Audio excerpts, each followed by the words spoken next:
successful line now. So chat, sorry about this. And chat, we are banning the bots. So, oh boy. They basically ended the stream. Did they end it? It just popped back up now. Is it going? Yeah. Yep. Okay, so TCC, apologies there. I don't know what happened. Not sure exactly. It says only one's watching, so we didn't get into the same stream. Nope, it created an entirely new one, Ant. Oh. Created an entirely new one, so that's cool. So we're live though right now. So we are live. So I'm just gonna get the thumbnail at least back up. It did copy everything over, so now we just have 2 streams, Ant. Two streams with the same topics. So there's that. Yeah, wonderful. I wonder if that was YouTube. I wonder if YouTube was coming at us for all of the bots in chat, Ant. Yeah, sorry guys. We don't know what happened. All of a sudden we had a crash on our end. Sorry about that. Yeah. Apologies, but hey, we're back. We're going. We're running. Hopefully everyone gets back in. Yeah, don't know what happened there or why. But it gave us a nice big crash. Nice big crash. And you're probably right, Jaylee. It was those. It was definitely those darn bots. And Luke Wattenberg is the pick for Denver, and so at 171, Luke Wattenberg, center out of Washington, goes. We are on the clock officially, says Jay Ellie.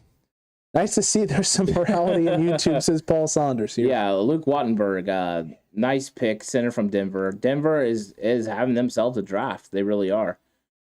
That they are. Yeah, so we're getting really, really close. We're now, one pick away. So the Niners should be on the clock right now. Sorry, everyone, that we're just getting back. But we're on the clock, and the Niners are going to be making a selection here, potentially. And who do we think it's going to be, Alex? I would say, well, let me take a look here. Let me take a look at best player available board. It could be safety, and it could be interior O-line. It could be a linebacker as well. Both Darian Beavers and Amari Barno available and sitting at this spot. It feels like I think it should be tight end. I really do think it should be tight end, but it might be a linebacker option, Ant. It could be a linebacker option here. Yeah, that would make sense. It could be a linebacker. It could be a tight end. The pick is in for the 49ers, so we're just waiting on it right now. And it did go to commercial. Someone said earlier, we hope that wasn't going to be the case. Wrong. No, it happened. It still went to commercial, so you got to love that. You got to love it. Absolutely got to love it. The pick is in. We're going to see what happens and what goes on here. What the choice is here. I thought they threw it up. Tariq Davis price still looks interesting when you read it, but I did enjoy his film. So Danny Gray, Spencer Buford, to me, names that we're very familiar with. Besides Price, I don't think Price was on our radar at all. True. So that was an interesting selection, and watching some film on him, he is a one cut and go guy. So I like that. So let's see. Michael Durant saying Verone McKinley or Kalen Barnes, potentially. Could be. Those are guys. Kalen Barnes with the elite speed, if they decide to go that way. I still like my guys as well, James Mitchell, and I like Michael. Holy crap! They went Samuel Womack from Toledo. So here comes the out of left field with Samuel Womack out of Toledo, 5'9", 189 pounds, who ran a 4.4. So he is a nickel corner prospect. This is it. This is the nickel corner prospect, the nickel that everyone was waiting for, developmental. So Samuel Womack is the guy. And not even on the board for ESPN or NFL Network in terms of prospects. So not even the guy who's on anyone's radar at all. Yeah, no, he's not on the radar, and the Niners decide to go there. Does this really surprise you, though? Tommy Huxley with the mind blown ant. But this is definitely a slot option. Okay, that was a need, says Tommy. So at least it's a slot cornerback. It is. It's a slot cornerback that I literally don't know very much about. Have you watched very much Toledo? Samuel Womack Toledo film? Who's watched Samuel Womack Toledo film, Ant? I know I haven't. I'm curious now to see Samuel Womack. So, Michael Durant says, I hate players under 5'10". That's what signaled right away that he's a nickel corner. I mean, True. He can't play on the outside at that height. So they definitely went nickel corner and potentially developmental nickel corner. He did lead. What was he like? One of the top guys with pass breakups. I saw that. True. So that was an interesting. Yeah, and this Mitchell was a sleeper, right? So maybe this is another guy that's a sleeper potentially. I'm gonna wait and see. I don't know who he is. Like, so I'm not gonna really comment. Out of all the video, all the players that we've watched and all the video we've watched, I have not seen very much on there. And there's a reason, by the way, that no one has watched film or seen film or anyone even talked about this guy, because the only footage I can find of him, Ant, is Bahama Bowl highlights, which means you have to sort through the film, watch, and just take a look at this gentleman. The only other film they have of him is from last season, Western Michigan offensive line offense versus Toledo's defense in 2020. So no real highlights of him from this past season. So definitely an interesting situation, and why not a lot of people are familiar or up to date with Mr. Womack. Yeah, exactly. I think that when it comes down to it, we're going to have to watch some film and break down Womack during the week, because I'm not familiar with him enough to give an educated, analysis of the pick. So I'm just going to wait and see. But it was nobody that was on our radar. But it's not surprising the 49ers decided to address nickel corner. I would have preferred they addressed the tight end spot at that point. They did not. So we'll see. They have 187 coming up here pretty soon. Frank saying Marcus Jones was the guy. Harumph. JLE with 5 interceptions in college. There was also 15 pass breakups as well. So no, it was definitely a lot of things here. Womack is a fast nickel prospect. This 49er breakdown. So look, until we've watched the film on this guy, I'm not willing to say one way or the other. The Niners obviously feel a certain way about him, which is why they make this selection here when no one was expecting or even had the name on any sort of watch list or prospects to be looking at. Well, we are in the 5th round, so this is usually where the 49ers strike in a big way. It's true. Potentially, this could be one of those guys. I'm hoping. Michael Duran, every 49ers fan from now on, I am never going to study anyone in anyone's top 200. Niners always draft some high character guy that no one's ever heard of. It's a waste of time, man. Don't bother. Yeah. It's a little difficult. I mean, at times they do go off the reservation with these picks, but you can't discount them because sometimes they work out. So I honestly don't know. I'm actually very excited to try to find film of this guy and look into it, because I haven't seen anything on him. No, I have not either. 187 will be a killer pick. Frank says then he's going to be an all-pro. Jason Hill says I have nothing. How can anyone have anything on Samuel Womack out of Toledo? It's too hard. It's too hard to have anything on Samuel Womack out of Toledo. Yeah, I haven't even found any practice film on this guy. No, and you brought me Jamias Williams, and I was like, what the frick are you talking about? Who is this? I'm going to gather all the no names next drafts and blindly throw a dart at them for my pick, says Jan. I mean, you have as good of a chance as anyone right now figuring out who the Niners are going to go after next. Right? The Niners do what the New England Patriots do early in drafts, right? Take in guys that you're not expecting to go at that point. The New England Patriots do that in rounds 1, 2, and 3, ideally. The Niners do that at 5, 6, and 7. Yeah, and this is interesting. What does this mean for the cornerback room? Is this a signal on Deommodore Lenoir? I mean, I think you're wondering, they went with a 4-4 guy, so it was a speed trait thing where we know Lenoir's a step slower.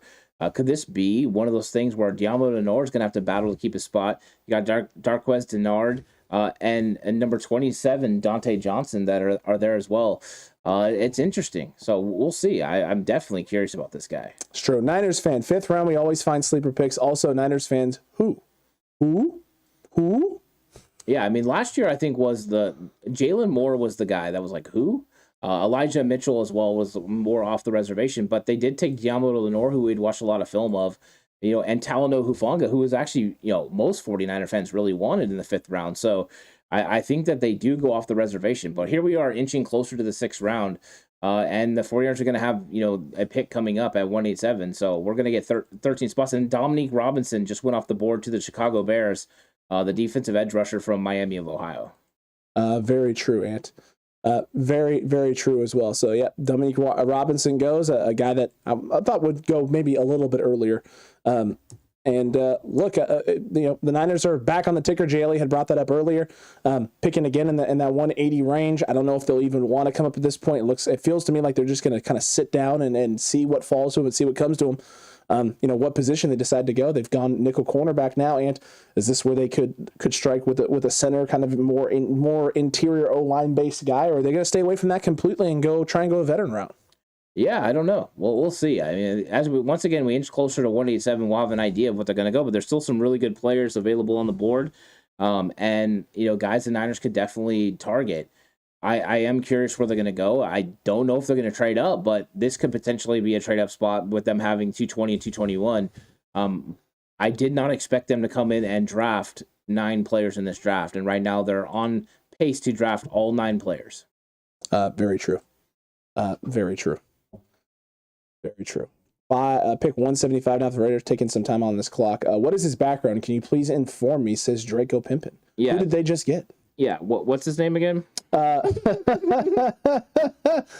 if I remember correctly, it is Samuel. Oh man, why am I blanking on this? Samuel something. Samuel something. Let me pull it up, TCC. My apologies. I'm trying to make sure that I have all of this here in front of me. 49ers draft pick 2022. Of course, no updates there. Where's PFF when I actually need them, or where is Pro Football Talk? There it is. Okay, so it has been updated. It is Samuel Womack, a cornerback out of Toledo. All right, I'm gonna give this guy's background a gander, because to be honest with you, we have not watched any film. No. Of Mr. Womack. So I'm seeing here, Rini says, what makes the Niners think someone was going to steal Womack from them? That might not be the case. It might not be that they thought anyone was going to steal him from them. He may have been the next best player on their board. Yeah, I mean, basically, this is a 5'10" corner, 187 pounds from Toledo. He was out of Detroit, Michigan. He was a preseason All-MAC selection. And he had himself a really good 2021 season. So I'm going to try to look up his stats right now so I can get a little bit more. But let's go through the breakdown. Last year he had 32 tackles, 16 of them solo. So he did that. True. And he had 2 interceptions last year. So those are things that stand out. But to be honest, this is a player that we're just not familiar with. We're going to have to get familiar. With Samuel Womack. Now, one interesting thing, it does say that he wore 0. 0, 1, we have 2, 3, 4. So does this confirm then Jason Verrett and Jaquiski Tartt are both back next year? No, I don't think it does. I don't even know if you're allowed to wear 0 in the NFL. I don't think you are. I think it has to start at 1, but I just thought that was interesting. It's like this guy wore 0. So Agent 0. Hey, that's 0. Man, that's 0, man. He Womack from Twisted Clown. I'm super confused. 49er Media, I'm super confused about that pick. Look, at this point, this is what you're looking at. This is where you're at with the Niners and picks at this point is, everyone puts players and certain people at certain positions in their board and where they rank them. The Niners have guys that they've rated at this point in time. They've rated this. They've rated guys at this point, put together their board in terms of the guys that are best players available at these points in time. And there's going to be some names that maybe fall or surprise them, but they're looking at scheme fits as well, guys who come in and do some different things. So they feel that this is a guy, Samuel Womack, that could come in, is a scheme fit that could compete on that interior and that nickel slot spot with Darqueze Dennard, obviously, and with Dante Johnson. I don't think this is your answer as a starting guy. I would agree with you. It doesn't feel like it. I need to watch the film, but I think anytime you're taking a player in the 5th round, you're thinking them more of the developmental piece, somebody they can expect to start, a year after. So that's why I'm saying maybe Jason Verrett's an option now. You bring in Jason Verrett, let him start at the nickel corner spot, or is it Ambry Thomas and you're moving Emmanuel Mosley in? I think those are your, the most obvious options, I guess. I'm really trying to wrap my head around this. I did not see this coming, but until I watch the film, I don't know how the player is. So I'm really interested to see how he looks on film. Because so far, when it came to Adam Peters, they haven't missed a lot on these late round. No, they haven't. So I'm going to give him the benefit of the doubt until I watch the film. So Michael Durant, he played 5 years. He had 53 games and 39 pass breakups. That's pretty good. That's a lot of pass breakups. So maybe there's something there. Hey, Paul Saunders said he may have to wear 14 this year. Ooh, okay. So maybe I got a Womack jersey. Maybe. There you go. It could still be a Ray-Ray McCloud jersey. Yeah, it still could be a Ray-Ray McCloud. Chan, is that a country singer? Samuel Womack. Well, because there's Leon Womack. Yes, that does sound. Alex, it's very country. I hope you dance. I was going to start singing it, but I don't have the energy right now. Twisted Clown Womack. This is poor TCC, man. Poor Faithful. 5 years. How old is he? I don't know, actually. Oh, did it say that on his profile? Yeah, I mean, he was definitely a senior. He's like a super senior. So I did not see the age. Let me see if I can find it. I'm looking at ESPN's breakdown. but they don't show age, so there's not that. All right, let me see if so I think a couple of sites that I know broke him down. So Mr. Womack out of Toledo, and they're saying he's 22, going to be 23. Okay. That means he got to college at a fairly young age. I mean, 18. So if he is 23 years old, and it looks like his birthday is in July, so coming up here around the corner, 23 years old. Yeah, and shocking development, ranked as an undrafted free agent. It's true. Very, very true. So here's what I can tell you. Here's how other people have viewed him. Other people have said his strengths are he's savvy. He's got savvy cover skills and extremely aggressive to come up and put his body in traffic and make tackles. Alert defender for zone coverage. Good instincts in anticipating reads and reacts well with discipline. An aware zone cornerback who is also adept in man coverage is what some places are saying. They think he will slip off tackles and needs to finish more consistently. He lacks ideal size and frame. Can leap, but his size is detrimental in box out situations. So against more physical, bigger wide receivers. Average height, average size for the position were some of their knocks. But again, those are their knocks. Those are draft expert places that have put him in a certain box and feel a certain way about him. So we'll see. The Niners obviously don't have all of those concerns. Alex, start doing the do-si-do square dance, says Jan. No, thank you. Yeah, and no, thank you. I don't really have a problem with his age. I see that people say let's not discriminate against his age. But no. While you were talking, Matthew Butler went to the Raiders, the defensive tackle. So okay, fair. That is a move that was made, and so 49ers are getting closer. We haven't quite got into the 6th round yet. Detroit is on the clock currently. Detroit is going to have to pick, and then Dallas, Green Bay, and then we'll get into the 6th round. And the 49ers have one of those picks. So I guess Dallas's pick is officially in now. So we're a few picks away here from getting to the 6th round. Getting very close to the 6th round and getting very close to that 184 pick. And we're going to see what the Niners are going to be doing at that slot there and seeing who they decide to go with. Womack expects to compete at nickel and special teams. You're right. He would be competing with Darqueze Dennard, and he would be competing with Dante Johnson and potentially Diamond Lenore in that slot. The real question is are those the options? Are those going to be the guys? Are those going to be the names that they're actually targeting at that spot? I think Darqueze Dennard right now is the leader in the clubhouse to start. I mean, Fred Warner kind of said it. So I think that's what it's about right now. And I think, Diamond Lenore was thought to be the nickel option, but Diamond Lenore didn't really prove to be one of those great players in the nickel last year. He's got a lot of development going, and with Cooper Kupp and Tyler Lockett, that's a tough thing. And we know Dennard played well against the Rams in Week 18, so maybe it's Dennard. Definitely that there. Yeah, definitely that there.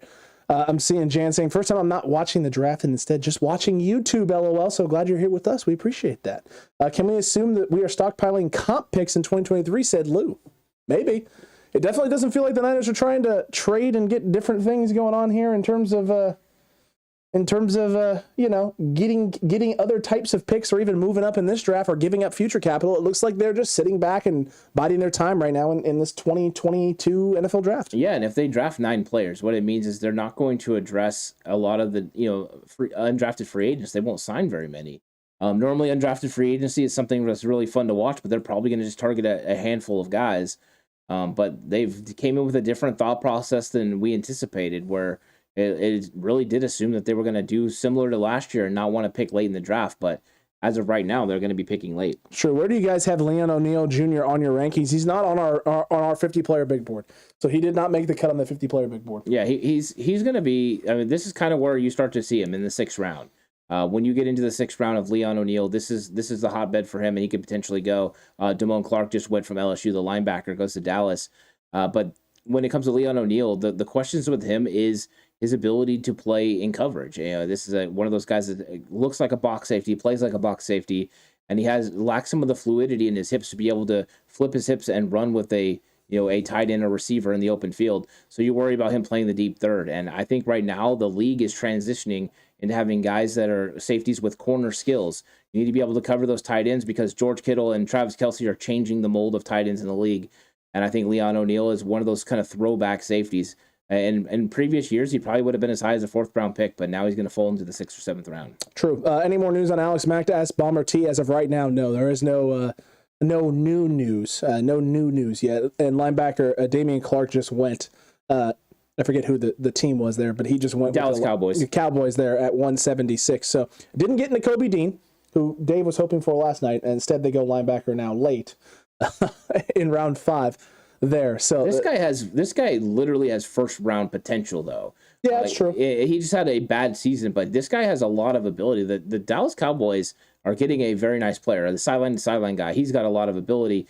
There are questions, of course, but I mean, when you're in the 5th round, there's huge value for a player. Oh, Lions! James Mitchell! Yeah, James Mitchell's gone to the Lions. The Lions get themselves a fantastic football player. So they're having a good draft too, Ant. Yeah, they're doing a good job. He's a good football player, and so they're going to be getting a good one. And that's a nice pick for Detroit. And, it makes sense for Detroit because they need somebody to be behind Hawkinson to be able to play. And so that's going to be fun. And right now, this is a huge value for James Mitchell. He's a good football player. That he is, Ant. That he absolutely is. And, just rough. Just rough, man. Just absolutely rough. That's okay. I hate to see it. There's lots of great players in this draft, and there's still good players available. James Mitchell comes off our board, so he's no longer our big board. It is still moving forward, and he's not going to be one of the guys. Darion Beavers is still available. He's the number 1 guy on our board right now. Alec Lindstrom, the center from Boston College, is next. Zakoby McClain, the linebacker from Auburn, still available on the big board. And then we get to Mykel Wright, who's probably not going to happen because of the draft pick that he just had with Samuel Womack. So I think he's going to be one of those guys gone. So right now, Amari Barno is still a guy with elite traits and skills that could happen, and also Marquise Bell, the safety prospect. So we'll see what happens. Dallas is picking again here at 178, and let's see what they decide to do. Yeah, I'm excited. I'm excited to see what they're going to be doing. I'm excited to get closer and closer to the 49ers. Apparently, the 49ers did not feel the value was there for Mitchell. At least we got Samuel Womack, says Itchy. I'm curious on this draft group injury history. We saw last year them start to completely avoid any guys with past injuries besides Huff, a good helmet. Look, I think they've tried to keep themselves away from guys with injury history. They've tried to keep themselves with guys who are healthy and available and things of that nature. We also haven't seen them address and go after certain free agents as well with injury history. In fact, they let a lot of guys walk, including a guy like Raheem Mostert. Yeah, I think they are concerned with injuries. They don't want to draft players potentially that are never going to develop or help their football team. True. But when it comes to this part of the draft, this isn't the same risk you would have early on in the draft. Very this true. Is when you do take the chances on guys that potentially missed for an ACL. And to be honest with you, an ACL is not what it used to be, right? True. An ACL ended the careers of lots of players in the past, but right now, the way that they're handling and the advancements in medicine, it's not as big of a deal. So I think that in this place, it was tremendous value for the Detroit Lions. That's a solid move. But the 49ers do avoid injury history players. But I think they weren't willing to avoid it with Nick Bosa. Nick Bosa had torn an ACL before. So I think it all comes down to potential and weighing out everything in the medical. And there you go. Lou, where's Balky when you need him? I'm seeing Twisted Clown say with the next week the Niners are going to select someone from Westchester and Fieldsville. I mean, it's possible. I've never even heard of Westchester. At this point, that's what it feels like. John Ridgway went to the boys, and so there's that. And when James Mitchell got selected, it was just a big Ridgway's a good player too. Ridgway's a good player. So I like the Ridgway move as well. So that's solid. I think he was a good player with a nice first step. So he's a developmental guy though. And Green Bay is picking, and this is another big one because they run the similar system as the Niners. They have went interior offensive line already. Could they? Because they got Zach Tom. Could they potentially go it again? They could. I mean, this could be a Lindstrom fit, maybe. I don't know for sure. We'll see what happens. But I would love for Lindstrom to be able to make it to 187. Lindstrom is one of the top guys on our board. Him and Zakoby McClain are still there. Yeah, they are definitely still there, and definitely feels like the options there for the 49ers. So we're going to see. We're going to see what the Niners decide to do, whether they decide to go with the linebacker option, whether they decide to go with the tight end option. Here's the problem for me, right? There's still some tight ends on the board that I like Grant Calcaterra, for example. But in terms of what you could get with James Mitchell and Grant Calcaterra, if the Niners were to go tight end now and go with someone like Grant Calcaterra here in the 180 spot, I would cry. Yeah. I would absolutely cry. I think Grant Calcaterra is a different type of player than you're going to get from James Mitchell. Accurate. So yeah, I'm going to go ahead and be refilling here, Alex, so you can carry it for a second. Oh, I got you, my guy. Yeah, I got you, my guy. I need some new beverage in my life. I know feeling the bro right now. They just want big bros, right? A nice bro every time the Niners don't pick or don't move up or don't trade. It's frustrating. It's absolutely frustrating. So TCC, I feel you there. I absolutely feel you. Yeah, there goes Kingsley Enagbare to the Green Bay Packers. Solid take there for them. Yeah, he's a guy that's gonna have to develop in the run game though, Alex. I think that that was one thing we saw in film. We actually watched some film of him together. It's true. And that was one thing that was really clear is that he needed to do something in that run game. So. Accurate. So someone had just asked too about tight ends. So best tight end still on the board. You have Jalen Watermeyer, Jarrett Prince out of UAB, Peyton Hendershot out of Indiana, Grant Calcaterra out of SMU, Derek Dees Jr. out of San Jose State, Austin Allen out of Nebraska, John Fitzpatrick out of Georgia, Chase Allen out of Iowa State, and Curtis Hodges from Arizona State. So those are the best options at the tight end room currently still on the board. I'm still a big fan of Trey Berry. I'm still a big fan of those guys. You can get those guys as undrafted free agents. Trey Berry is one of them. The gentleman out of Youngstown State, I'm blanking on the name right now as well. But yeah, change that bro to my guy. I got to record it first. I got to record it first to get it on the soundboard. I apologize. You know what? I'll be honest with you. Now that we've gotten to this point, I don't think that there are any tight ends that I hear that I'm willing to draft at this point in the draft. I'm not sure that any of the guys that we've brought up can make the team over Ross Dwelley and Charlie Warner. So I don't know if that's the best way to address it at this point. You might find more value in another player at another position. So we'll see. Yeah, we're definitely going to see. Niners are not picking any of those tight ends. I am looking at Derek Dees Jr. or Connor Hayward. He's going Connor Hayward, and there you go. And I see some funny stuff on there as well. There's some good stuff all throughout the chat. So chat is David Campbell with who's available from Toledo. We know not Tyson Anderson. He's already gone. So we know that. We know Tyson Anderson's out of here. Dwayne Clown saying just grab your draft boards, flip them upside down. That's our next pick. Whichever name lands face up, right? Whichever one you see first. Boy Daniel saying go punter, surprise us all again. If the Niners were to go punter right now, and I would have to pull up the Twitter feed of Jason Aponte and see what happens, because I imagine there's a lot of 49ers fans who are not happy, and I imagine if the Niners went punter, we have someone who's going to be furious. Yeah, and we're 7 picks away from the 49ers making their pick. Buffalo's on the clock right now. We'll see what they do, but they're about to announce their selection. Then we'll get that over to you guys as soon as we can. Oh, and there you go. Yeah, you're right, JLE. Oh no, it's Lou. I'm sorry, Lou is right. Jordan Matthews is still on the books as well for the Niners. If he learned how to block, receiving threat, he definitely is a guy that was drafted as a legit wide receiver. And there goes Matt Ariaza to the Bills. The Bills are killing this draft, man. The Bills are killing this draft. So there you go, Matt Ariaza. So 6'11" and wow, or is that 6'1" and 1 8? Wow, I'm getting tired. I thought it said he was 6'11". I'm like, that's with you. I was like, wow, he's gonna also gonna go play for the Brooklyn Nets as well during the offseason. That is a good pick for them. Oh wow, that is a really good pick for them. Yeah, it's great value in the 6th round. 100%. Yeah. Well, they've now matched, right? They got a kicker in Bass who's got a leg and a boot at the kicker position. And this guy can flip the field and put it down there in the punt category. Their special teams unit is solid now, top to bottom. Solid top to bottom. Sure. I mean, it's a freaking punter, man. Get over it. Here's the thing. Score touchdowns, and you don't have to punt. You're right. You don't have to punt. But if you have a guy like Matt Ariaza and you're pinning the Chiefs back at the 1 ant, you're in a better spot. If you're pinning him back at the 1, it just means Patrick Mahomes goes 99 yards and wins the game instead of 98. A little bit harder. Still a little bit harder. Maybe. Maybe play better offense. I mean, I agree with you. You do play better offense, but they've addressed that too. They've addressed running back. They've done a lot of different things here. It's a punter. Yeah, it is a punter. You're getting really worked up about the punter. No, I'm not getting worked up with the punter. It's the punter along with all the other things that one. Look at that! It bounced at the 5. It went in the end zone. That, you know what that is? Bring it out to the 20. Come on. Hey, that is bringing it out to the 20 if your team doesn't get down there to cover. They're not getting down there in time. That wasn't high enough. You don't think? I mean, it's not high enough. It wasn't very high. It wasn't the highest thing in the world. The good news is Matt Ariaza's off the board, so we don't have to talk about him anymore. No, other people are still going to want to talk about other. I think the one thing about Matt Ariaza, though, and in all due respect to him, that's good. Is he's a left-footed kicker. Sure. A left-footed punter are harder to adjust to. We know Bill Belichick purposely used to get left-footed punters just because the spin is so much different. So they just show a hit highlight from that. They did. Earlier Daniel Falele got drafted, and they showed him running the football. Like, why are you showing Daniel Falele running the football? I mean, this is not something that's going to happen. Not good.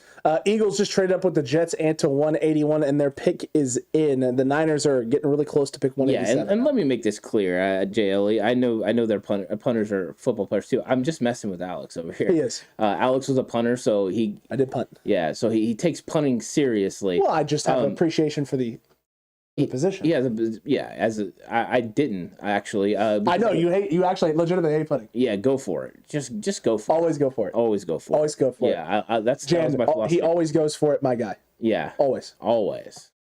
Consistently. Consistently. They don't have Ray ready to recover at the 5s. There you go. It's true, Coffee. You're not wrong. If they would have had like CJ Spillman, man, it would have been dynamite. He was tremendous. Raheem Mostert was an excellent gunner as well. Or Trenton Cannon and what's the Trent Sherfield? So Philadelphia traded up, right? They traded up now. Here they're at 181. They're going to be making their picks, and they've been adding talent around Jalen Hurts, the quarterback. I don't know what they're going to do. I don't think it'll be a wide receiver. So doesn't feel like it. I sure hope not at this point. Doesn't feel like it. But we'll see what happens here. We're getting really close to the 49ers picking again. 6 more selections, Alex, until the Niners pick at 187. That is true. 6 more selections, man. We're waiting to see what happens. We're waiting to see what the Niners do, and we want this to be I just want this to happen, right? I want the Niners to be on the clock and get a good guy at the spot.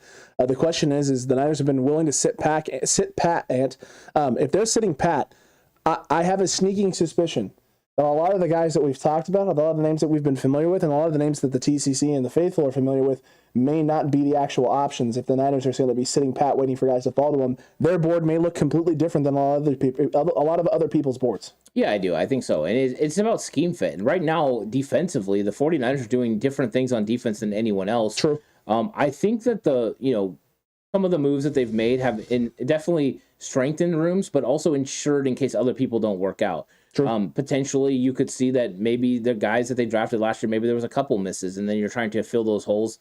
Or maybe they just want to create competition. But so far, they've felt like just staying pat. And you're right, best player available seems to be the way that they're going, and that's okay. And JLA is saying, Lindstrom, Danny Smith, and is very upset. He's saying, F the 49ers. He is done, and he is sick of it. He is upset.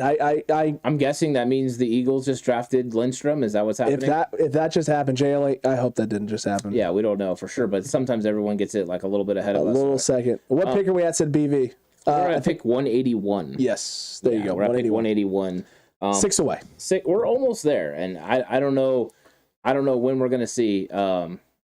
It says Bears. Okay. Bears. So we'll see. We'll see what happens. So maybe that was the pick in, and they just cut to commercial right before they did cut to commercial before we saw it. So if you know what happened, let us know. Coffee King is saying right here that Tyrann Mathieu to the 49ers, if they don't take a safety, you got to be able to pay the man, and he wants to get paid, Ant. I think Tyrann Mathieu would be a wonderful player for the Niners, but I think the most logical decision would be to re-sign Jaquiski Tartt. Okay, so JL is saying they did not. So you're just bringing up Lindstrom for us. Thank you for that.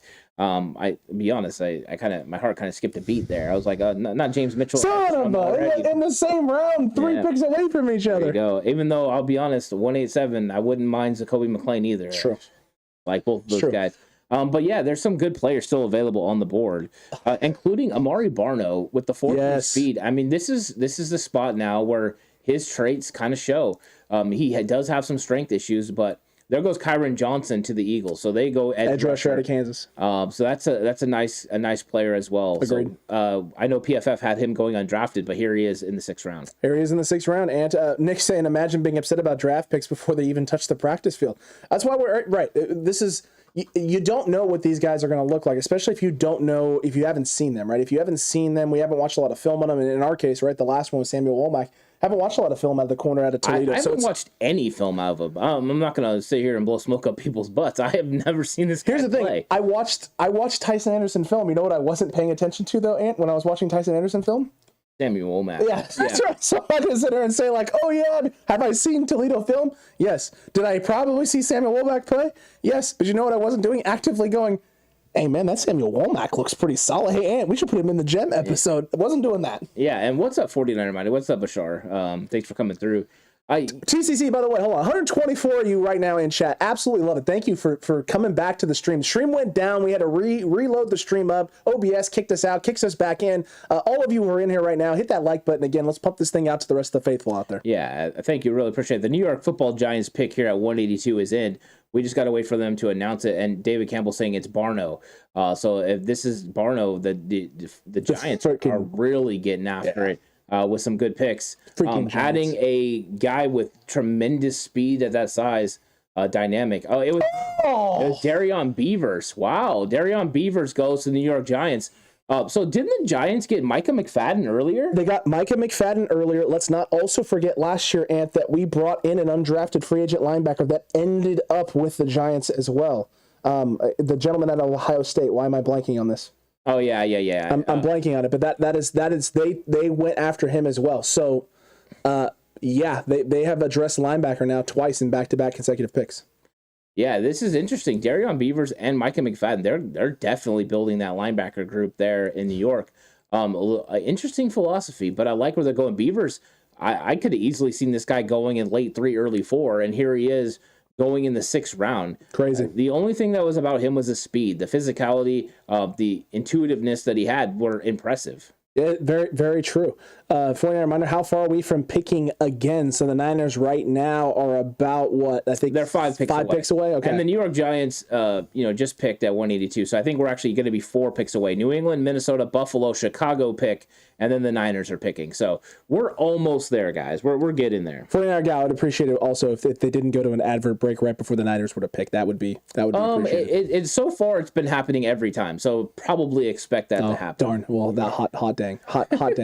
Kenny Samara, a lot of fake experts in the draft, LOL, and everyone needs to relax. We will coach any player up. That's the one thing that the 49ers have going for them that a lot of other teams don't, is the coaching staff in terms of being able to coach teams up. We've seen a lot of teams, right, especially the last few years, going to basically buying themselves, the players they need and going out in free agency and spending the money to make themselves, not just Super Bowl contenders, but actually getting over the hump. We saw the Rams do this last year. They've traded away capital, right? They've gone deep into the pocketbooks, made the salary cap disappear into thin air in order to sign all these guys and put together a team to win a Super Bowl. The Niners have taken a different path, which is drafting and developing guys. So you're not wrong. You're not wrong there, my guy. You're not wrong. I think when it comes down to it, I get more into it when players that I really like get drafted by other teams. Agreed. With the 49ers guys, I like when they get the guys that get drafted, but if I'm not aware of who they are, I definitely don't have one way or the other. As long as they're a scheme fit, then I'm understanding, and then I want to watch the film and just see how they are. But so far, because I don't know anything about Samuel Womack, that's the main one right now. Then I just need to watch film on him. But they know what is best for their scheme and for what they're trying to do on defense.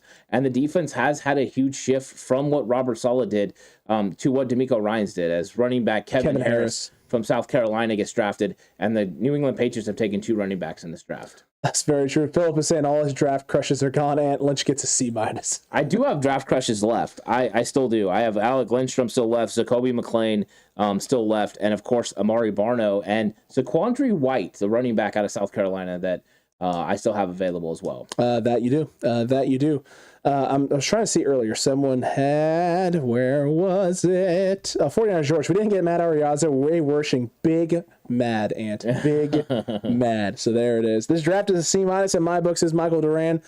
Snoop Dogg, because it's 187 on the undercover cop, says 49 reminded. If Snoop Connor would have been the pick at 187, that would have fit there, but Snoop Connor went earlier as well. As Kingsley Enagbare left, says Ernest Batley. No, Ernest, Kingsley Enagbare just went about 6-7 picks before this? I think it was like 4 or 5 to Green Bay. Okay, there you go. Green Bay picked him at here in the 6th round. Kingsley Enagbare gone, so we won't be going edge rusher again, which they obviously could have, because they just do that. But could have. We're at pick 184 now. Minnesota is on the clock, and we'll see what Minnesota decides to do. But we're inching closer. We got to get through Minnesota, Buffalo, and Chicago before the Niners are actually on the clock. It's true, and who would have thought the Lions were the team that would not be able to keep their stinky fingers off of James Mitchell, the tight end at Virginia Tech. Yeah. So rough there. Nick, though, with a great comp here. Samuel Womack, 5'9", 190. K1 Shark Williams, 5'9", 186. Yeah, I think the difference, too, between them is I saw Womack run a 4.4, and Womack being at a 4.4, means he's a lot faster than K1 Williams. So we'll see how that transitions. And then he got a pretty good run grade, from the draft, site that we looked at. He has 70% run grade. So we know the 49ers do like, guys who can help in the run from the nickel corner spot. So definitely a guy developmentally, potentially that could help. But I can't say it for sure. I haven't watched the film. So when I get to watch the film, that'll be fun. True. Floyd Daniels, what's Jimmy G doing now? Rehabbing, most likely. Rehabbing and still being a 49er. Going to Hooters, enjoying the beach. No, I think he is working out. I think he's trying to get back. And there's no real clear path to what's going to happen with Jimmy Garoppolo. True. Jimmy G is chatting with hot models within 5 miles. There you go. I'm seeing here from Laturo, comes back in the chat. Womack, what? That's a lot of people felt that way, my guy. A lot of people felt that way as well. Eating Subway says 49er reminder, he might be. And the Minnesota Vikings select tackle Vidarian Lowe from Illinois. So a offensive tackle. I don't know if the Niners were in the market for an offensive tackle, but once again, a couple players are still sliding down the board. Maybe the Niners will go with them at 187. Coffee King asked earlier, too, who is your favorite pick so far of the guys the Niners have selected? I would have to say Danny Gray. Agreed. Danny Gray was a very nice selection. The 4.3 speed, the way he's able to create with the ball in his hands, run after the catch ability is there. I think that was a solid move. True. Lynch is excited about the 6th round, says it's a deep bottom half of the draft. Let's pray he's right, says BV50. The Niners, this has been the area where they haven't typically missed on these type of players and prospects. So if they're feeling that way, a good chance that's the case. Yeah, if the 49er minded brings up center Donovan West is still available. Donovan West is available. Kellen Dyche is available. And so is Alec Lindstrom. All of those players are still available. So the 49ers, if they're looking to go interior offensive line or with an offensive tackle that can pass block, but might struggle with the run, those guys are there. True. Look, I think the Niners here, if they don't go center, that might be an insight. Yeah, and Buffalo goes Christian Benford out of Villanova, the cornerback. Okay, so cornerback Christian Benford off the board. Michael Durant says, my favorite pick so far is Drake Jackson. I like Khalil Shakir tape more than Danny Gray is where he's at. Khalil Shakir was definitely a guy who was going to be on San Francisco's radar. Weren't as high on him, obviously. They valued that 4.39 speed and the run after the catch ability as well.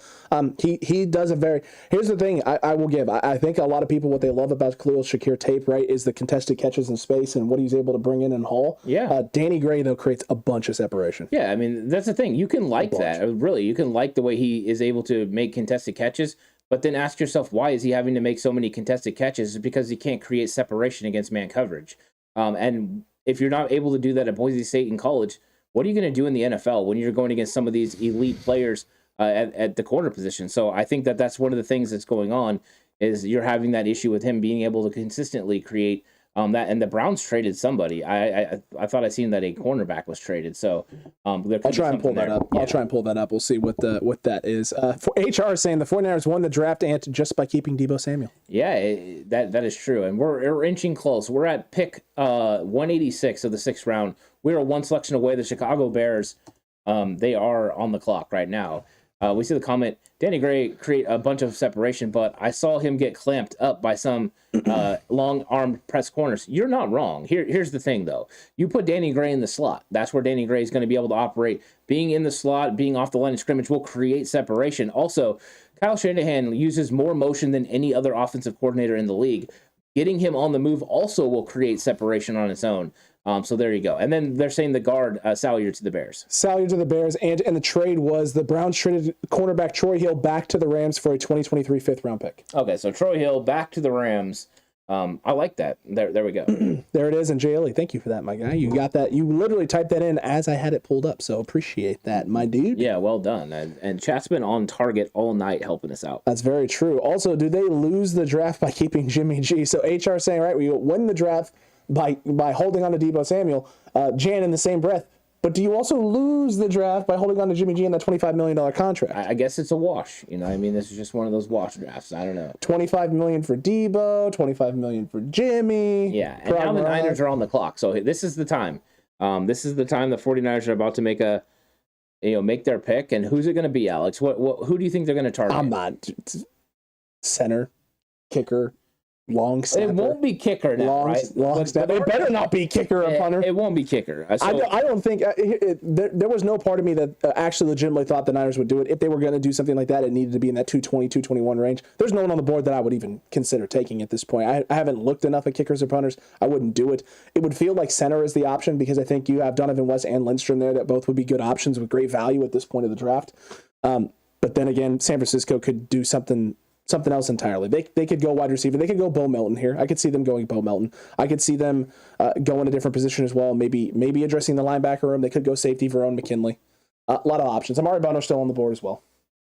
Lots of things. Yeah, there's guys that are available. And so, I mean, Lindstrom for sure stands out as a player. If you're looking, I just don't know if they're actually going to go with an interior offensive lineman, which makes me think that the 49ers could look to potentially replace, the linebacker position.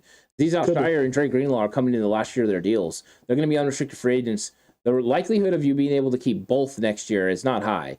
So going ahead and picking up somebody now that you can draft and develop and let D'Amico Ryans get his hands on him for one season, I think could be something they look to do here in either round 6 with pick 187 or, with the 2 comp picks. So potentially that is something that could happen here. But you're right, Verone McKinley's a nice player as well that they could go. And maybe they do like New England did, where they're stacking corners, and maybe they go with like a Michael Wright as well. Lou wants the Niners to move up 1 pick and for 261. Don't wait for 262. Make sure you get 261. Bears take Zach Thomas, tackle out of San Diego State. So they go offensive lineman there, and the Niners officially I'm hoping by the time they roll this ticker off, the Niners, the pick will be in, and we'll hopefully within the next minute or two be able to see who the option is there for the Niners at 187. Yeah, and JL is saying maybe JoJo Damon from Nebraska. Oh, okay. He's still on the board. I thought he was a complete New England guy. 100%. I see a lot of versatility. I just thought he made sense in a 3-4 defense more than a 4-3.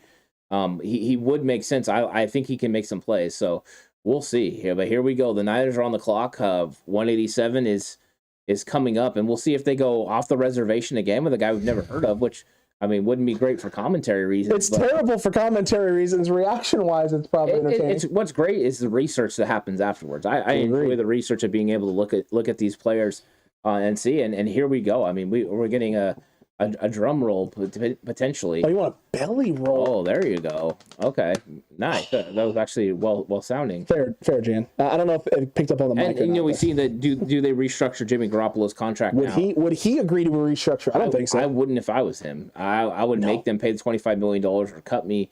But I mean, maybe. But I don't think he wants to be the backup quarterback to Trey Lance either. No, there's no way. And R-Mob, you are correct, my guy. R-Mob Nation, be sure to sack that like button. Faithful. And the pick is in. So the 49ers pick is in. And what was that? Twisted Clown? Is that who they That picked? Better not be the actual name, Twisted Clown. You better not be messing with me, man. If that's the actual name, I don't even know who that is. I don't know who that is. I don't know who Nick Zakelj is. Oh, Lord, if that's the name, man. There's no way that's the name. Twisted Clown, you almost got me. I was about to have an aneurysm on stream. That would have been bad. Bad for the brand. Pick us in. We got tackle Nick Zakelj is what Ronnie Montoya is saying. Oh, my gosh. Oh, my gosh. Did they really get Nick Zakelj? Is this... Oh, there you go. It looks like it's going to be Nick Zakelj. Nick Zakelj, huh? The Jimmy G ad is playing while the Niners are picking, by the way, the Subway ad. So there's that. We got that going this way. Michael Duran. This draft is amazing.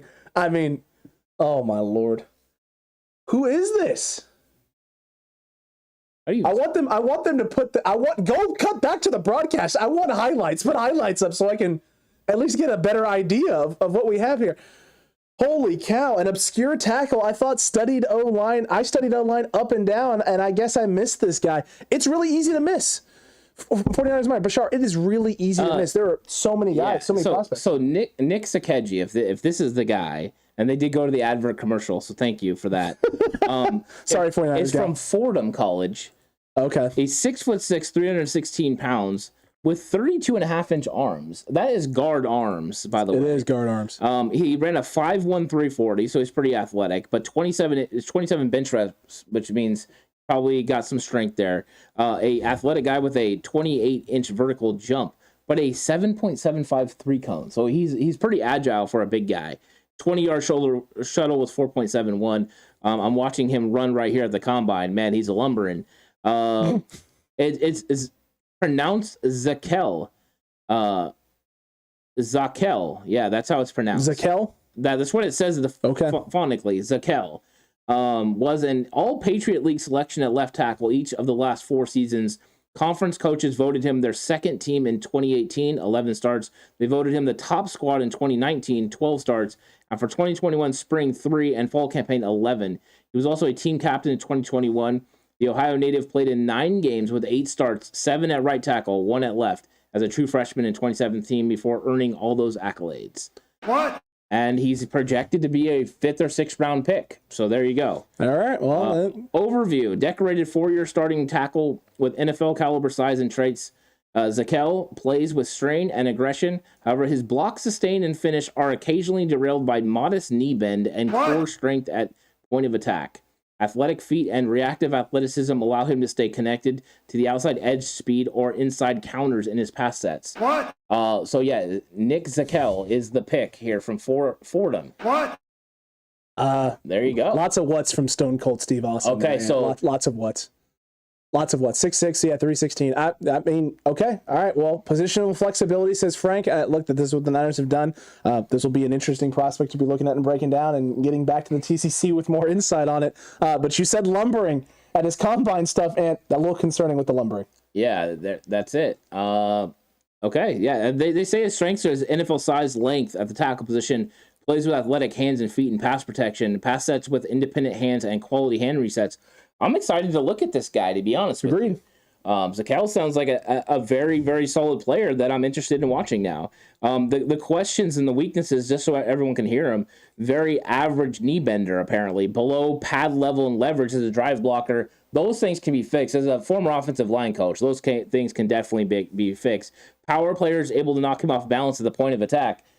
Sounds very Mike McGlinchey to me on that area. Loses base with pass set progress. So he's going to have some technique things. But now Spencer Buford and Zakelj here. The interesting picks from the 49ers. So did the Niners miss then on their 2 O-line picks last year?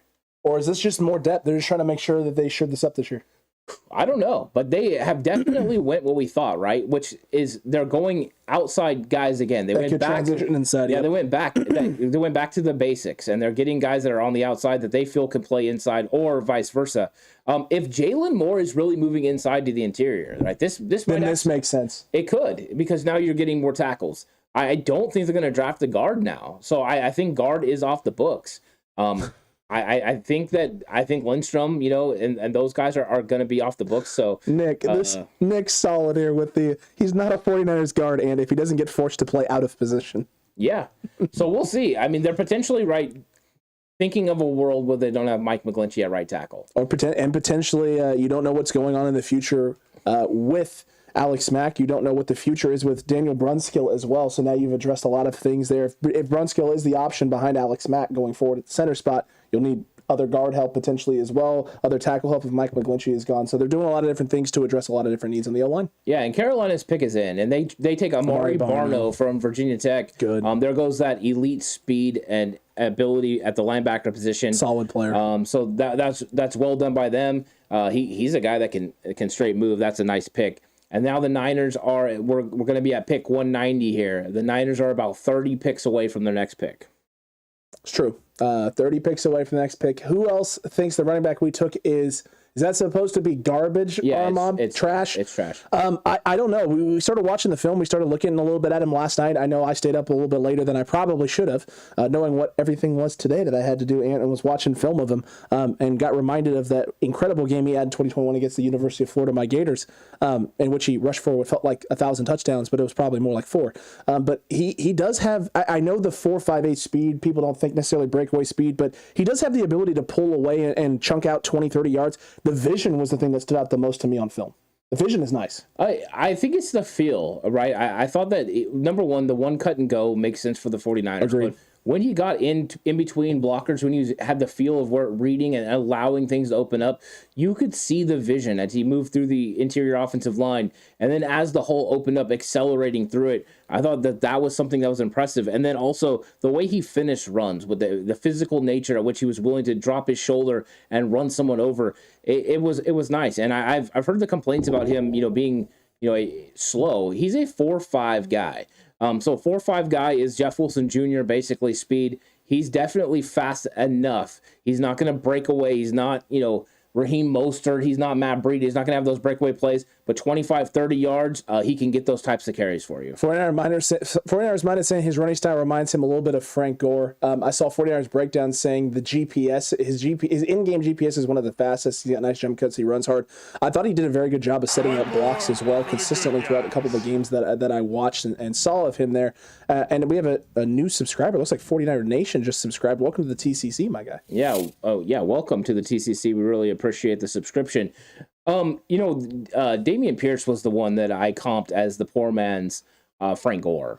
When it comes to price, I don't see Frank Gore, but I see what people are thinking because of the physical nature and the way that he operates in the middle of the field. The only problem with Price compared to Gore was Gore ran with such low pad level.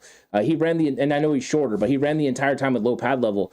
Price doesn't do that. Price is a little more of an upright runner. He does look a lot like Jeff Wilson Jr. when he runs the football. True. The difference between him is his one cut and go potential and the way that he runs and feels. He is very akin to Elijah Mitchell when he gets inside between blocks. Like they are similar that way. The Niners definitely have a certain type. Very true. And by the way, it was our Mob Nation, not 49er Nation. My apologies. A little small on my screen, our Mob. Our Mob. What's up? Our Mob Nation, though. You've been killing it in the chat today, too. So welcome to the TCC, my guy. Glad to see you here. I wouldn't mind Brock Purdy, quarterback of the Iowa, as the Mr. Irrelevant pick. I'm not a Sudfeld fan at all, Ant. Bashar, not a Sudfeld fan at all. I understand that. I do understand that feeling. There's questions, but they did pay him $2 million guaranteed. So here it is. When it comes to Nate Sudfeld, can Nate Sudfeld come in and win you a couple of football games and get you by? Can he come in 2 games and do like Trey Lance did and go 1-1? Yeah, he can. Nate Sudfeld can throw the football. What Nate Sudfeld can really do though is he can operate this offense. He's going to know it inside and out. He's a smooth operator, and he's a guy that's nice to have with Trey Lance. Because now he's in a shoulder that Trey can lean on in those types of situations. You're not looking for your backup quarterback to have to go in and win 6-7 games. Those games or those seasons, those are throwaway seasons. You can't expect that. What you need is a guy to get you by for a couple games. And I think Sudfeld can do that. I don't know if I would have paid him $2 million, but I think really that's what they're looking at, is a nice veteran center for Trey to continue to build with. Yeah. You were right there, Auntie. You were on target with that. Porter Hobson hops in with a go Chiefs. Let us know how you're feeling about the Chiefs draft and what they've been doing this free agency, man. We'd like to talk with you about it. Darian Kennard, Sky Moore, some pretty good picks. That's solid, man. Frank just asked Pacheco. Pacheco is definitely going to be an option as we get later, and the Vikings just went Jalen Naylor out of Michigan State.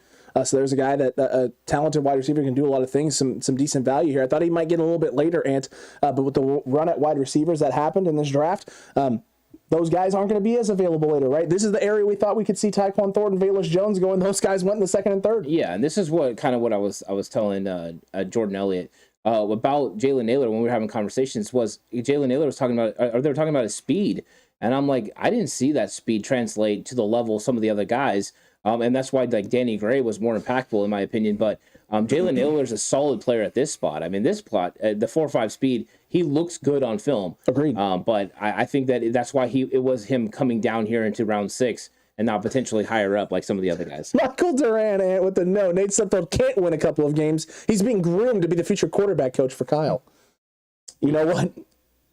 He may be. He may be. That last part might actually be true. I think you gotta think about how smart Kyle Shanahan is to bring in Brian Griese to couple with Nate Sudfeld around. And your Andrew Ogletree just went, by the way. Colts! Yeah, Alex is upset. Andrew Ogletree was one of his draft gems that was supposed to go undrafted. However, the Colts just went Ogletree. And Ogletree, so I don't know if everyone knows this, is a really big, was he like 6'8"? They had him listed there at 6'5", by the way. Oh, yeah, he's big. He's got to be at least 6'6", 6'7". So, I mean, and Porter says new subscriber too, by the way. Oh, thanks, Porter. Welcome. Hobson, appreciate that. Welcome, man. Welcome. Yeah, so I had to point that out to Alex because he's been very high on Ogletree. So that's a nice pick there. It's okay. That's a good thing. It's fine, Indy. I got Megan. You get the tight end I like. Yeah, and Devin Harper, linebacker from Oklahoma State, goes to the Dallas Cowboys now at 193. As we're starting to hit rapid fire from the NFL draft, potentially we'll see. And I've never seen a small Ogletree. That's true. They're usually big and fast. Jan, for that, you get a you're right, my guy. Yeah, so right. We'll see what happens here, but we're moving closer. The 49ers, are, what is it, set? Oh, wait, it's 27 picks away. So we still got a ways to go, but there's going to be a lot of picks that come along the way. So Vish, Jay Hill just said Vish posted some stats on his short area quickness. They were comps to Tariq. Which guy are you talking about, Jay? Who are you talking about? Are you talking about the corner the Niners drafted? Are you talking about Jalen Naylor? Let me know. Let me know in the comment section.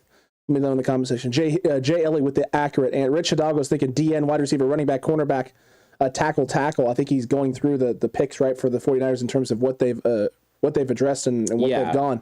That is what they've gone. I know a lot of 49ers fans felt interior O-line. They felt safety, right? These were areas that the Niners needed to address. These are the areas the Niners needed to go after.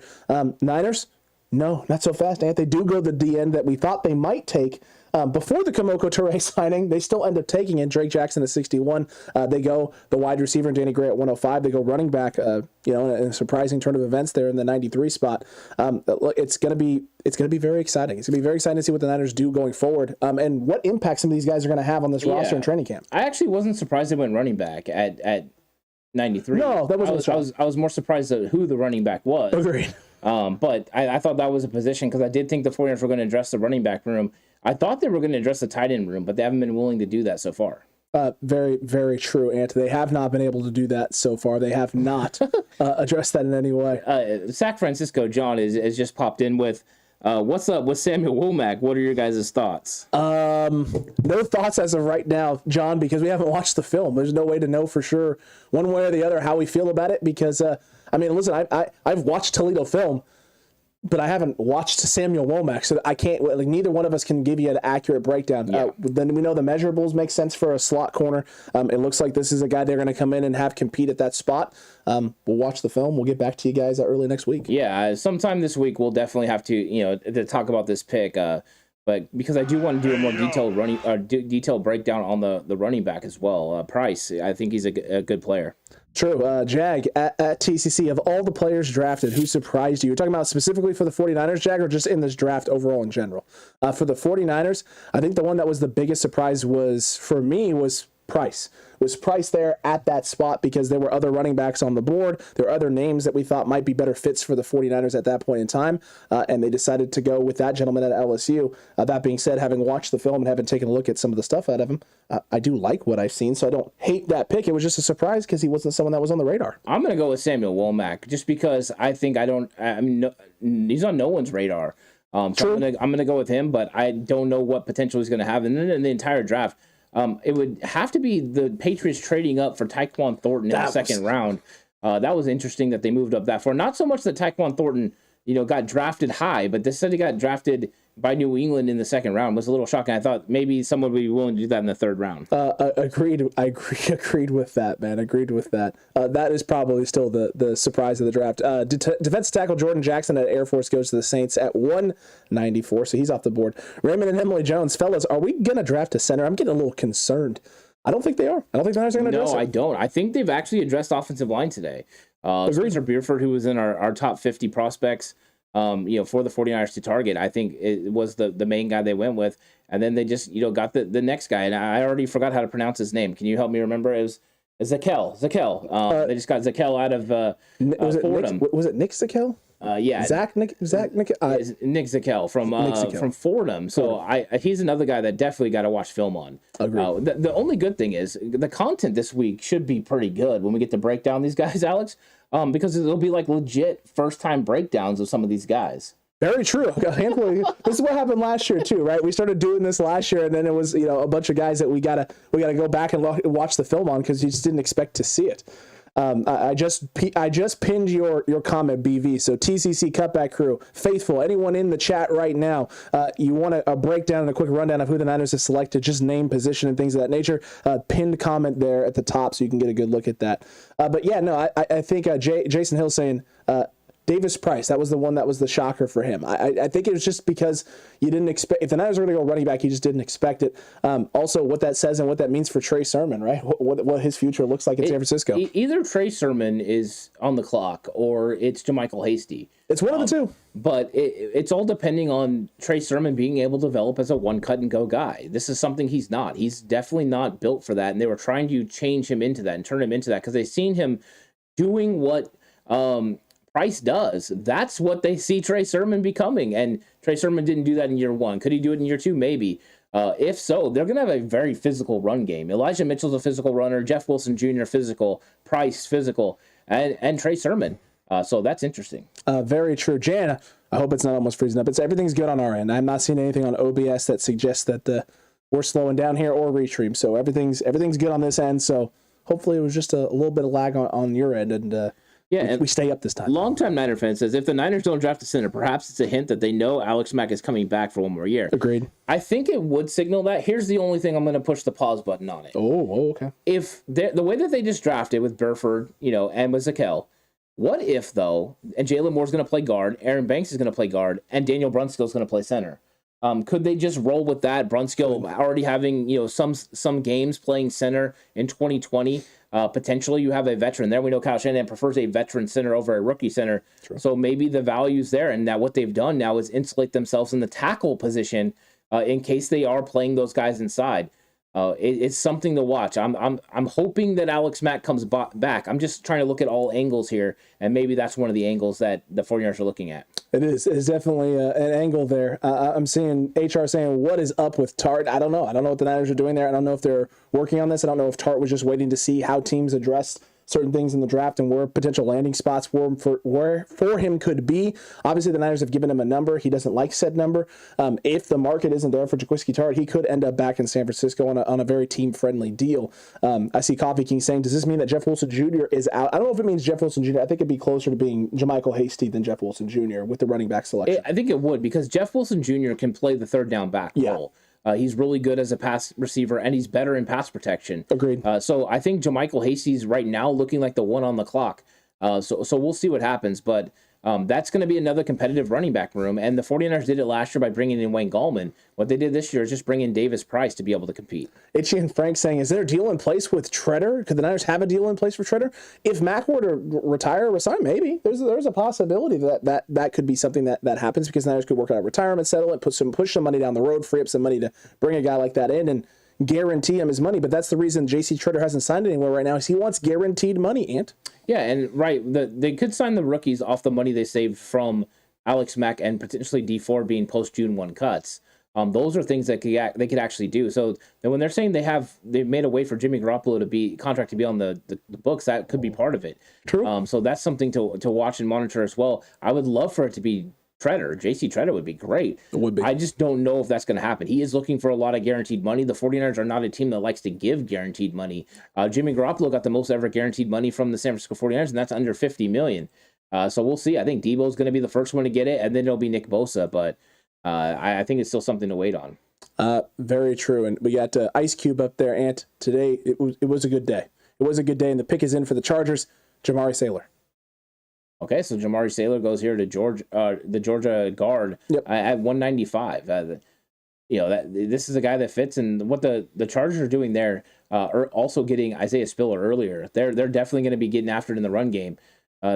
Once again, man, just that AFC West is impressive. It is very impressive. I'm seeing Coffee King asking, do you guys think Vic Fangio had input on any of the prospects? I know the Niners have brought him in. Is he in any sort of capacity? Well, I think people are saying that potentially Vic Fangio could be the defensive coordinator next year. Could be. So they're wondering. But the thing is with Vic Fangio, my belief, even though he's been a 3-4 defense in the NFL, I think he would have to translate to a 4-3 guy, because they don't have the guys that can play on the outside the way that you run the outside, the 3-4 defense. Nick Bosa's not a outside edge rusher in the 3-4, and Samson Ebukam is. So I mean, he would make sense.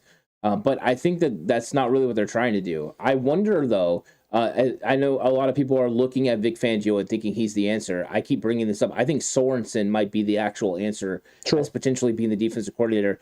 They just brought him in to be, the secondary assistant. I think he's somebody to watch as potentially taking over for D'Amico when he leaves.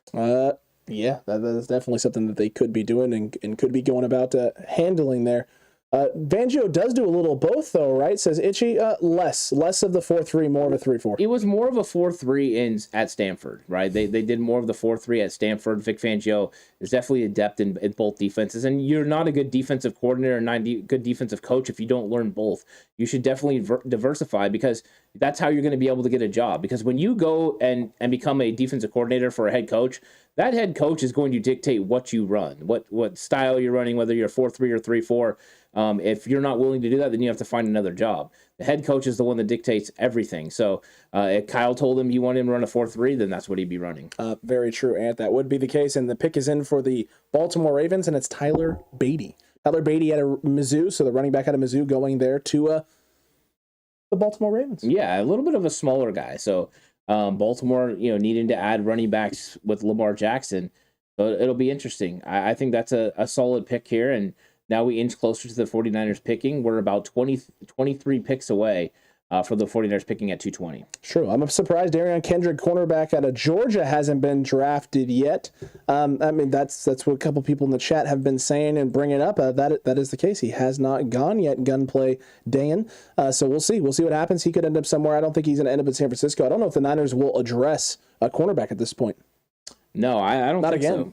I don't think so. I think that the 49ers are, potentially the only one I could think of. I haven't seen him go off the board. Maybe I'm wrong, but Kalen Barnes, that elite speed. He is still on the board. At some point, you would take a guy with elite speed that could play on the outside and try to develop him. That would be one guy I could see being that. But the 49ers are kind of on their own reservation right now, making their own moves. And I'm not sure that, anyone that we've talked about are going to be the picks. Except for my guy, Zakelj McClain is still on the board. So true. Let's try to get Zakelj McClain. And Gregory Jr. out of, how do you even say that? Washita Baptist just got taken by the Jacksonville Jaguars. I think maybe it's Washita Baptist, because I don't know where that is. Yeah, I don't know. But Trent Baalke, it was like, hey, 49ers, I see you drafting guys I've never heard of. I got one for you. Wow. Interesting. Okay. We'll see what you do. We'll see how this works out for you, Baalke. We'll see. Michael Durant saying, when the draft ends, can you guys do a list of the 10 best players for the 49ers to target for undrafted free agents? We can definitely do an undrafted free agent episode. Yeah, I think we can throw some names out there for sure. That's for sure. And there'll be some guys that were in our draft gyms that probably didn't get drafted, so those ones will be kind of easy. Yeah, so if you want to, that's another thing you can do too, Durant. If you missed that episode, if you didn't watch the draft gyms video we put out when we're done with the stream today, whenever you have time, go check that one out as well. That'll give you a good idea of some guys and potentially some targets the Niners could be targeting in undrafted free agency. Baalke was like, holding my beer, gentlemen. That's exactly right. Holding my beer. Was this a good draft? I don't know any of these guys, says Bomber T. It's a little too hard to tell right now. Here's the thing. I do like some of the names, and the more that I've watched film on Ty Davis Price out of LSU, the more I start to like the things that he has done and the things he's put on tape. I don't hate it. I don't hate this draft. Well, I think right away, one of the big things was Arden Key moving on. There was questions about, are we going to be able to get that pass rush back? Greg Jackson can do the Arden Key role right now. Very true. So if you're looking at that he can definitely feel that production. So that was a solid pick. And then Danny Gray was a great pick. This is a guy that everyone's been targeting in 49er land. He's tremendous with the 4.3 speed, so I think that's a great pick. And then Spencer Buford, a guy that has a lot of flexibility on the offensive line. So three guys that I know we've talked a lot about during this draft process that we're definitely high on. So I think the Niners did hit those. And with Price, I like what I've seen on film and the physicality. Definitely, that's the case there. And thank goodness we have Caleb Ant, because KNDR Collectibles coming through right now. I haven't been able to watch at work because of this trash connection, but saw we drafted Spencer Burford. So if you want an exclusive interview, maybe I can hunt him down in a Walmart or something and get that for you. Oh yeah, it's coming straight out of San Antone, so maybe we could get that done. I like that. Definitely could be the case. So Vish, the tweet that Vish put out that Jay Hill was talking about with the Tyreek Hill splits was in regards to Ty Davis Price. Oh, okay. So his splits are similar to that of Tyreek Hill. Yeah, it's about the short area quickness for Kyle Shanahan. The 3-cone and all that is really what he needs. And then I seen is Price taking over Debo run plays. I think Debo's role is going to be diminished in the run game, and they do need running back to be able to withstand that load. But they also needed to take carries away from Elijah Mitchell as well. So we'll see. I think that with Debo Samuel, they're going to have to keep him healthy. That's true. Eli, we're seeing an Eli Manning tweet on the board right now saying that my boy Sam won the draft last night. Tight ends, someone asked about tight ends still available. Jalen Weidermeyer, Jarrett Prince, Peyton Hendershot, Grant Calcaterra, although a little star just went up next to his name, and that is the pick, actually. The Philadelphia Eagles just went Grant Calcaterra out of SMU. So the SMU tight end goes there at 198, a guy that I like here, and decent value at this spot here at 198. I thought a little bit later would be better value for him in the 200s, but good on the Eagles. They go get themselves definitely a receiving tight end because he's not going to add anything in the run blocking game. No, but I think it's just a philosophy thing, right? Weapons. They're going wide open offense. They're going explosiveness. A.J. Brown being able to create. They already have tremendous speed all over the place. True. So, I mean, not just Devontae Smith, but Jalen Reagor and Quez Watkins. This is an impressive team. So adding a receiving threat at the tight end position makes a lot of sense. Definitely does. So in terms of tight end options the Niners could target, it doesn't look like there's literally no names on this board right now. I mean, a lot of people are very high on Jalen Weidermeyer, but I remember very early in the draft process also, Jalen Weidermeyer was being mocked as the best tight end in this draft class, and now we're sitting here at 198, almost in the 200s, and he hasn't even come off the board yet. I think people are definitely fallen in terms of their love for Jalen Weidermeyer, and I don't know if there's now a tight end on the board that makes sense for the 49ers to go after. Yeah, I think that as soon as James Mitchell went off the board and you read off the names of guys that were potentials, I started not to see a guy that could start over the guys we currently have. Fair. Not to mention the wild card of Jordan Matthews, who he's developed as an inline blocker and is able to do that. And we know he's willing. There's nobody that works harder than Jordan Matthews. I'll give him credit for that. That's why I was kind of already saying that he was Isaiah Likely. That's really what he is. And I know he's transitioning to playing tight end, but Isaiah Likely can't block either. But I think Jordan Matthews was already willing to go and cut people last year, so maybe there's that. There's possibly that as well. There's that possibly as well, Ant. You aren't wrong there. Pick 199 is already in for Carolina, Ant, so they've already done it. I'm seeing Frank saying Pacheco. He's been pounding the table for his guy all night long, right? First it was Ariaza. He's gone. Now he's going to pound the table for Pacheco. I like it. You keep that energy up. If they did draft a 4-3 type running back, potentially that would signal the end of JaMychal Hasty for sure, but also what it could do is maybe then it would put pressure on Trey Sermon. What would they do with Trey Sermon? The fact they didn't move Trey Sermon means he's going to be on this roster, and tackle Cade Mays from Tennessee just got drafted, so there's that. I don't know. I'm this running back room is very interesting to me. I think that right now the way the Niners are building it, they're definitely going with a lot of strength. And I seen somebody bring up in chat, I'm trying to catch the name. I remember the 49ers looking into Le'Veon Bell. Would that explain drafting Price? And I want to get the name on this. Coffee King. There we go. I think that when it comes down to it, his patience inside the inside run game is something that's very Le'Veon Bell-ish. The difference between Le'Veon Bell and Price is the way that he's able to stop and start. Price can't stop the way Le'Veon Bell did and start, but what he can do is accelerate when he sees a hole. So I don't think he has a stop and start ability, and he's a little bit different than Le'Veon Bell in that capacity, but he has good vision and good feel when he's inside running those inside run plays. Very true, Ant. That is definitely the case there. So some positive stuff there. Is Bell still on the board? The safety, Marquise Bell. Itchy, yes, he is still on the board. He is still available. How is Price in pass protection? I didn't get to watch a lot of pass pro situations for Price, so it's very, very hard for me to know. But I imagine he's going to be serviceable in that area if you're taking him that early. Yeah, I don't think he's going to be tasked with that initially. That's something that's developmental for him. That's why somebody like Jeff Wilson Jr. and even Elijah Mitchell make more sense playing on third down right now. They can both do that at a high level. Jeff Wilson Jr. especially, he's the one that I'm seeing as a third down option more than anyone. But, that's the thing. When it comes to Mitchell, Elijah Mitchell can play all three downs. He's a complete back. He is a complete back. I saw Nathan here just ask, who's worth more, Ant, a full tank of gas or Debo Samuel? Ooh, that's a close one. That is close. I mean, living in California and it could be gas at this point. No, I'm just kidding. It's obviously Deebo, but that was funny. That was a good joke. It was a good joke. Good setup. Thank you. Yeah. We knocked that one out of the park. That was a nice fast meatball right down the center of the heart of the plate. Appreciate that. Appreciate that one, Nathan. We need West just in case. Just in case. Yeah, there's still a push for Donovan West, and I think what's interesting, right, is PFF had Donovan West all the way up, in the third round, Alex, and you know that I've kind of pushed past it. Like, I don't know about Donovan West. Like, I like him a lot, but at that high, I didn't like him. Right now, Donovan West and these guys, West and Lindstrom's both tremendous value right now. I mean, the Niners could definitely address that. I just don't think they're going to, because they went back to on brand, which is drafting offensive tackles that can play inside. And if you're going to get an interior guy in the other line who plays interior, you might just go undrafted. Yeah, I mean, the 49ers have drafted one interior offensive lineman in the entire tenure of John Lynch and Kyle Shanahan, and that's Aaron Banks. True. This is just how they operate and how they handle it. All right. What the Niners do? You went Aaron Banks last year. You went Jalen Moore, and then you drafted two more tackle prospects who could slide into the guards. So what does that necessarily mean about Aaron Banks? I don't know, because they didn't draft these guys high. It's not like they went super high with these prospects, but it may just mean, right, they're making sure and shoring up that interior O-line by having guys who have versatility, who could also compete and do things on the outside. Yeah, and now we're 20 picks away from the 49ers picking with their first comp pick of the 6th round. Woo! We're getting close. Woo!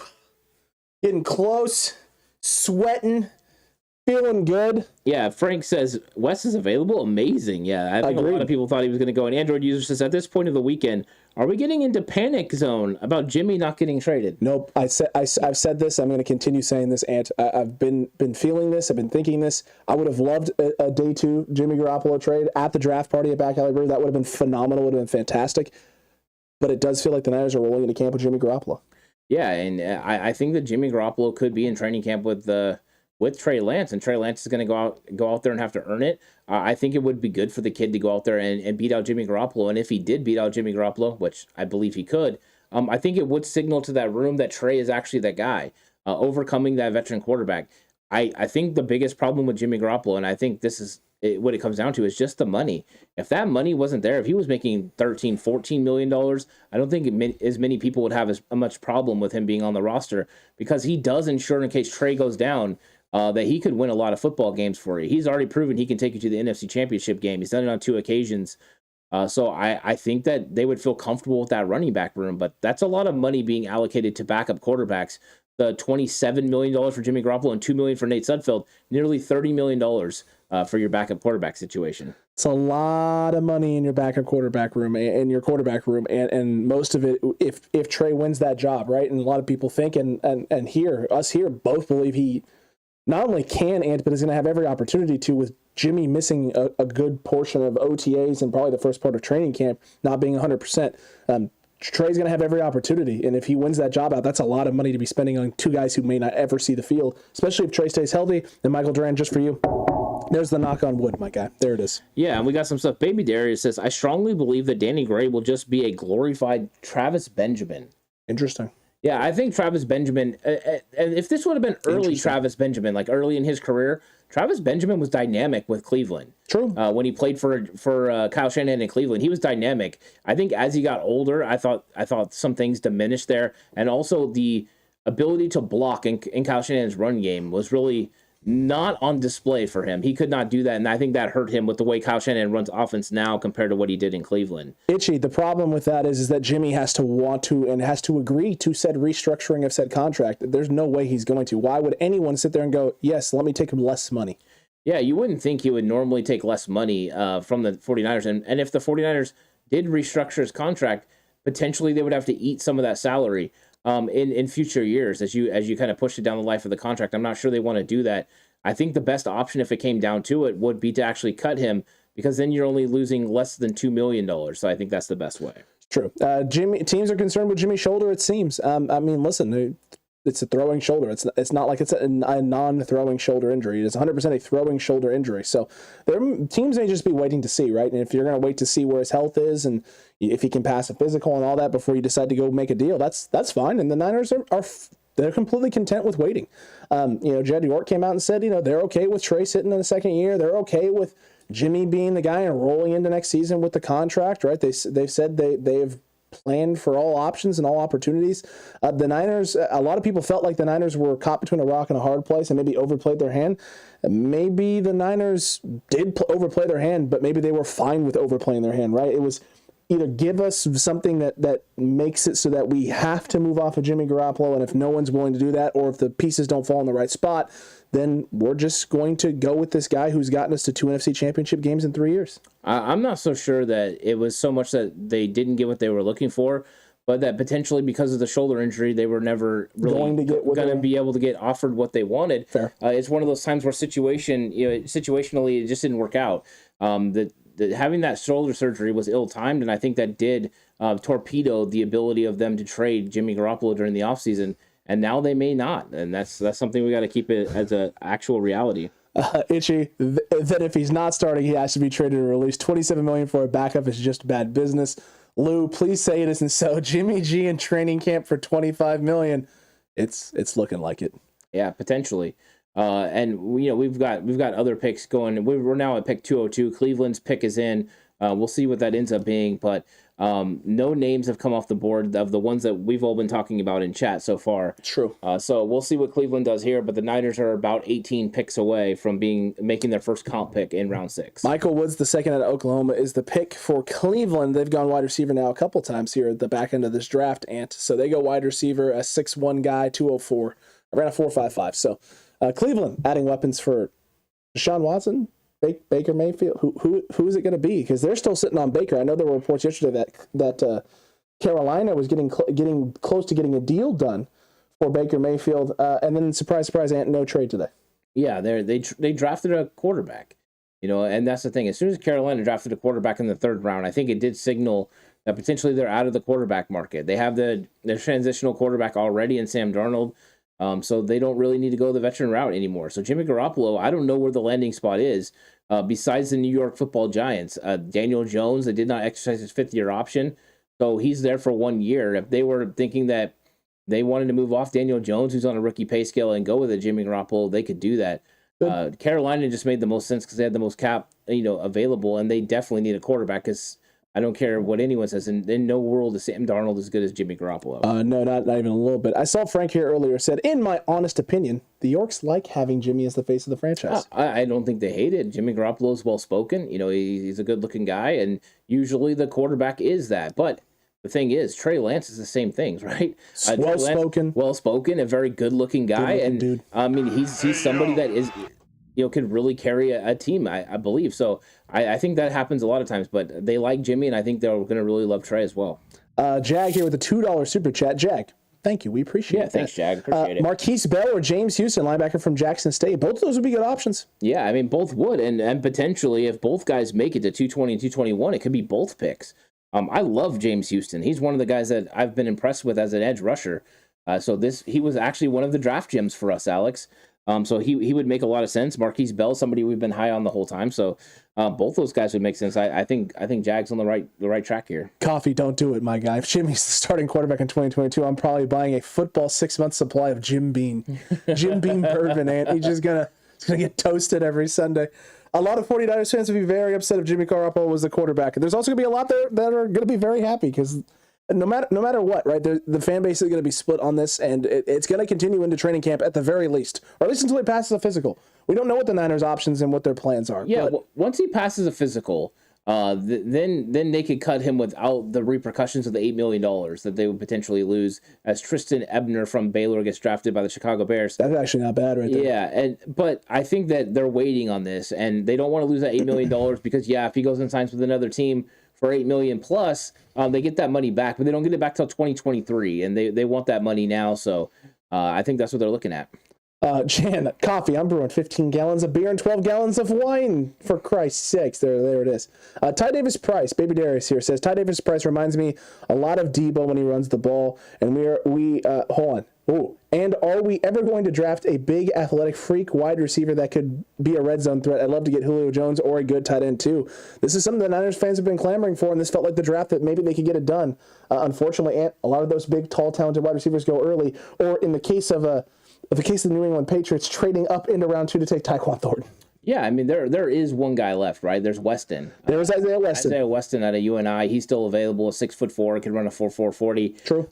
So there's one guy that's still available. Also, De'Aric Young, available from Lenore Ryan. So we got him. True. They could potentially go that way. And he had a lot of position versatility. As far as Davis Price looking like Deebo Samuel, the one thing I will say is, though he's big like that, like Deebo, the explosiveness that Deebo plays with and the way he's able to explode from the running back position, there's only one guy that I've seen in the Kyle Shanahan system that can do it the same way, and that's Raheem Mostert. Even Elijah Mitchell's not as explosive as Deebo Samuel coming out of the backfield. Deebo is special. He goes from 0 to 100 faster than almost all. Very accurate, my guy. Very accurate. So happy for a week or so of film breakdown coming instead of Jimmy and Deebo speculation. Well, I mean, there should be no more Deebo speculation. I don't think so. I mean, to be honest, I didn't think he was going to get traded. He didn't get traded. I'm okay with that. And as far as Jimmy goes, I mean, now that we're getting through the draft, there had to be some coming into the draft because potentially this was the next spot for him to get moved. Now that he doesn't, I think the Jimmy thing is on hold. I don't think we hear anything. There shouldn't be any speculation until we get to training camp. You know, if a quarterback gets hurt or something, then that's the next time. But right now, it looks like Jimmy Garoppolo could be in camp with the 49ers. Looks like that's going to be the case as well. Harold, second day of the draft always starts early. Harold got here just a little bit late. Yeah, so it is almost done. It almost day 3 is almost done. Day 3 is almost done. What's good to have? Oh my, there was a lot of stuff there. Paul, you deleted it. I can't even read it now. It's all good. It's off the board. I like Jimmy, but I'm tired of having a mini heart attack every time he throws a 15-yard pass at Coffee King. So I get it. I get it. I understand the frustration level there with Jimmy Garoppolo. It's going to be interesting to see what the Niners do at that spot. But we still got a couple picks here. We still got the Niners having a lot of things and a lot of options. So. Yeah, and we're 15 picks away. Houston's on the clock. True. And their pick is in. So we'll see what happens there. But we're getting closer now. And you know, we're seeing kind of Harold is saying, I like all the picks for us to improve the team. You know, and that's the thing. It's all going to come down to how these guys develop. But they did get some top end talent. Drake Jackson was a guy that in the second round was very, very nice pick. So I think that they're getting some guys that you can definitely work with. But it is about draft and development. So these guys are not finished products by any stretch of the imagination. True. Harold's saying he's excited. He thinks the Niners have picked great talent. So there you go. And Joel is throwing out there Justin Ross thoughts. It's closer. It's getting closer to where I would like a guy like this. The only problem is the health. That neck stuff. And the fact that he's fallen this far, this long, the medical might not be good at all. Or the play. I mean, yeah, but I think the play may be in part due to the medical. So no, it is. I mean, that's the truth. He hasn't had a good season in 2 years. Because he hasn't been healthy. The foot injury and the neck. I mean, that's not... right, if he's this far down, it's just... No, that's what I'm saying, though. If he never recovered after 2 years, like his production didn't come back up, he's just not that guy. Yep. So you're not going to take him early. I think you can fall in love with what he did as a freshman, but the injuries definitely made him struggle in those next 2 years, and now the production's just not there. No, it's not, and he had some struggles in the red zone this year as well with drops. Coffee King says, trivia question, when was the last time the Niners picked Mr. Irrelevant? I don't know. Yeah, that's a good question. I honestly don't know. I don't know. I actually hope they never pick Mr. Irrelevant usually. Well, that's just not happening. Yeah, they're going to pick Mr. Irrelevant this year, it looks like. So it feels that way. It definitely does feel that way, Ant. Jan says Niners should pick a quarterback on the Mr. Irrelevant pick. Could we get some Dustin Crum action? Cole Kelly, I did watch some Cole Kelly tape. I did like a lot of what I saw there. So there's options. I think it would be absolutely silly to do that. And the Houston Texans go Austin DeCulius? DeCulius? I'm curious about what that name is and how you pronounce it. Austin DeCulius. Okay, there you go. So he's gone. So now we're going to be at pick 206. 14 picks until the San Francisco 49ers are on the clock. Caleb, yes, Ariaza has been taken. Twisted Clown Niners are going to pick Marquand McCall. I don't know who that is, so it's possible. Did you put a name of people and just start throwing darts, Twisted? Is that what you did? Hingle McCringleberry. That's what I'm going to throw out there. Yeah, dude, he is about as much of a chance as anyone that's actually been right. The fictitious Hingle McCringleberry could actually be the name for the Niners. Who knows? Frank is throwing out Brock Purdy and Pacheco. So Isaiah Pacheco and Brock Purdy as 220 and 221. Possible. Definitely possible. Yeah, and Twisted Clown said yes. I had a feeling, Twisted. I'm not going to lie, I had a feeling, my guy. And believe it or not, we still have guys on our big board, Alex. So we still have Lindstrom, correct? Lindstrom is still available, and Zakoby McClain is still available. We knew that was going to happen because he's 5'11". And then we got Michael Wright still available, but this is kind of where he was going to go. So Jaquandre White and Marquise Bell, those guys are all available on the big board. That's a lot of names. And my pen is quitting on me. Oh, of course. There's so many notes there, so much scratching to do. Yeah, there's a lot of scratching, and it's Matt Henningsen from Wisconsin. D-end going to the Denver Broncos. There you go. Denver. I don't know how many defensive players you can choose, but you're choosing a lot. It's a lot. My guy, let's take the safety from Oregon. Watched him play on TV this year. He's pretty good. He's pretty good, my guy. That's probably is that Verone McKinley? Is he still on the board? Yes. Wow, Verone McKinley is a ball hawk. I like him. So him still being here is impressive. Agreed. Definitely is. And Niners are finally on the ticker, right? Yeah, they are. We can finally see them on there. Well, hold on a second. Wait a minute. 7. What are you doing?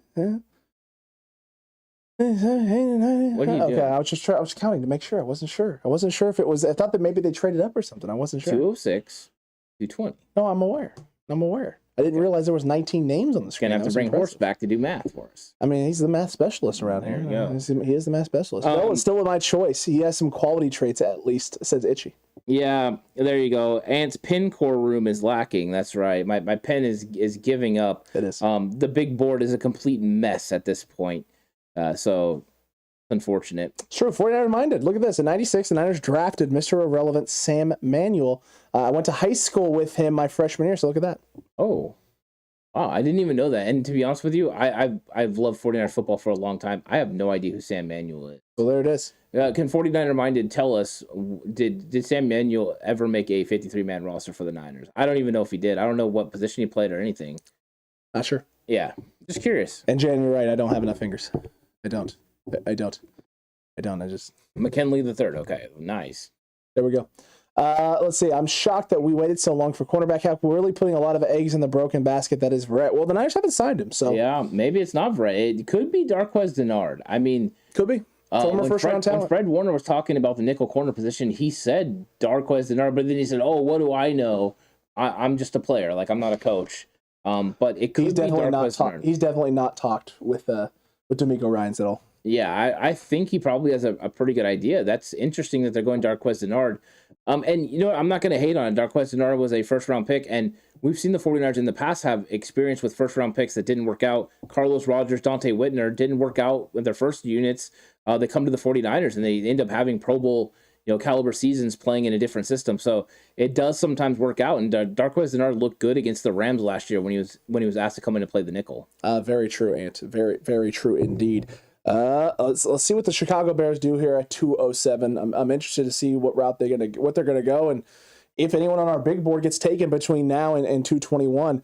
Don't be surprised if Womack plays in the slot this year, says Rich, you're not wrong. He could very well end up being a slot corner. I haven't watched enough tape to be able to tell you if I think he's going to be a guy who could even start. The problem is when you're drafting this late, it's really hard to find guys who can come in year one and have that kind of impact. Yeah, I mean, potentially, right? I think the biggest thing is when you're getting into the system, understanding, what you have to do from the nickel corner position is difficult.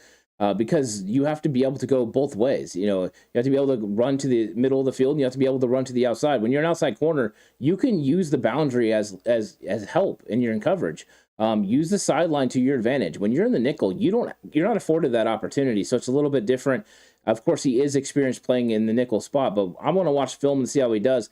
But it's just hard for somebody to come in as a nickel corner and step in right away and be able to do it at the level that you need to do, especially in a division that features players like Tyler Lockett and Cooper Kupp, and now Hollywood Brown and Rondell, Moore. This is not an easy way. It's murderer's row when it comes to being a nickel corner, and that might be really tough for a rookie. But I want to watch the film and see how he does. But I can't tell you you're wrong because I honestly don't know. It's true, and I'm seeing.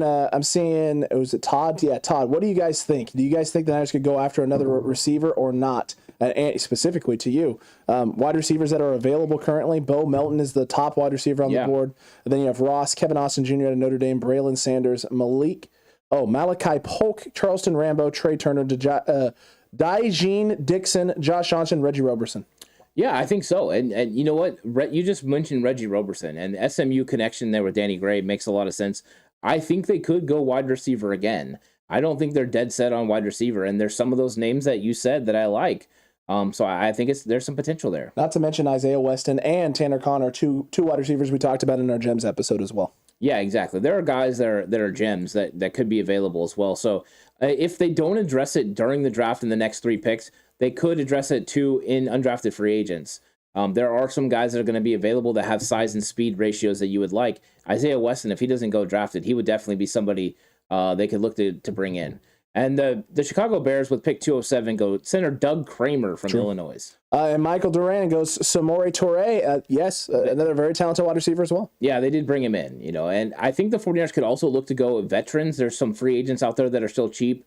If you're looking, it depends on what you're looking to do. If you're looking to add a tall receiver, there's a couple guys out there. But if you're looking to add a speed receiver, there's guys as well. So it doesn't all have to hinge on what happens in the draft.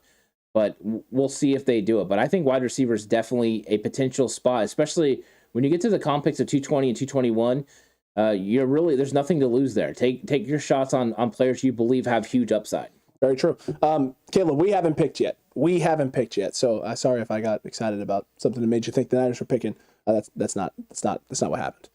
Not what happened. We did have the commercial break 49er gout before we got to us, with us still on the ticker. So maybe the Niners won't have commercial breaks. I'm guessing when it comes to the Niners, they do it again. I think at this point, they're just trolling us. Son of a gun. Yeah. Son of a gun. I'm seeing here from Todd. He likes Charleston Rambo. Watch him play in the Big 12. Killed my Mountaineers defense when he played at Oklahoma. Yeah, Charleston Rambo's as far as a guy that plays big, for sure. And Gary, your boy is gone. Pittsburgh Steelers just selected Connor Hayward. So Connor Hayward has been moving up boards recently, and he's listed as a fullback. So Pittsburgh potentially gets a fullback, which would be a smart move, putting Connor Hayward at fullback ahead of Najee Harris. And going back to a more physical style there in Pittsburgh, they're going to need that because right now, until Pickett is ready to go, I don't know what they're going to do at the quarterback position. I guess Trubisky's the guy, but is he going to be able to win football games in the AFC North? Yeah, I don't know. I don't know if that's something that he can do, and I don't know if that's something that could happen. But we'll see. We'll see what happens there. I know the pick is in for the. Is it for the Buffalo Bills? Okay, there it is. Buffalo Bills, and the pick is in at 209. So again, inching closer and closer and closer. I saw someone in chat just brought up Copy King. Did you guys witness that cringy Russell Wilson video? You gotta be unlimited. You gotta have a thought process of being unlimited. So right? You're not talking about that, right? You're not talking about that, because if you're talking about that, we have seen that one. In fact, we did a cringy interview with Russell Wilson about Mr. Unlimited. So yeah, we did see that one. If there was something else that I missed, let us know. Yeah, there could be a new one. Who knows? When it comes to Russ. True. It's true. Watch them start Pickett, Ant, said Todd. I think Pickett could start now. I think JLE said earlier that Pickett was listed as the starter there in Pittsburgh. So they might be going that route. He was picked at 120, picked at 20. Anytime you're a quarterback in the first round, you have a chance to start. And I think has less development than some of the other guys. So potentially he could.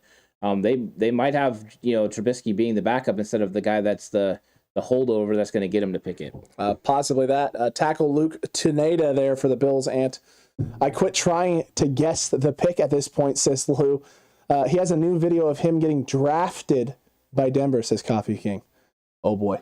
Oh, that does sound fun. Russell Wilson with the cringe of all cringe. Yeah. I'm Mr. Irrelevant. Yeah. Somebody's going to be Mr. Irrelevant. Yeah. Someone is going to. It's not going to be, not Connor Hayward. Yeah, exactly. And Zach Francisco says Jimmy will be week 1 starter. He'll finish out his life with his contract. Jed York already said having Trey sit 2 years wouldn't be the end of the world. Mahomes sat and A-Rod sat 2 years too. You're not wrong, Zach Francisco, about them sitting. The only thing is Aaron Rodgers played behind Hall of Famer Brett Favre. And that's first. And Patrick Mahomes was playing behind Alex Smith, but he did it for 1 year. And then he ended up playing the last game of the regular season. I know Alex Smith did play in the playoffs, but they transitioned after 1 year. I think the Mahomes way was always the way that the 49ers were seeing it, as a 1 year thing. So potentially that's what's going to happen there. But Connor Hayward, what a nice pick. And it's interesting that you get another Hayward in Pittsburgh. Yeah, and Cam Hayward just said, it looks like I just got a roommate. Yeah, there you go. So there you go. Add themselves a dynamic guy and do a little bit of different stuff. 49ers draft Giovanni Carmazzi. Not again. No. Not again. Please. No, just don't do it. 49er gal, if we get an advert break equal obscure. No advert equal Brill. Oh, there you go. Could be someone you know, right? No advert break. They're like, if they have an advert break, maybe they're sitting there going, hey, guys, we don't have the graphic up for this guy. We don't have a nameplate. We need to make one. We got to cut to commercial. Yeah, New England goes guard Chasen Hines at LSU. So LSU has just produced like 4 or 5 offensive linemen now in the NFL. The Rams are about to make 2 picks in a row. Boom, boom. And then they have another one coming up about 4 or 5 picks after that. So they're about to pick 3 times before the 49ers make their last 2. And then we'll get into the 7th round. But we've got roughly 9 picks to be made until the Niners are on the clock at 2:20. True. So centers that are left, John, Donovan West, Alec Lindstrom, Dawson Deaton, Ben Brown, Nick Ford, Michael Maletti, Liam Shanahan. So anyone who thinks maybe Shanahan will go after a Shanahan, Liam Shanahan at LSU, doubtful there. And Brock Hoffman, and those are the top 8 per ESPN and NFL Network. Yeah, at this point, right? I mean, either you can take one of those guys at 220, 221, one of those center prospects, or are they going to make it out of the 7th round? I mean, could these guys be undrafted free agents for the 49ers? Alec Lindstrom is an undrafted free agent. I don't understand. That's exciting. It is exciting. I just don't understand drafts. When y'all when the Niners going to pick and who are they picking? So we're about 9 picks away right now. And as for who they're picking, it would feel like maybe, I don't know. What the Niners not done? They have not gone interior O-line, right? They just don't do this. So I wouldn't feel like interior O-line. If anything, feel like maybe a wide receiver option, getting a guy late and talented in this draft. Maybe a safety option like Marquise Bell. Maybe a guy who has safety, who played safety in college and that could transition to linebacker in Weatherford. Maybe that's the option. Or maybe it's a Kobe McLean out of Auburn. Yeah, I think it's going to be somebody that they feel, one of these picks will be somebody they feel has tremendous upside. So they're going to be looking for something that's an elite trait that they can develop. And this is kind of where they go with it. I don't know if an interior offensive lineman makes sense right here. So think about guys that maybe would, this could be more guys that come out of nowhere. Or guys now that you're just thinking potentially maybe had some questions about, their attitude or the way they handled things, but now they're at a time where the risk is worth it. And we did get a $5 super chat from Jag. I don't want to start anything, but if quarterback market dries up, what is the possibility Jimmy comes back restructured at 10 to 14 million as quarterback 2? Am I just tripping? LOL. You're not tripping. I mean, I think this would be something that we'd all like. If this were an option, the Niners would love this. Jimmy has to agree to that. He has to agree to that. He's only guaranteed like $2 million right now. The roster bonus is, I think he has an active roster bonus of $25 million. So if he makes the roster, he's getting paid that additional $25 million. But he's only guaranteed $2 at the moment. I think it's like $1.8 million or something like that. So he'd have to agree to said contract restructuring to come in as the backup. And here's the thing, right? That would mean getting it done before training camp, before there can be an actual quarterback competition, which means the Niners would just be ceding the job to Trey. Jimmy's going to want to compete for the job. So he's not going to compete for a job to take less money. If anything, he's going to compete for a job to get, to be the starting quarterback for the Niners so that he can go out and get a contract next year with another team and still be a starting quarterback. It would be silly for him to do something like that. It'd be great for the Niners. Jimmy's not going to do that. Yeah, for the team, it makes a lot of sense. Now, the only thing you have is if the quarterback market does dry up and Jimmy doesn't feel that he can find a starting job in the league this year because there's nothing available. True. Potentially, he could say, you know what? I'd rather make $12 or $13 million this year than not very much, right? If he signed his backup $7 million or whatever. Quentin Lake from UCLA just gets drafted the safety to the Los Angeles Rams. So maybe there's an avenue there, but we'll see what happens. If I'm Jimmy Garoppolo, though, I'm trying to play hardball. I'm trying to make sure I make the $27 million because, the 49ers want to get something back from him. They don't want to cut him, so he has some leverage. Unlike Deebo Samuel, who had no leverage, Jimmy Garoppolo does have some leverage in this situation. Look, we all know that what really is going on, and this is what Caleb's been pitching right now, and you and I won't be able to hear this, but the TCC is going to be able to hear this right here. We all know that per Caleb, Nate Zakelj is basically going to be kicking down the door of the quarterback room. Oh, jeez. And just that right there, right? Hey, you out there watching me right now, acknowledge me. He's going to be giving them the Roman Reigns treatment. He just wants to be acknowledged and be in part of this conversation for the 49ers. The quarterback situation is just going to be interesting in terms of how the Niners address it, how they handle it, and what the actual options are.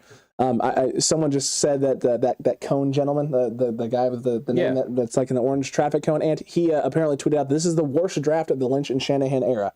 Per his opinion, and there are definitely some people who feel that way, especially with the names that have been picking late. They have no idea who these people are, or who these players are, and if they'd be scheme fits. There's definitely been an interesting draft. It's been full of twists and turns, and some crazy trade-ups and drafting people much higher than I thought I'd see them go. Yeah, I mean, there's been lots of times that people have drafted players. You know, I mean, Montana didn't have a strong enough arm. He was too skinny. He couldn't get it done. There's an 11th round pick from Clemson that ended up making the catch in Dwight Clark. So there's that. You also had, this guy who wasn't very good from Mississippi Valley State. He dropped too many footballs, ends up being the greatest wide receiver of all time. So, yeah, when you want to give instant analysis without ever letting these guys get on the field and seeing them at practice, sometimes you can put your foot in your mouth. So you have to be careful about that. Just because you don't know them doesn't mean you shouldn't go in and evaluate the film and really watch and see how these guys fit in the system, because scheme fit will make these players better. If you take a player and play them out of position or play them in the wrong scheme, they won't live up to the full potential that they can play with. So you've got to be careful about that, because every time you make one of those statements, one of these guys ends up being an absolute savage. Drake Jackson, for instance, could easily be Arden Key and produce 6.5 sacks in his rookie year, and I don't think anyone would be upset with that. Very true. BB50 says a pass catching / blocking fullback. Well, I mean, Connor Hayward just went off the board. That was the most versatile guy that you could put in that room. I'm not sure about the other potential prospects there. I didn't break down a lot of fullback options, Ant. John Paul, too. Nobody knew who the hell Kittle was either. I'm with you on that one. I remember seeing the George Kittle being drafted. I'm like, oh, we got a tight end. Cool. Come from Iowa. He must be a good blocker. And that's basically that's as far as we knew. I wasn't doing full breakdowns then. For sure, but you also weren't wrong about him being a good blocker. Right? Yeah, that's true. But that's the thing. Guys come out of nowhere, right? I didn't know who Drake Greenlaw was when he came out. Drake Greenlaw was a nice selection as well. It's just because it's a name you don't know doesn't mean they're not going to be a good player. Very true. That's not how that works. HR, would you go back to your job for half your pay? All right. If you've been agreed to something, would you come back and they say, hey, by the way, we need you to take less because we're changing your role, whatever. You're not going to just necessarily sit down and be like, yeah, you know what, let me do this. You're going to go try and find other options. No, I wouldn't go. I wouldn't take a pay cut and take half in and do the same job unless my job title was changing and I couldn't get a title that paid me the same amount somewhere else. Fair. So if I'm Jimmy Garoppolo, if I'm not going to make $25 million this year and my choices are making 12 or 13 as a backup quarterback for the 49ers or making 7 or 8 on the open market, $5 million, $6 million is still $5 or $6 million. I'm going to take that even if I get the Moran deal and I'm a backup quarterback. That's true. That is definitely true. So the pick is in at 212 for the Rams. Took a little bit of time there between 211 and 212, and they took their sweet time. Yeah. Apparently they had somebody to discuss. Apparently they were just taking that sweet time. So we'll see who the option is there and who they decide to go. If you had to guess right now, Ant, what is you? I don't want to say what's your heart saying, but what are you feeling deep down in your bones about what the Niners are going to be doing here at 220 and 221? I think it's an explosive player. I mean, that's what you're looking for. You need someone explosive, and if there's somebody with an elite speed trait like Kalen Barnes still on the books, I would think about him because you can't really translate that speed to any other player. He's special. And then Mykael Wright is somebody I really like as well, the nickel corner. Double down on nickel corners, but Mykael Wright could add in the a gunner situation and the return game. Both of those things would make sense to me, but we know that my guy Zakelj McClain is still on the board, so I'm just going to keep pining for him until he gets drafted or the Niners bring him in. Yeah. Would you rather have Zakelj McClain? Well, I mean, ideally, right? Zakelj McClain, Alec Lindstrom here would be the two you like the most. I would love Lindstrom. The problem is the way that the Niners have already drafted offensive tackles. I don't see him because I would love Zaquandre Wright as well. But they went with a big running back earlier, so Zaquandre Wright doesn't make sense. So I have to kind of somewhat put those guys on the back burner and realize that linebacker is still a position they haven't went after, and potentially Kalen Barnes playing the corner spot. If you believe Diameter Lenore can't get it done, potentially that makes sense. John Fitzpatrick out of Georgia, the tight end, goes there to Atlanta. And my heart right now tells me that they're going to take two safety guys here, Verona McKinley and Weatherford. They're going to take both. They're going to take two safeties. Yes, but the other safety being Weatherford, who could transition and play linebacker. Oh wow! If they took Weatherford over Zakelj McClain, I may flip this desk. There's a real possibility I would do that. Don't flip the desk because Zakelj McClain will absolutely run through Weatherford. Weatherford will cease to exist if these guys had contact. Weatherford is not known for his contact. Being able to play the linebacker position, I think Demetrius Flanagan-Fowles is definitely a better option right now than Weatherford. Look, I think the only reason I say that is because I think the Niners have right. It seems like they've gone back a little bit to what they were doing last year in terms of how they draft and looking for position versatility. And because Weatherford has that position versatility, and you lost to Marcel Harrison free agency, they're maybe sitting there going, "Oh, we can try him in both spots and see what happens." Yeah. Okay. But he also could be an undrafted free agent at this point, the way this draft is panning out. Yeah. No, flipping the desk is not a sign of joy to see them on the field. That's not what's going on there, Twisted Clown. No, Twisted. It's the opposite of that, actually. The opposite of that. So we're at pick 214. The Los Angeles Chargers are on the clock. So we're getting closer, 6 picks away. The pick is in for them, so we'll see when they announce it who it ends up being. Exciting to find out. They've had themselves a decent draft. They went Zion Johnson. They went JT Woods as well earlier, so they addressed the offensive line and to address that secondary. And then they went Isaiah Spiller, a guy who was a running back that was very high on our 49-player big board. And then I'm not even going to try and pronounce the name, Ogbonia out of UCLA. And then that one was tough. It definitely was. Here's an opinion. The Niners drafted a running back to keep Debo happy and pay him his money. Debo to end the Debo drama. Still think Jimmy G is gone. It's Trey Lance's era's quest for 6, says Todd. It could be. They definitely could have drafted to take some of those carries away from Debo Samuel. I think that is something that's important to them, is to use him more sparingly in that sort of wide back role. I think that they do want to rely on their running backs. However, I believe that at some point, Debo Samuel is going to be asked to do those things again because nobody can do it at his level. I don't think it'll ever be to the amount we saw last year, but here in spurts to win football games or to make an impact on certain teams, I think it will be schemed up that way. It's true, and they're talking about Jimmy Garoppolo currently on the NFL Network and what's next for Jimmy G. So yeah, it's still something that everyone's going to continue to talk about. Speculating. Well, yeah, right, and then right now the pick is in for the Chargers, and they go Jasir Taylor from Wake Forest. So a cornerback option here going off the board. That is accurate. Superhuman speedster Mostert healthy. We were a Super Bowl contender. He goes out. We suck. Debo steps in. We become a contender again. Did we miss out on a Mostert elite speed running back in this draft? Well, there was a Pierre Strong who went to, I think it was New England. Correct? Yeah, it's New England. So, New England got themselves a speedy running back. We got a guy with great vision and I think enough speed. I think there's enough speed with Ty Davis Price that they could do some stuff with that there. We are definitely lacking in the actual speed. Top end speed. Yeah, Elijah Mitchell's fast enough to have big runs. He can have 35, 40-yard runs. I don't think he's going to be able to have the breakaway speed that Mostert does, but you're not going to be able to duplicate Raheem Mostert's speed. He's just too fast. Accurate. There's not very many people that can do that in this league.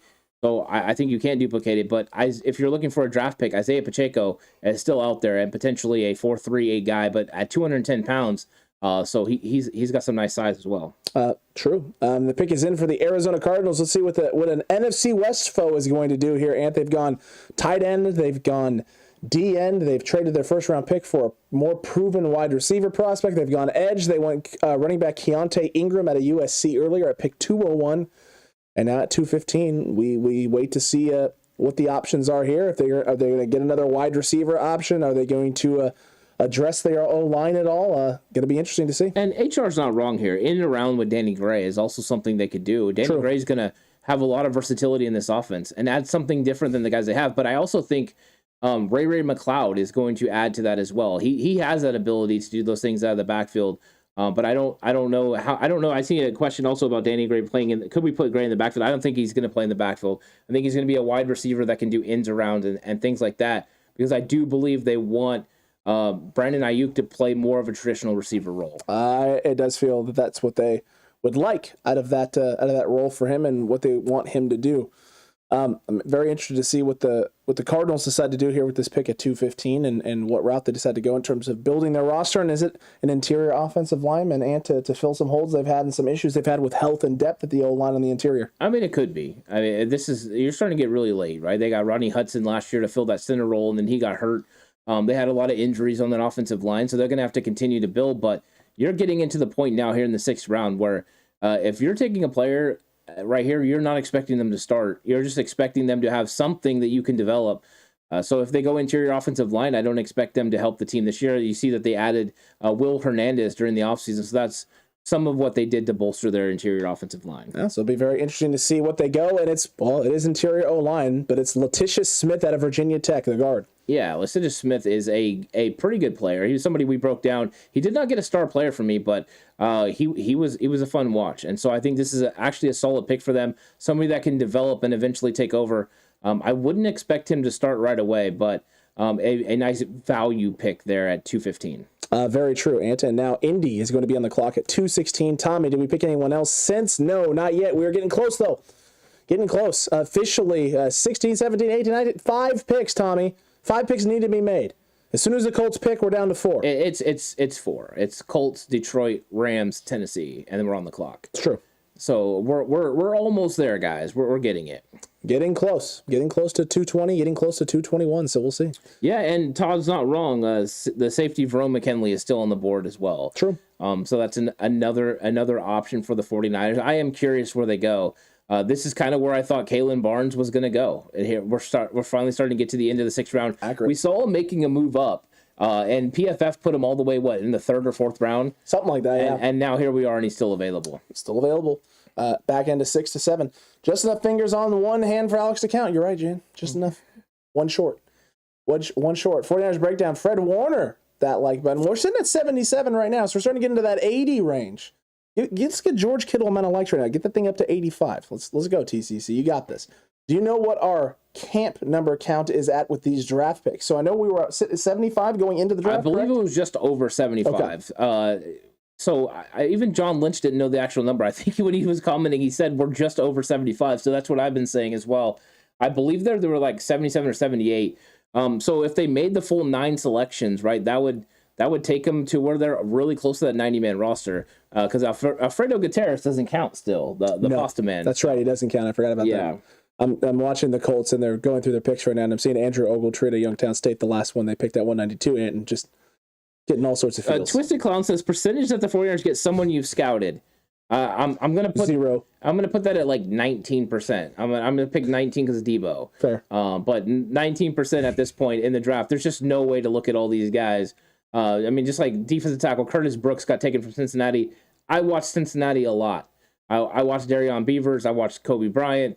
I watched Brian Cook. Yeah. And at no point do I remember watching Curtis Brooks. He wasn't my focus, and he didn't really jump off the screen at me. So that's what happens, unfortunately. You watch game films, and not everyone jumps off. Sometimes they do, because me and Alex watched some film of a couple teams, and we're like, wait, who's the heck is that guy? That guy. Yeah, that happens for sure. That dude needs to get a look, right? That has happened a few times. This year the Niners did actually take a couple of guys that we've targeted. Burford made our 50-man big board, and Danny Gray was on the big board, and a guy that we had talked about and mocked the Niners a bunch. Yeah, and actually, if Drake Jackson would have been thought to have made it that far, he would have been on the big board too. We thought he was going to go in the first. He's been mocked in the first round almost everywhere. He was a first-round guy for everywhere, so I didn't think he was going to make it out of the first round. But he definitely in the second round would have made a lot of sense, so I like him for sure.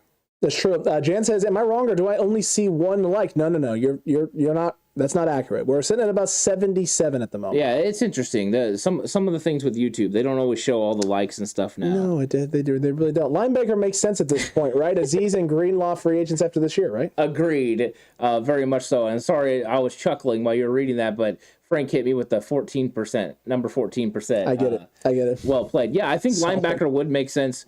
And we know that Jacoby McClain's there. I don't know if they're going to go that way, but he's just one of my guys. We did hit a home run with Lee Woodall in the 6th round in 1994. Oh, yeah. I really like Lee Woodall. And what a linebacker core that was with Gary Plummer, Ken Norton Jr., and Lee Woodall. Fantastic group that ended up winning a Super Bowl together. Well done. Very true. Very true. I did see someone yesterday after the Ty Davis Price pick, and at the end of the night when we were wrapping up and I was at home watching some film of Ty Davis Price, someone was breaking down his film, and a couple of people on NFL Network and a couple other places compared his running style to that of Roger Craig's with the high knee drive. So I was watching that and going, I wonder if that was anything that ran through Kyle's mind. I don't know. I don't know how much these players or how much these coaches equate traits like that to certain players. You can't. I don't think you can watch high knees and be like, "Hey, we're going to get a Roger Craig out of this." I don't know. His knees do come a little bit higher than most. I will give you that. I did see that on film as well. So that's interesting, though. But he's a big physical guy, and even though he's 211, I thought he looked like he was 230 pounds on film, which that's good news. Very true. Very true, man. So we'll see. Pick 217. The pick is in. Advert break two before our picks. There we go. That's good news. 49ers gal, this might be it. Well, we might get both picks before the 7th round without a commercial break. That would be wonderful. That would be glorious, Ant. That would absolutely be glorious. Yeah, and then all we got to do is wait for the last pick of the draft after that. That's true. Oh boy. And I'm gonna have to cut out before that. I still got some packing to do. I still got some moving to do. I'm seeing here, Itchy, New England hit a 6th round home run 20-something years ago, too, if you haven't heard a million times yet. Oh yeah. Who was that again? From Sarah High School. Oh, that's right, man. Local guy. Tom Brady. Some dude. Heard he's pretty good. Is he? I've heard he's won some Super Bowls. I know. I did see him pining for if Elon Musk bought Twitter, which he ended up doing. Getting rid of the photo that he used to take at the combine. The draft photo. He did look very scrawny. Yeah. Yeah, I don't know how anybody looked. I mean, right? He was like, I would just people pass over me. Did you see your draft photo? I would have passed on you. I think the bigger passed on the bigger question is, how did that guy develop into getting Gisele Bündchen? That's what I want to know. Yeah, no part of me ever would have thought that the chin line would come in. You know what it is? Winning. That's what it is. It's a winner. Yeah. Definitely a winner. Paul Saunders, Brady's overrated. All right. Ooh, okay. I like the spice. I like that. And the spice. We got to give Paul Saunders some more love for that Tom Rathman jersey. That Tom Rathman jersey yesterday, man, was phenomenal. It was absolutely phenomenal. Just great. Just great. Solid. It was a lot of fun yesterday, by the way. The draft party was a blast. And Todd is saying basically that maybe they drafted Davis Price to get rid of Trey Sermon. The one thing I have with that they would have probably tried to move Trey Sermon. I don't know if there's a market for Sermon, but you would think somebody would like him, right? Like there has to be one team. I know we did. So we tried to trade him. Yeah, we tried to trade him because we thought they were going to go running back in the draft or potentially trade for a running back. We did try to trade him. There wasn't a lot of teams that were interested in trading for Trey Sermon. Just the Bucks. Just the Bucks at 133. They ended up going running back in the draft. And they went running back around that spot too, which was funny. So there's that. Brady overrated objection hearsay, says Coffee. Yeah, she's been watching the depth chart. Itchy makes a nice point, but if overrated, you took him at 199. Taking him at 199 as the opposite of underrated. Yeah, it would be hard. I mean, if you're talking about him in regards, if you're trying to compare him to like Joe greatest Montana, of all times, potentially you could continue to go with that. I like to keep my guys in different eras. So I think Tom Brady's one of, if not the best in his era. I think Joe Montana is the best of his era.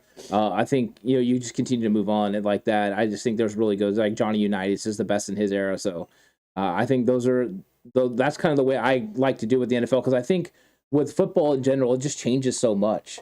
Those quarterbacks back in the day, they didn't throw it as much as, Joe Montana did, and Joe Montana didn't have the protection or throw it the same amount that Tom Brady does. So I just think it's a different game. Twisted clown with you can't kill a quarterback these days.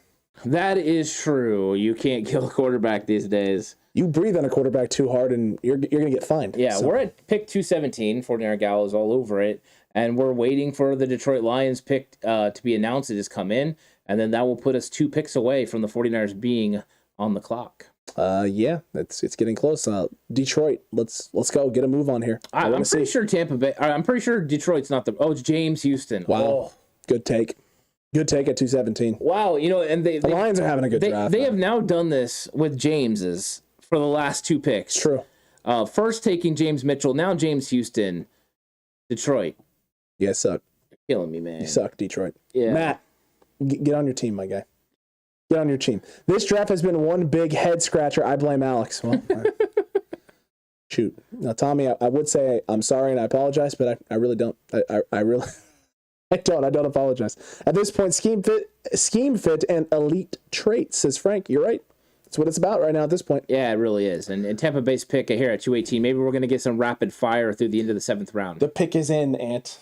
Yeah, it is. It's just they don't announce it, which is it's a killer. And I know it's a part of the TV thing that they're supposed to wait. Boy, would it be a lot better if they just rapid fire through these things. I agreed with you.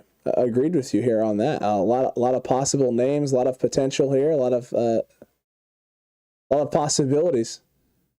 I don't know what the frick are they showing on TV right now? Gee, mini Christmas. It was about that an hour ago, says Lou. Oh my God, probably the best thing Tommy Boy has ever typed, said Jay Hill. These two have been going at each other all day in the chat. Coke Hyped. Interesting. Wow, interesting. Minnesota tied in. True. Was he one of the guys you broke down? No. Or what were you enjoying his 4.98 speed? Nope. Nope. No. Okay. Well, they did go tight end earlier. It's true. Wasn't it Kate Otten? It was Kate Otten. So Kate Otten, that was a solid choice. This is their blocking tight end then. Agreed. There you go. So here's the blocking tight end with Coke Hive. But the Kate Otten earlier was a great selection. It's true. Was Cameron Brate? Did they re-sign him or? That I don't know. Yeah, I don't know. I haven't paid too much attention to their offseason signings. I just know they don't have Gronk. And potentially with these 2 draft picks, they don't plan on having Gronk. It's true. So Jason, by the way, with the zinger, Tommy comes back with a maybe so I can roast Jason over the hill in person. Yeah. These guys are... What? Yeah, exactly. You know what's funny is they have similarities because both enjoy to cook. True. Yeah. Exactly. Yeah. Very true. It's bringing people together. Yeah, it's all about connection, guys. It's all about connection. Love. Compassion. Yeah. Jaylee is back, and the pick is in for Tennessee. So, Jaylee. Yeah. Harold Murillo says, barbecuing currently. Thanks for the update. Excellent show, as always. Listening while barbecuing. That's wonderful. That sounds like a good day. Okay. So, Harold's going to have to tell us what he's cooking when he has a break, too. I'm very curious. I'm excited as well. Nick's saying they're trying to stump the truck on if they can bring up prospects they don't have a clip on. Gotcha. So they're voting and putting guys up there. If the only clip you have is of a guy running a slow 40 time, then is that Kieft? I don't know if that's Kieft. That looks big. That looks big to be Kieft. I wonder if it's the guy the Niners just took earlier, Nick. Zakelj. Zakelj, yeah. I don't know. Oh, anyways, the Titans took Chance Campbell, linebacker. Ole Miss. That means the 49ers are on the clock. Here we go. And Harold is cooking steak. Oh, that sounds delicious. We got Cinco de Mayo coming up. I'm so ready for tacos on Thursday. Whew, that's going to be good. And the pick is in for the 49ers. So we're just waiting now. We'll see what happens. The Niners are going to make a pick. John Paul, no reason to break your TV. The Niners are picking. Yeah, and so go ahead and if you have an idea, go ahead and spam it. If you think it's Verone McKinley, if you think it's Jacoby McClain, you think it's one of the center options, you think it's another safety, is it Weatherford, like Alex said? Let us know who you're thinking. Let us know for sure. We want to know. Yeah, I love that. Bashar is in the house, Tommy. You are correct. Yeah, people. I love that. Have to get hometown Irish punter Daniel Whelan from UC Davis. What's up for Stump the Truck? Oh, I thought they were talking about the Niners pick. It's Kalia Davis at a UCF, defensive tackle in the interior. Okay, there we go. Nice big defensive tackle for the 49ers. 6'1", 302 pounds. Size and speed, or size and weight sound a lot like who? Does it rhyme with BJ Holmes? Yeah, it definitely is. It reminds me of DJ Jones for sure. At size, he missed 8 games in 2021 for a torn ACL and opted out of the 2020 season due to COVID. Well, the good thing is he hasn't played. He's fresh. He is fresh. 49ers fans are going to absolutely hate this pick, man. They're going to absolutely hate this pick. I don't know how you hate a 6th-round pick. I get the injury concern. It's that. It's going to be that. It's going to be that and the fact that he didn't play in 2020. Well, this is what we're talking about, right? The elite upside potential. That's what you're going to get from the defense tackle. And the pick is already in for 221. Yeah, baby. So we're coming at this. And the thing that's funny, right, is people were giving me crap potentially about taking James Mitchell in our war room. And then the Niners go and do something like that and make it easier. And then totally redeem you? Yeah, thank you. I appreciate that. Bomber with the what the hell. Lou saying ACL and COVID. Wow. Tariq Castro-Fields out of Penn State, baby. I love that. So there, 221. They did go corner, just not with one with elite traits. Very true. Yeah. So I mean, the 4.38 speed. But he doesn't look 4.38 on film. On film, no, it doesn't translate. But we'll see. I mean, this guy's definitely an outside guy. So they went corner, Alex. Another corner. I mean, does this say something about Ambry Thomas or Deommodore Lenoir? I don't think it says anything about Ambry Thomas, but maybe Deommodore Lenoir. They've definitely addressed the nickel spot. But I don't think there's any guarantee that any of these guys make the team. But Tariq Castro-Fields at this spot, I forgot he was even on the board. I thought he was gone. Yeah, tremendous value at 221. So there you go. I bet everyone's heard of Tariq Castro-Fields at least. If you would have told me before the draft the Niners could have Tariq Castro-Fields at 221 when I thought this was a 150, 170 guy, I'd have been like, oh yeah, that seems like a no-brainer there at that spot, especially if you don't necessarily get a guy that you love earlier in this draft. So man, maybe they're falling out of love with Deommodore Lenoir. Maybe. What I miss? Bummer team. What's up with all these bums and the Niners not trying to pay future guys? I don't know. I think we got to remember DJ Jones was a late round pick that they ended up developing. True. And so they're trying to strike gold again, and they're looking for a player that has similar traits, and I think that's why they went that way with the defensive tackle. And with Tariq Castro-Fields, this is a guy that can play on the outside, and he does get after it playing at Penn State. He was a good player. You brought this up many times. 49ers were at their pro day. Yep. So they were looking at all the guys, and Penn State, Tariq Castro-Fields was thought to be a 4th round pick, and he was still here at 221, and he's too much value to pass up. It's what they felt like. Kinlaw D Ford enter the chat. Castro-Field, is that in Cuba? No, it's definitely not in Cuba. It's just a guy out of Nittany. And I see here, J. Ellie, what is a Nittany line? That's a great question. Definitely a great question. I couldn't be the one to tell you. I'm not a Penn State guy. So. I don't know exactly, but it appears to be a white lion. Maybe that's what it is. Just spitballing here. There's a solid chance. Yeah. They do wear a lot of white, and they have whiteouts at home games. I mean, all of those things would lead you to They did that. also produce one of your favorite songs of all time, so because of a certain player. Yeah, because he throws it on a dime like he ain't even trying. He's just a kid from Briarsworth who's wearing number 9, Ant.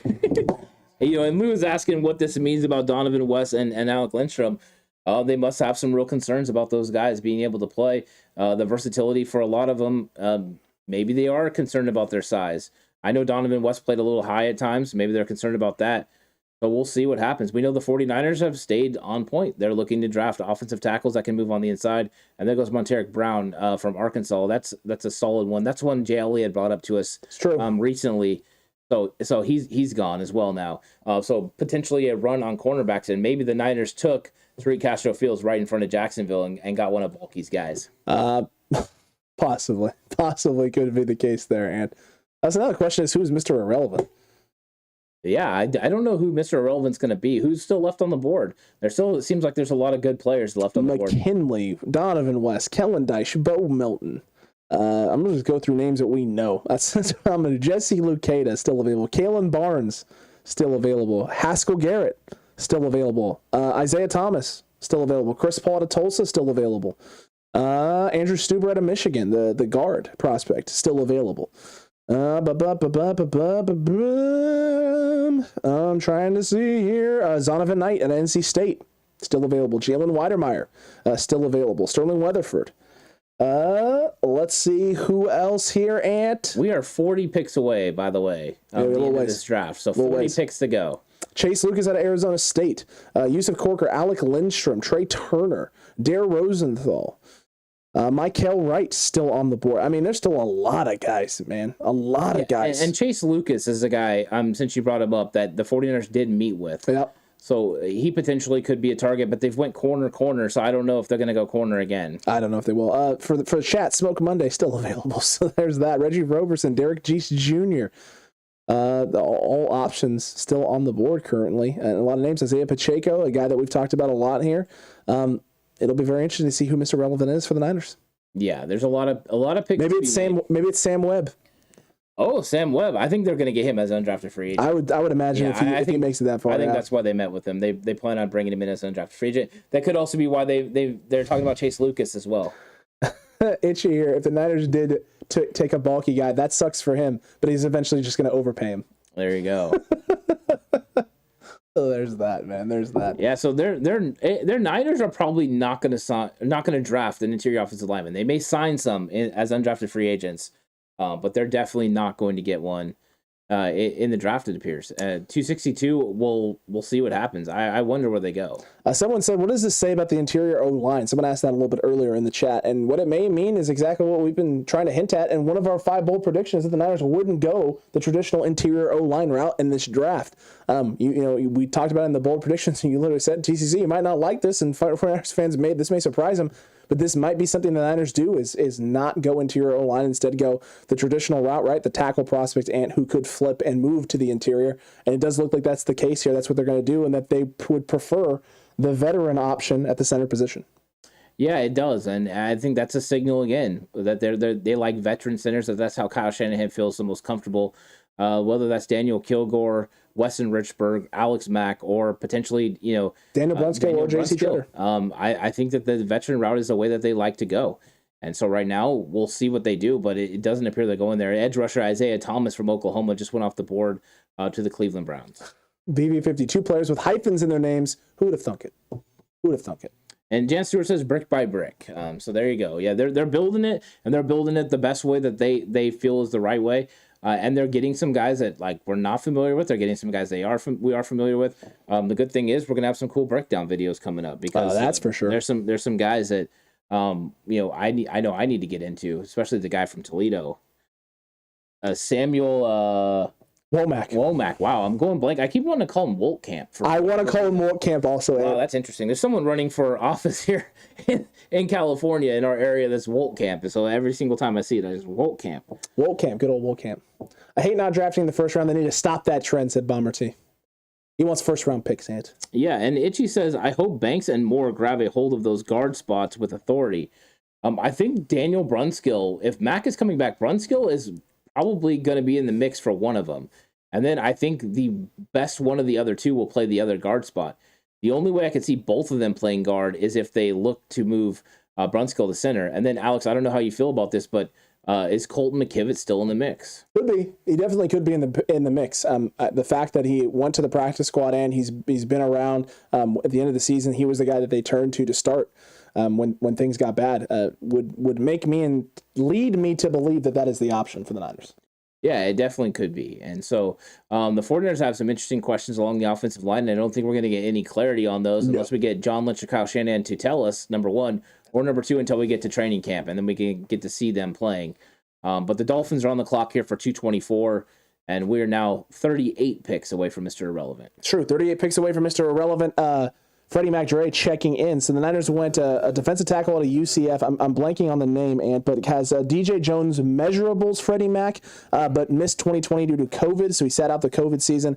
And then ACL injury this past season, missed 8 games. So definitely a guy that has a little bit of an injury history, but some upside and DJ Jones type measurables. Yeah, he does. The 6'1" size really makes a lot of sense. So I think there's that. I'm gonna go ahead and look up his name. I'm blanking on his name. And then the other pick at 221 was quarterback Tariq Castro-Fields out of Penn State. We know the Niners were at the Penn State Pro Day, so looking at a lot of guys. There it is, JLE. Kalia Davis. That is the name. Oh, that's his name. Yeah. Solid. Yeah. Alex, gotta go. Thanks again for all your hard work and the nice draft party. We appreciate that, Lou. It was fun meeting you out there as well. Thank you for making that trip out there. We had a blast. Yeah, and have a good day, for the good rest of the day, Lou. Enjoy your Saturday. And I think that was one of the cool things about the draft party, Alex. We'll talk about the draft party just for a second, but just getting to put some of the the names and faces together, including Freddie Mac, who was out there, and getting to talk to him and Roberto as well, or Robert. Robert was out there as well, and everyone was enjoying the tacos. The tacos were tremendous. You were enjoying the lumpia. Lumpia was bomb. But yeah, I actually brought some home. I didn't get to eat a lot there. I brought some home and enjoyed it, and wow, they did a really great job. But it was a fun event, and I think it was something special that hopefully we can do more events like that in the future.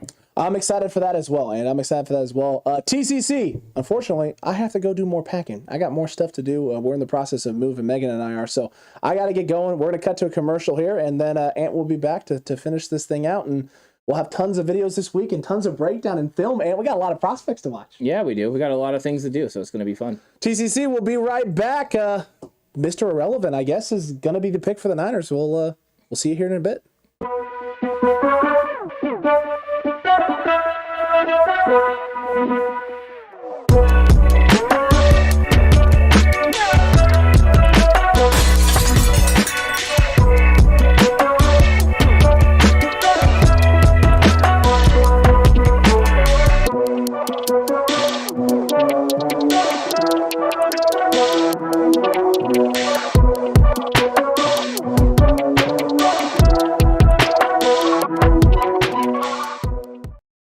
it's me. I'm the captain now. I'm all by myself.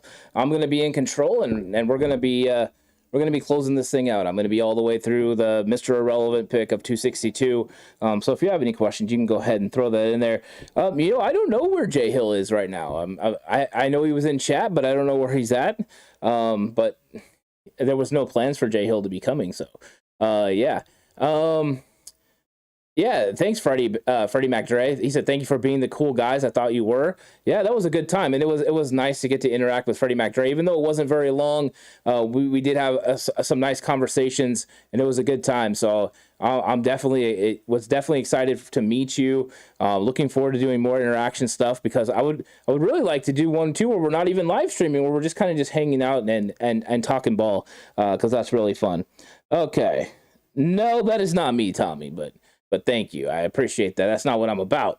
About other things. Thank you, Jan Stewart. I'm actually enjoying this as the Chicago Bears make their pick of Ja'Tyre Carter from Southern, a tackle. I did not do a lot of breakdown of this guy either, but seems like a very athletic guy at 6'3".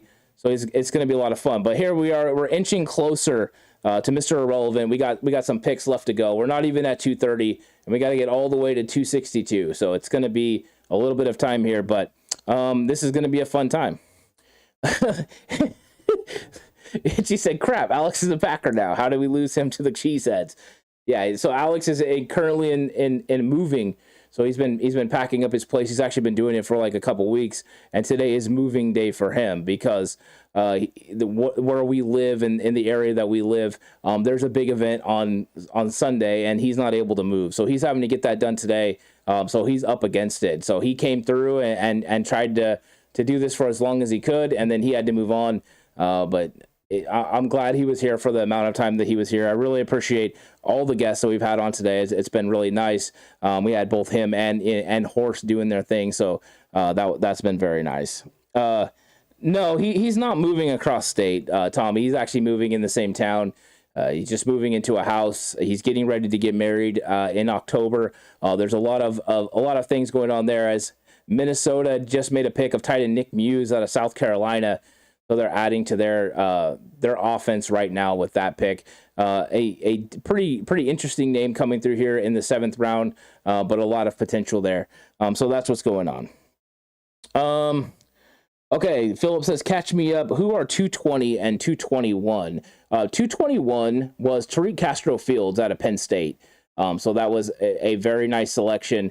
And then they went defensive tackle, and the name is escaping me. So I'm gonna look it up real quick, because I did not recognize the name. I keep going blank on him, so it's killing me right now. Sorry, guys.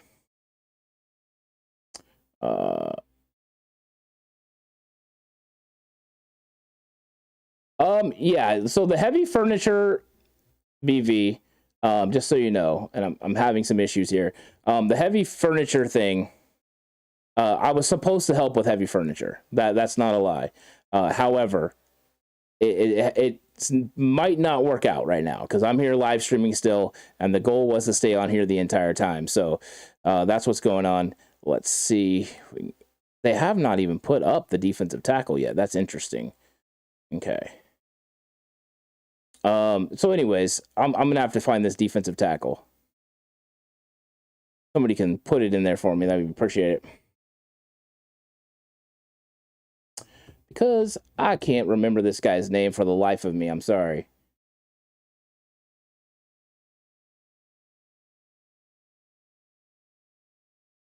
All right.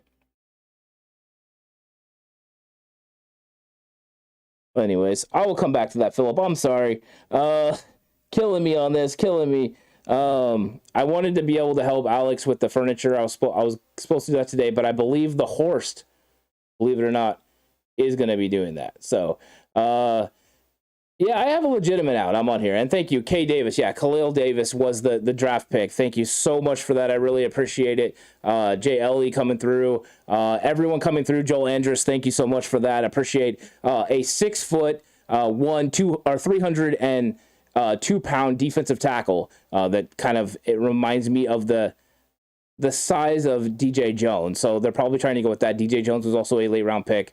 So we got that potentially. Tommy Huxley says, just horse like horses. I have no idea, Tommy. I don't know. You can ask him. The next time he's on, go ahead and give it a try. Go ahead and ask him and see if he likes it or not. I don't know for sure. That's an interesting question. But yeah, so Kalia Davis is going to be an interesting one. I actually haven't broke down any film of him, so I'm looking to break him down. Looking forward to it, in fact. But he opted out of 2020, did not play then. In 2021, he got injured. So he only played 5 games. So this is a guy that hasn't played a lot of football recently. So I'm very interested to see what he looks like. And the Seattle Seahawks just selected Bo Melton, wide receiver from Rutgers. So the Seahawks have continued to have a pretty good draft as they had a 5'11" wide receiver with 4.3 speed. It is amazing. Jansen says the horse will be like, hold the door. Yeah, so Seahawks are still hitting it out of the park. A little surprised that Bo Melton is still here. I didn't expect Bo Melton to go here, but in the 7th round, tremendous value. So I think, and yeah, Philip, tell everyone in chat, thanks for that. They really helped us out with Kalia Davis because that was, or Kalia Davis. I was escaping the name on that one. Some of the draft picks are not as well known as we're getting to this part, and I've been trying to remember everyone, but it is definitely a mission. There are so many draft picks that are available, and here we are getting to the 7th round, and I can't believe I even know some of these names because some of and a lot and people like JL know all these names as well. It's impressive, so something to keep watching. So. Here we are, we're getting closer and closer to the 49ers pick. We're approximately 33 picks away from Mr. Irrelevant. We've got 33 picks until the 2022 NFL draft is concluded. We'll see what they end up doing here. I'm guessing that the 49ers are, the 49ers are going to be looking for an impact player or impact traits at least. I don't know if we're going to get that for sure, but we'll see.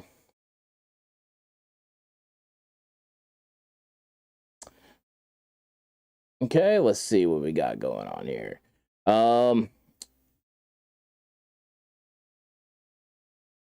curious in chat what everyone thinks, who they think they're going to be taking. Who do you guys think the 49ers are going to be taking with Mr. Irrelevant? We have 1 pick left, Tommy. So we have 1 pick left. We have Mr. Irrelevant at 262. That is what we're waiting for right now. Everyone on stream that has been with us from the beginning, it's crazy. But we'll see. We'll see what happens here with this last pick. I know originally when the whole draft process started, lots of people were thinking maybe Connor Hayward. Connor Hayward was a possibility. He's off the books. He went to Pittsburgh. So now, I mean, of the names we know, Kalen Barnes is still out there, that 4.3 speed corner, but you just went Tariq Castro-Fields from Penn State. So maybe not that. And then Janet saying, yeah, the last pick, Tom. I think that cornerback doesn't maybe make sense anymore. So I expect it to be somebody completely off the reservation. Yeah, I see JL saying cornerback Kalen Barnes. The 4.3 speed or the 4.2 speed would maybe be that. BV says, hey, you watched a lot of film. Thank you. Yeah, I tried. But unfortunately, it seems like everyone's still, there's still people that are able to escape us. It's amazing. And I don't know how many times in this process that people would hit us up in chat and put us on to another player. And it's like, oh, wow, there are so many prospects. It's tremendous. And JL is saying Pacheco. So there you go. Pacheco is still out there as well. That's something to continue to watch as well. I am curious, who's going to end up being this. And I'll bring up the best players available here pretty soon. And that way we can go over those. Right now, because I am very curious who the 49ers will take with 262. I did not anticipate them picking at 262. It wasn't something that I thought was going to happen. Any tight end or wide receiver we could target. Yeah, let's go through that list right now. We saw Bo Melton go off the list. He definitely would have been somebody. Okay, Jojo Dahman is the number 1 guy according to ESPN's best available players. The linebacker out of Nebraska. We have cornerback Josh Jobe, but if we're talking about receivers, we still have, I have to mention the safety Verone McKinley still available, of course. If we're talking wide receivers, Justin Ross, I'm not too high on that one. Kevin Austin Jr., that's potential there. Braylon Sanders from Ole Miss, those ones would make sense. Those are the top 3 guys on this board. But we know that, like, I like Zakelj McClain. Chris Paul just went. Where did Chris Paul go? Because I missed where Chris Paul went, but I was really hoping he was going to be playing with Kobe Bryant. That would have been fun. So there are some interesting names on this list. We know Carson Strong. Could the 49ers go a quarterback if he's still available, at the end of this draft? That's potential. Haskell Garrett, the defensive tackle from Ohio State. They did just go defensive tackle, so maybe he's not in the mix now. Marquise Bell is still on the board. And then one that's been brought up a lot in chat over the recent weeks is Mike Rose out of Iowa State. So we got all those. Yeah, Jan Stewart is not wrong. It's like grasping at smoke. So yeah, you're not wrong, my guy. I had to throw in one. I'm allowed, right? I'm allowed to throw in one. You're not wrong, my guy. So we'll see what they end up doing here. I am very curious about what the 49ers do, and it seems like there's some guys that are still available. Paul went to Washington. Ooh, I like that. I do like that, and Washington is known for their guys. Linebacker B. Spector is gone. So, but yeah, Balin Spector from Clemson is off the board now. Him going to Buffalo at 231, which means with 232 coming up, we are now 30 picks away from the 49ers getting, Mr. Irrelevant. So there's going to be some good players still available. I'm looking at the best of players available list, and it's pretty good. There's still going to be guys that we know of. And I wonder how many people are surprised that both Donovan West and Kellen Dyche are still on the board. Because I know that in 49er Twitter land, those were 2 of the highest rated guys, offensive line wise. But there was a lot of people that loved those players. And those guys are still available at 49ers Twitter. Leon O'Neal also available. Kalen Barnes, 49ers Twitter loves these people, and they're still on the board. So any one of them, I think the 49ers could potentially go with. So I'm going to go ahead and look at the chat here and see. I want speed, a running back. And so Dyche is available, and speed running back would definitely be Isaiah Pacheco, Donald. JL is saying Lindstrom. Lindstrom's still available as well. And Lindstrom was not listed on the best player available. Okay, so Todd Winthrop says, Mel Kiper Jr. said if Kalia Davis didn't get injured, he would have been a 3rd-round pick. He said put him on Boise State, put on the Boise State tape, and he played there. Niners will love it, and I think Mr. Irrelevant will be a quarterback. Okay, potentially could be. The Denver Broncos pick is in here at 232. When they reveal it, I'll go ahead and say it. JL saying it's Marquise Bell, potentially. That would be a great selection if they ended up going Marquise Bell. Marquise Bell is still available. If the Niners were wanting him at 262. Brock Purdy, Mr. Irrelevant, maybe. Yeah, I think that there's so many options, guys. There really is so many options for the 49ers at 262. There's a lot of players that still carry a lot of value. How many undrafted free agents do we go after from 49er guy? I don't think it's going to be that many. With the 49ers drafting potentially 9 players in this draft, there's just not that much room for them. So, I mean, I think you're looking at a handful of guys, and that's really what you want. When you are building a roster, when you get to the end and you only have to sign 5 or 6 undrafted free agents because you don't have the roster spots, that's good. And right now, cornerback Fionn Hicks from Wisconsin just got drafted. That's what you want. You don't want to have to sign that many undrafted free agents because they're not going to make your football team. So these are potential 90-man roster guys who could be on your practice squad. I think the 49ers are sitting in a nice position roster-wise. So we'll see what happens there. Fork says Burford looks like a mauler. That's exactly what he's about. He's another run-first guy he gets after. He's a little bit smoother in the kick-slide game than some other guys in this draft. But yeah, we really like him. I like Burford a lot. He was one of our top 50 prospects the 49ers could go after, so that was a nice selection there. Nick says, who needs safety when you can carry 15 D linemen? The truth is they're not going to be able to keep all this defensive linemen. At some point, they're either going to trade them away or cut them, and you would think they were going to be trying to trade them away. So we're going to see some incoming moves there, and the answer at safety could be as simple as re-signing Jaquiski Tart, and that might be the target the entire time, that they were looking for a particular safety. If that safety didn't fall to them, they make another move, and I think safeties were valued a little bit higher than what people originally anticipated. And here goes Derek Young from Lenore Rhine, wide receiver from Seattle. If you watched our our potential gems. This was an offensive gem for me.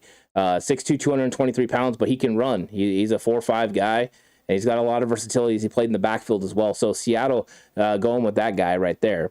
JLE bringing up Reggie Roberson. I like that. I do like that pick. In that value, that rounds at 6. He would be really nice here, the 7th round as Mr. Irrelevant. That would be nice. And then I did see 49ers media saying loving Castro-Fields pick. I think Castro-Fields in the 6th round make a ton of sense. If you would have told me in the 4th round, I might have shook my head a little bit. Into the 4th round, he made more sense. But right here, it really does. And JLE saying, yeah, your guy. That's right. Tariq Young from Lenore Ryan was my guy. Like I found this guy. I really liked him a lot. And I think it's interesting that he got drafted. I thought he might. And he did. He didn't go undrafted. So Seahawks are adding. They've added 2 wide receivers to the last couple picks.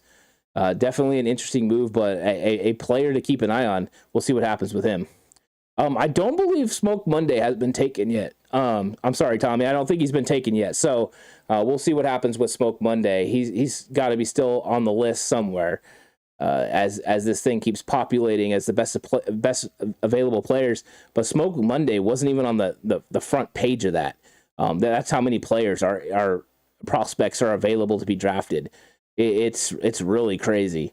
And so I'm going through the list, and I just went to page 2 of it, and I'm seeing some names that I recognize on there as well. In fact, a lot of names. That's where you're finding Jalen Weidermeyer. So I mean, I'm on page 3 right now, Tommy, and I haven't even seen Smoke Monday yet. Lindstrom is all the way back on page 3. So according to this, it doesn't look like him or Mikael Wright or Zaquandre White, like any of these guys are going to get drafted. We'll see what happens. But Smoke Monday doesn't appear to be a guy that's going to get drafted, but we'll see. You never know.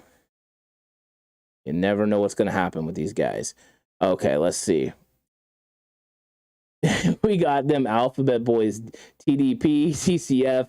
Let's go Niners. Let's see what else we got going on. They might trade some linemen for Tyron. I mean, maybe they could free up some money there.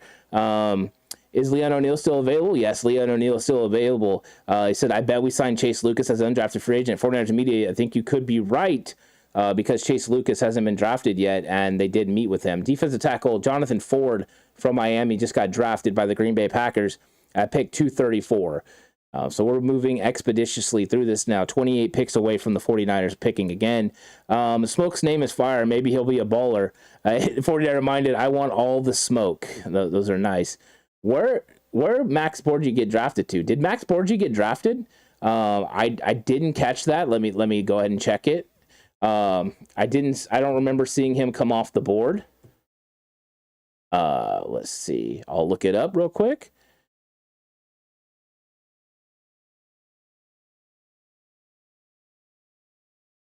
Yeah, I don't believe Max Borgi has been drafted yet. So if I'm wrong, somebody let me know if I'm wrong about Max Borgi, but I did not see that happen. No on Max, okay? Yeah, Max Borgi still hasn't been drafted. He potentially could go undrafted as well. So there's another guy that's still available. So if you're looking for Max Borgi, then he would be the guy. The Rams pick is in at 235, so we're just waiting to see what that announcement is going to be. Jan Stewart thinks they're going punter, potentially. We'll see what happens. So we're inching closer, but there's still a lot of players available. I don't know. I think the Niners are going to get what's up, David Campbell? How's it going? Welcome back. The 49ers are going to get a better player at Mr. Irrelevant than I honestly thought was possible, looking at some of the names that are there. I mean, the fact that Mikael Wright is still available is impressive. Josh Jobe still available. Verone McKinley, Donovan West, Kellen Dyche, all still available for this team. We've talked about Leon O'Neal, Jesse Lacada, the edge rusher from Penn State, still available. Kevin Austin Jr., the wide receiver from Notre Dame, still available. And, of course, Marquise Bell. He's someone that we've talked about a lot. Alec Lindstrom, of course. So there are definitely names that are available for the 49ers as of right now. We'll see what happens as this draft continues here through the 7th round. Okay, let's see what we got going on in chat. I hate to say it, but when the Niners will draft somebody nobody ever heard of at 262, you're probably right. I mean, I think so. And David says, do the 49ers have a pick before Mr. Relevant? No, they don't. They will be making this last pick. It's about 27 picks from now, David. So 27 picks from now, as the Los Angeles Rams pick at 235, Daniel Hardy, edge rusher from Montana State. So they decided to go edge rusher and try to get some value there. He's 6'2 and an eighth, 239 pounds, and he ran a 4.69. So a smaller, athletic edge rusher. We know they need some edge rush help, and they go there. He's an all Big Sky selection. So breaking him down a little bit more there. And then David said 6th round steal for the Niners with Kalia Davis. It really does seem like that is a big time steal. Taking a chance on the guy that, opted out in 2020 and had an injury in 2021, but could have the potential to be a DJ Jones caliber player here in the future. So I'm excited about getting into his film even more, for real. That'll be a lot of fun. I'm looking forward to that. And the Rams are already got their pick in for 236, so we're starting to move at a rapid pace here. Hopefully we will get to Mr. Irrelevant in no time. Yeah, Todd Winthrop, wish we signed the Honey Badger. It all comes down to money with the Honey Badger. That's the thing. I don't know what the Honey Badger's waiting for. Stephon Gilmore didn't get the money he was seeking. I don't know if Tyron is looking for, what he's looking for exactly, but the Honey Badger could definitely get, is going to get the right amount of money, but they couldn't do that until they freed up the money from Jimmy Garoppolo's contract. And right now, I don't see that in sight. Yeah, Itchy's saying, I can't remember the last time the 49ers had zero movement in the draft. Definitely not in the John Lynch, Kyle Shanahan regime. They have moved all over the board ever since 2017. They've been very strategic with the way they do that, but no. Jan Stewart, yes, a lot of names left over. Some may go undrafted. That's true. There's going to be some really good football players that go undrafted, and then the undrafted market will be something to look at. So that'll be fun. Tommy Huxley, is Jimmy G the starter in 2022? I don't think so. I don't think Jimmy G is going to be the starter in 2022. I think they have to figure out what's going to happen financially. So they have some stuff to do there with that. But I think they're waiting for him to get healthy. And right now they don't have a legitimate trade partner. And without that, they're not going to be able to move him. And I think they do want to get some value back. But the main thing is they don't want to lose $8 million if they decide to cut him. And I don't think they actually want to cut him. But they might end up having to do that. But I don't think he's a starter. But potentially we could have a little bit of a workout and a little bit of a tryout there at training camp. 49ers probably bringing back Tart. I think that's a good possibility. After today, aren't all signings comp pick free? Yes, they are. You're not gonna have to worry about that. You know how Shanahan loves to develop undrafted free agents. Definitely. BB50, does anyone know who was the most successful last pick in the NFL draft? Oh, BB50 is about to drop some knowledge on people. It's the backer from Montana State. And yeah, there's good players. And Dean Leonard from Ole Miss got drafted by the Rams with pick 236. So they decided to go cornerback Dean Leonard out of Ole Miss. David Campbell, the undrafted free agent watch will be more exciting than the last couple hours of the draft. You're not wrong. I'm always excited to look at the ticker for the draft picks. Let's see. I really want to see you break down of Gray. He has a lot of potential, I think. Yeah, I'm excited to get into the Gray one. Gray was somebody I got high on when I was watching film. I was a fan of Reggie Roberson from SMU, and Reggie Roberson is still on the board. Last year, I watched some film of him. I ended up catching him when I was watching Kylan Granson, the tight end there. And so now I got into Gray, and I thought Gray was a late second, early third, as Chase Lucas just came off the board to the Detroit Lions. So Chase Lucas not available for the 49ers anymore. And that's how I got on Danny Gray, and I really like Danny Gray's ability. Danny Gray's one of those guys that I didn't know he had the 4.3 speed. It looked like it on film. He looked like he had a lot of, quick speed and quick direction change ability. But he's really good catching the ball and creating after he gets the ball in his hands. And he doesn't slow down when the ball gets to him. And that's a Kyle Shanahan trait. He likes guys that don't have to slow down to catch the football, and he does that at a high level. So I'm looking for that. Let's see what else we got going on. Wasn't Jawan Jennings a 7th-round pick? Yes, Jawan Jennings was a 7th-round pick, and it was because he ran a 4.7. Jawan Jennings would have went much higher if he didn't run a 4.7. That's some of the times people get caught up on numbers, the speed and stuff. Just go on what you see on film. So I think that's something to continue to monitor when you see some of these players. It doesn't mean they're not going to end up being impact players. Elijah Mitchell fell to the 6th round. There's guys that could potentially impact your football team, but maybe didn't have a measurable that a team saw, and you put them in the right scheme and it works out. And then Amos Singh says Donovan West's slide is crazy. you're not wrong. I mean, Donovan West slide, I thought maybe 4th or 5th round was more my grade on him. And I know a lot of people had him as high as late 2nd, early 3rd round. But I think that the 5th or 6th round would have made a lot of sense for Donovan West, especially 4th or 5th. And he's still here and he's on the board. And right now, him, Kellen Deich, and Alec Lindstrom are on the track to potentially go undrafted. Donald Jones says David Campbell is going to need to be hooked to an IV after the draft. Possible. David Campbell says, damn, Ant, you aren't doing a marathon stream today. Cheers, bro. Yeah, I am doing a marathon stream today. I've been on the entire time, and you know it's fun, but I'm probably going to need a nap after this. I'm going to be honest. I might have to wake up and see who these undrafted free agents are going to be, even though I'll be very enticed to do so. I'm probably just going to grab something to drink, eat real quick, and then take a nap, because this is impressive.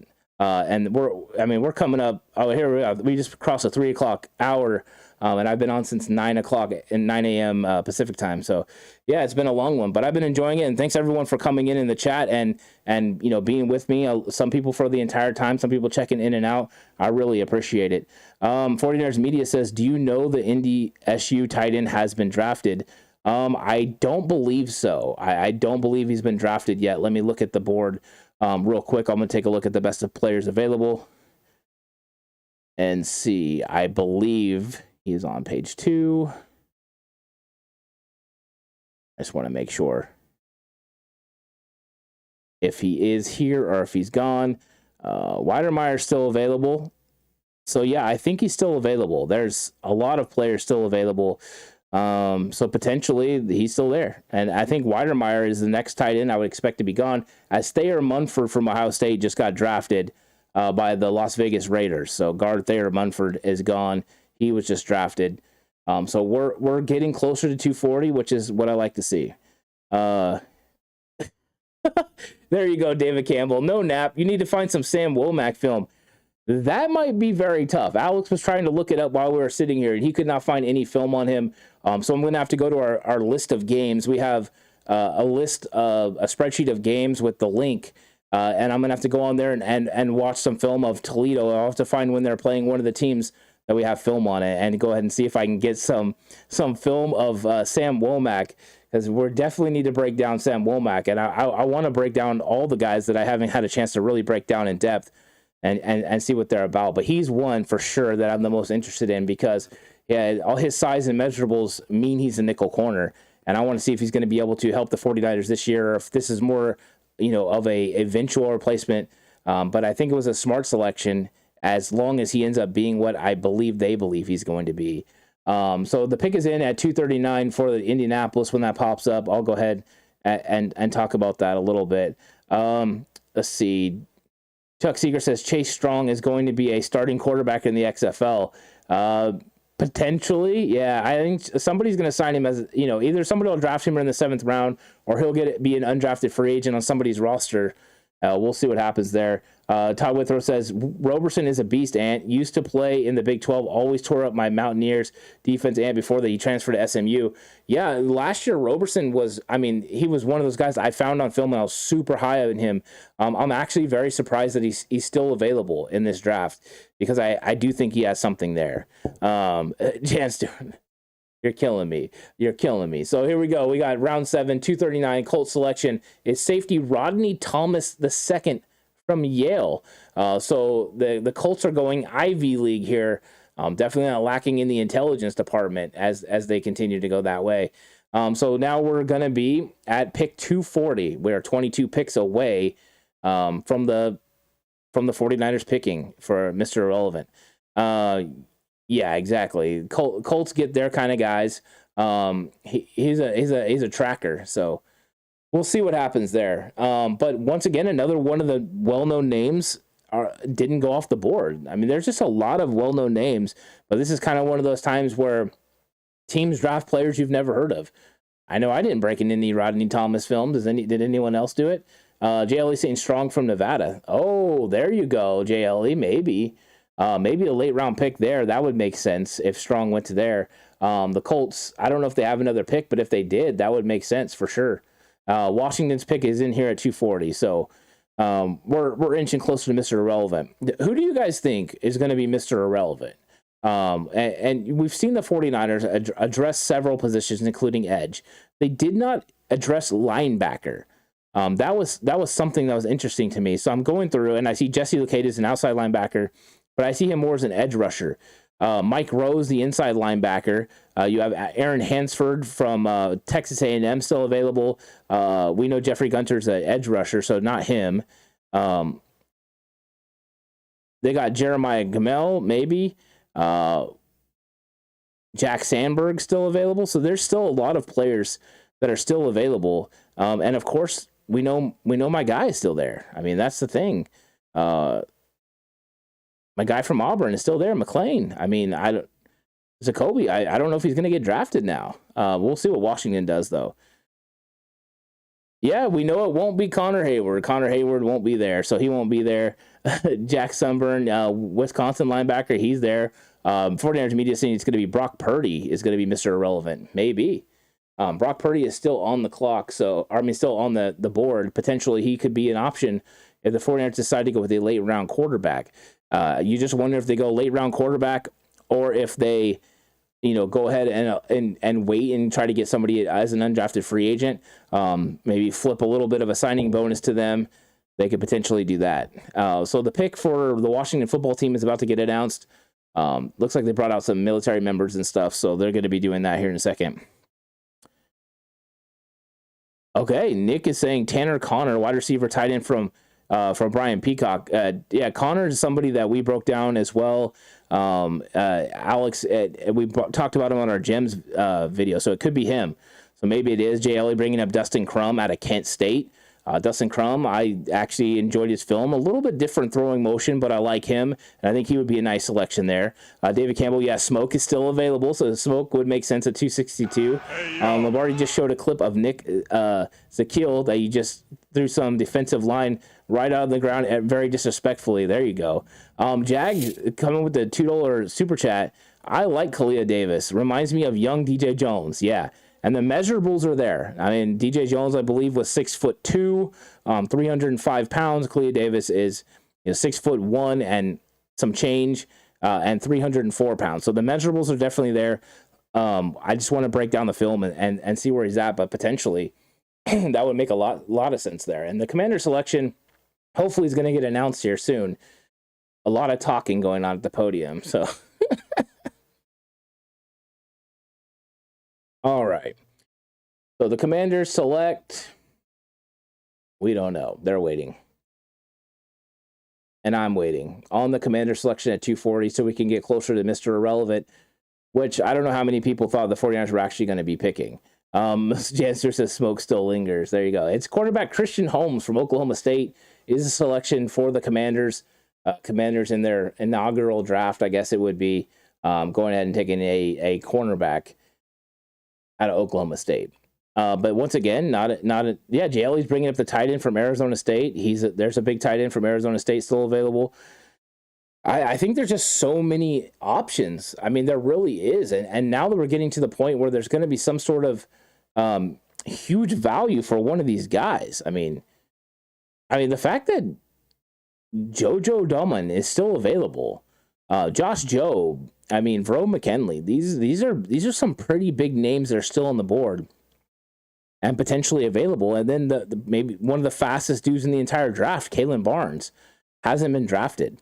I think that Kalen Barnes is the one that's a little surprising because everyone had him moving up the boards. Not me so much, but everyone else had him moving up the boards and thinking he was going to go all the way up into the third round, and he's not going in the third round. So David Campbell, Kalia Davis will probably get an IR year, or will he be ready for the season? That's a good question. I don't know what the state of his knee is. But if the 49ers felt like they could draft somebody in the 6th round and then redshirt them, that would make a ton of sense because they are still absolutely stacked at the interior defensive line. Adding in Hassan Ridgeway this year to take over for Contavious Street was a fantastic move. I felt like that was a better move. You do have Javon Kinlaw. Kinlaw's had the knee issues, but you're hoping he can stay healthy. But you still got a lot of talent there. Kevin Givens is still there. So they're built in the interior defensive line, but where they're really built is on the outside, and they got even stronger with Drake Jackson. So It's impressive. Itchy says McKinley and Wright both available. Oregon defensive backfield not getting much respect. They're really not, and they didn't last year either. Diameter Lenore falling all the way in the 5th round, but we've seen that also they had safety prospects that got drafted last year. They ended up being impact players in the league. Oregon's been producing good secondary players, and so has Washington. So there you go. Nick says Leon O'Neal not happy about not being picked yet. It doesn't actually surprise me though, but I get it. Leon O'Neal wants to be drafted, but it doesn't surprise me that he hasn't. His hip flexibility and fluidity and the way that he does his drops and is able to flip his hips and run with receivers is not great. And the quarterback Chris Ologden from South Dakota State was just drafted by the Pittsburgh Steelers. So the Pittsburgh Steelers get a second quarterback here. So there you go. They're moving that way. JL saying best kickoff punt returner. I would say that is Mykal Wright from Oregon. To me, he's the best punt kick returner left in this draft. He's special. He has that ability to really go out there and get it done. So he would be the guy. I know he's a corner, but potentially that's a guy to go get. So there you go. Here we are. We're 21 picks now away from Mr. Irrelevant. Actually 20 now because the selection was made by the Pittsburgh Steelers. We're 20 picks away from Mr. Irrelevant, the San Francisco 49ers, concluding the 2022 NFL draft. And there's still a ton of really, really good players on the board. I mean, a ton of really, really good players. They're going to get a good player at 262, or they're just going to take a flyer on somebody that we've never heard of. And it could be that. But, I mean, if I told you that all these guys that were currently on this list were going to potentially go undrafted, I don't know anyone that would have thought all of these guys were going to go undrafted. Because there's some pretty good names on here of players that have a lot of potential. And, I mean, that's the thing. This was a deep draft.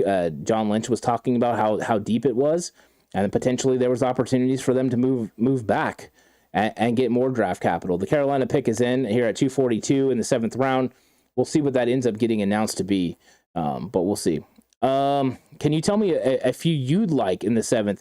Yeah, I'll go ahead and go through that list a little bit. Now that we're starting to get into the 7th round, I'm just looking for guys that can make big time impact on your team, and I think the first one is Isaiah Pacheco. Kalen Barnes just came off the books. He would have been somebody that I would have mentioned, the cornerback from Baylor, because of the speed at 4.23. But Isaiah Pacheco at 4.43 would be somebody I'm definitely interested in. So I would go with him. I think he would be somebody I was interested in. And then, of course, Zakoby McClain, the linebacker out of Auburn, is somebody that I'm a huge fan of. You got Alec Lindstrom, the center. If you wanted to draft a developmental center that could come in and compete, with the backup quarterback this year, that would be somebody I'd be interested in too. I think those guys would have been, and Kalen Barnes would have been one of those guys, but with Kalen Barnes getting drafted by Carolina, he's no longer a potential guy. Kalen Barnes relies a lot on speed and not as much on technique. That's something he can improve on. But if he did, when you have that speed, you can be dynamic. Okay, 49ers Media says, how do you like running back Jerrion Ealy? I do like Jerrion Ealy. I think Jerrion Ealy is a nice, talented player who, if the 49ers took with 262, would make a lot of sense. It's a guy that could definitely help on third down if you want him to be a third down back. So I think he would be an option. I just wonder if he's going to be more suited to be an undrafted free agent, and then we'll see where he goes. But I could see the 49ers adding a running back, whether it's through the draft or through an undrafted free agent. Let's see. Ronnie Montoya, do you think now that the draft is all over, is there any teams that need Jimmy G, or will they keep an expensive backup? I don't see an avenue right now for Jimmy Garoppolo. I think the most obvious one now, after Carolina drafted a quarterback, is the New York Football Giants. New York Giants did not, exercise the fifth-year option on Daniel Jones, and since they didn't, potentially they would have an avenue to bring in a veteran quarterback. Dabble definitely wants to be better this year, and the answer is not Daniel Jones. Could he roll in there with a quarterback competition of Jimmy Garoppolo versus Daniel Jones? That is a possibility, but other than that, I can't see a real avenue at which Jimmy Garoppolo is going to end up on another football team through trade. So it's one of those things we're going to have to wait this thing out. There's only three things that can happen, of course, which is trade, Jimmy Garoppolo getting cut. And we just seen Jalen Watson go off the books, the cornerback from Washington State. So there's a guy that had some, cornerback potential, but also safety versatility. He goes to Kansas City. So I think that potentially we're getting to the point now where Jimmy could end up being in training camp. They could wait it out through training camp, see if a team suffers an injury, and then trade Jimmy Garoppolo then. And if that doesn't happen, I mean, they could really roll with this guy on the team, which I never thought was a possibility when we exited the 2021 season. But it becomes a more realistic opportunity and situation every single day, unfortunately. But that's just how it is. Todd Withrow says 20 more picks. Giants got Tyrod Taylor. Oh, that's right. They did get Tyrod Taylor. Thanks for that. I appreciate that. Yeah, Tyrod Taylor says, right, the Giants don't make sense, so there really is no avenue then. There really is no avenue. I think Jimmy Garoppolo is either cut or on the team, and if that's the case, maybe they could work something out with him. Maybe they could. Let's see. Olivia Kinney says, who are some of the players you think the Niners grab after the draft undrafted? Depending on who is on the board left, there are some names. I think that number one, Zakelj McClain, if he's not drafted, I think he would be one. Verone McKinley, the safety from Oregon, would make a ton of sense. Donovan West, the guard center from Arizona State, would make a lot of sense. Carson Strong, the quarterback from Nevada, I think he would make sense as well. Jesse Luketa, edge rusher, Haskell Garrett from Ohio State. All those guys make sense. All the while, Marquise Bell, the safety prospect out of Florida A&M, reminds me of Jaquiski Tart. I would be on the phone with him. And then I got to mention Alec Lindstrom because he's still one of the guys I'm really high on. But there's just so many guys undrafted free agent-wise that the Niners could go target.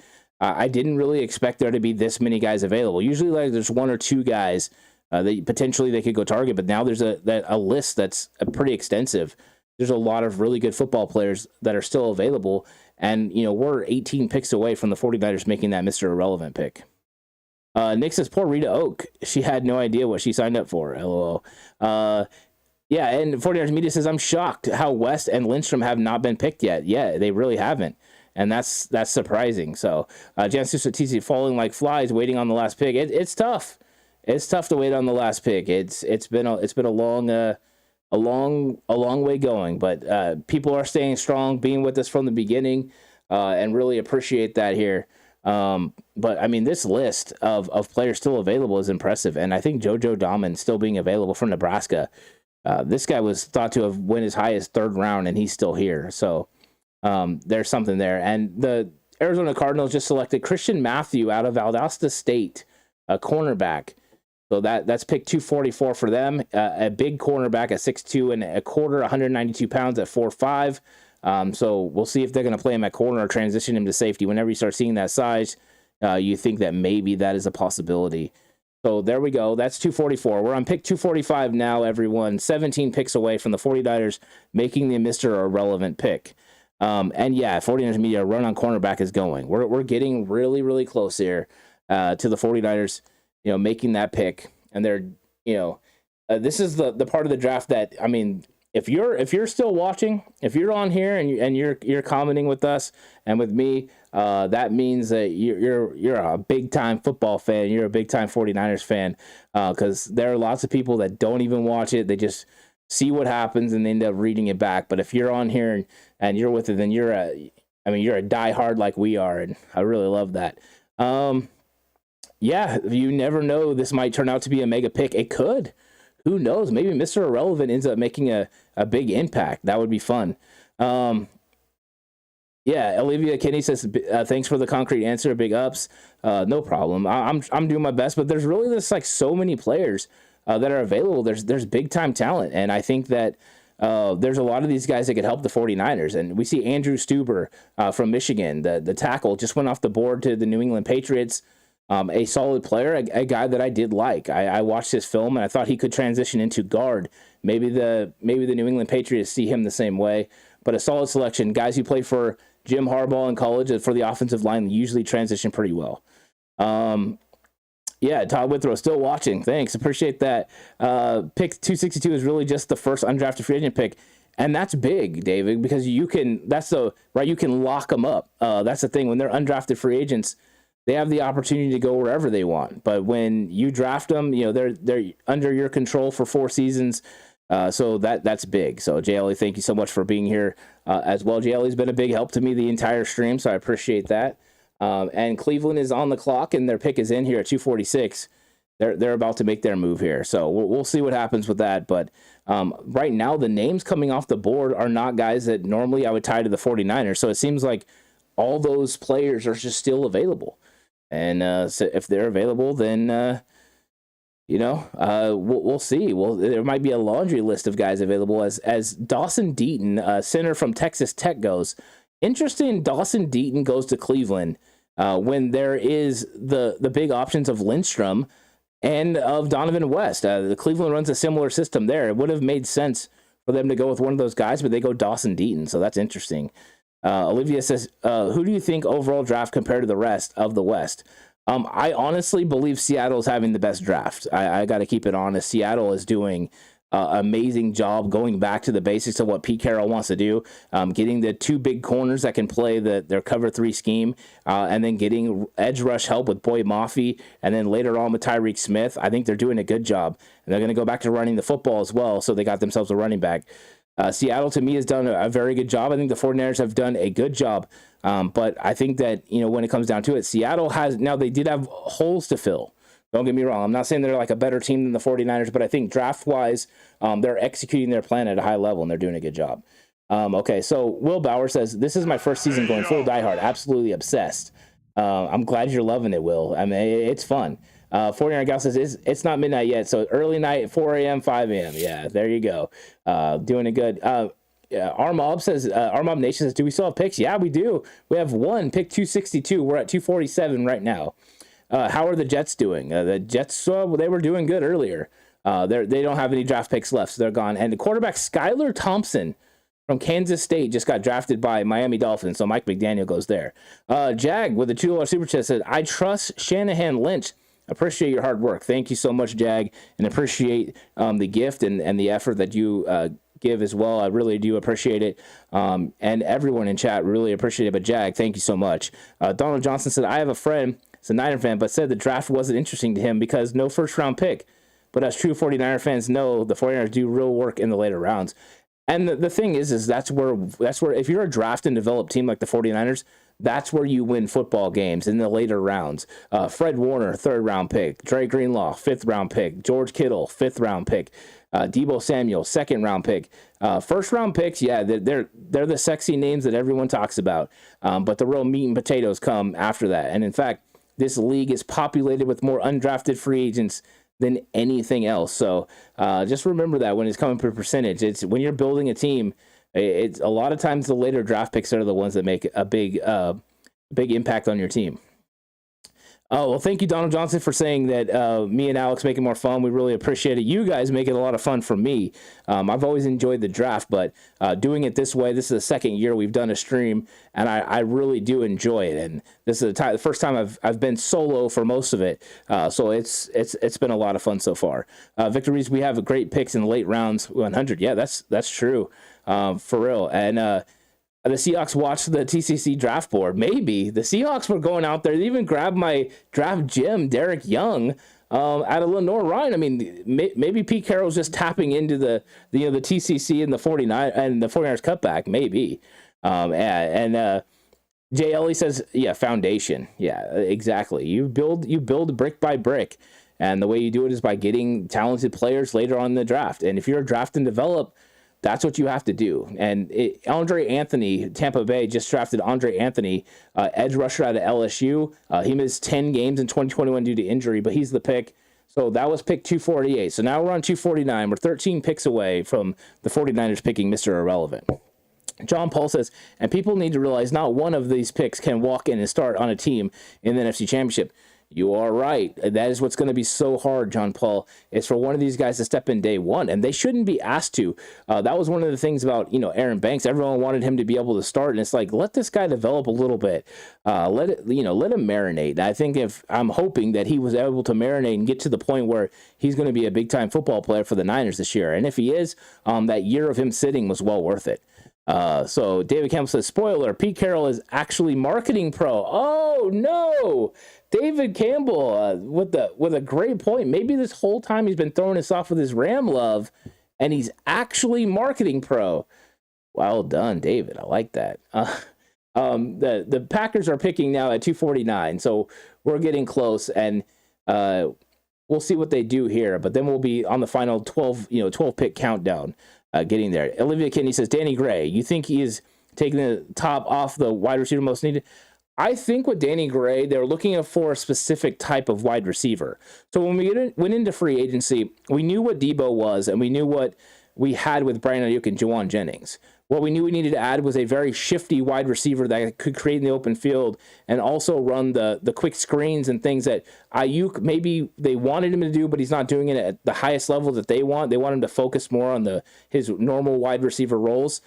So they went and got Ray McLeod. So that answered one of those. That threw out Sky Moore, Calvin Austin. Those guys weren't going to be drafted by the Niners because of that reason.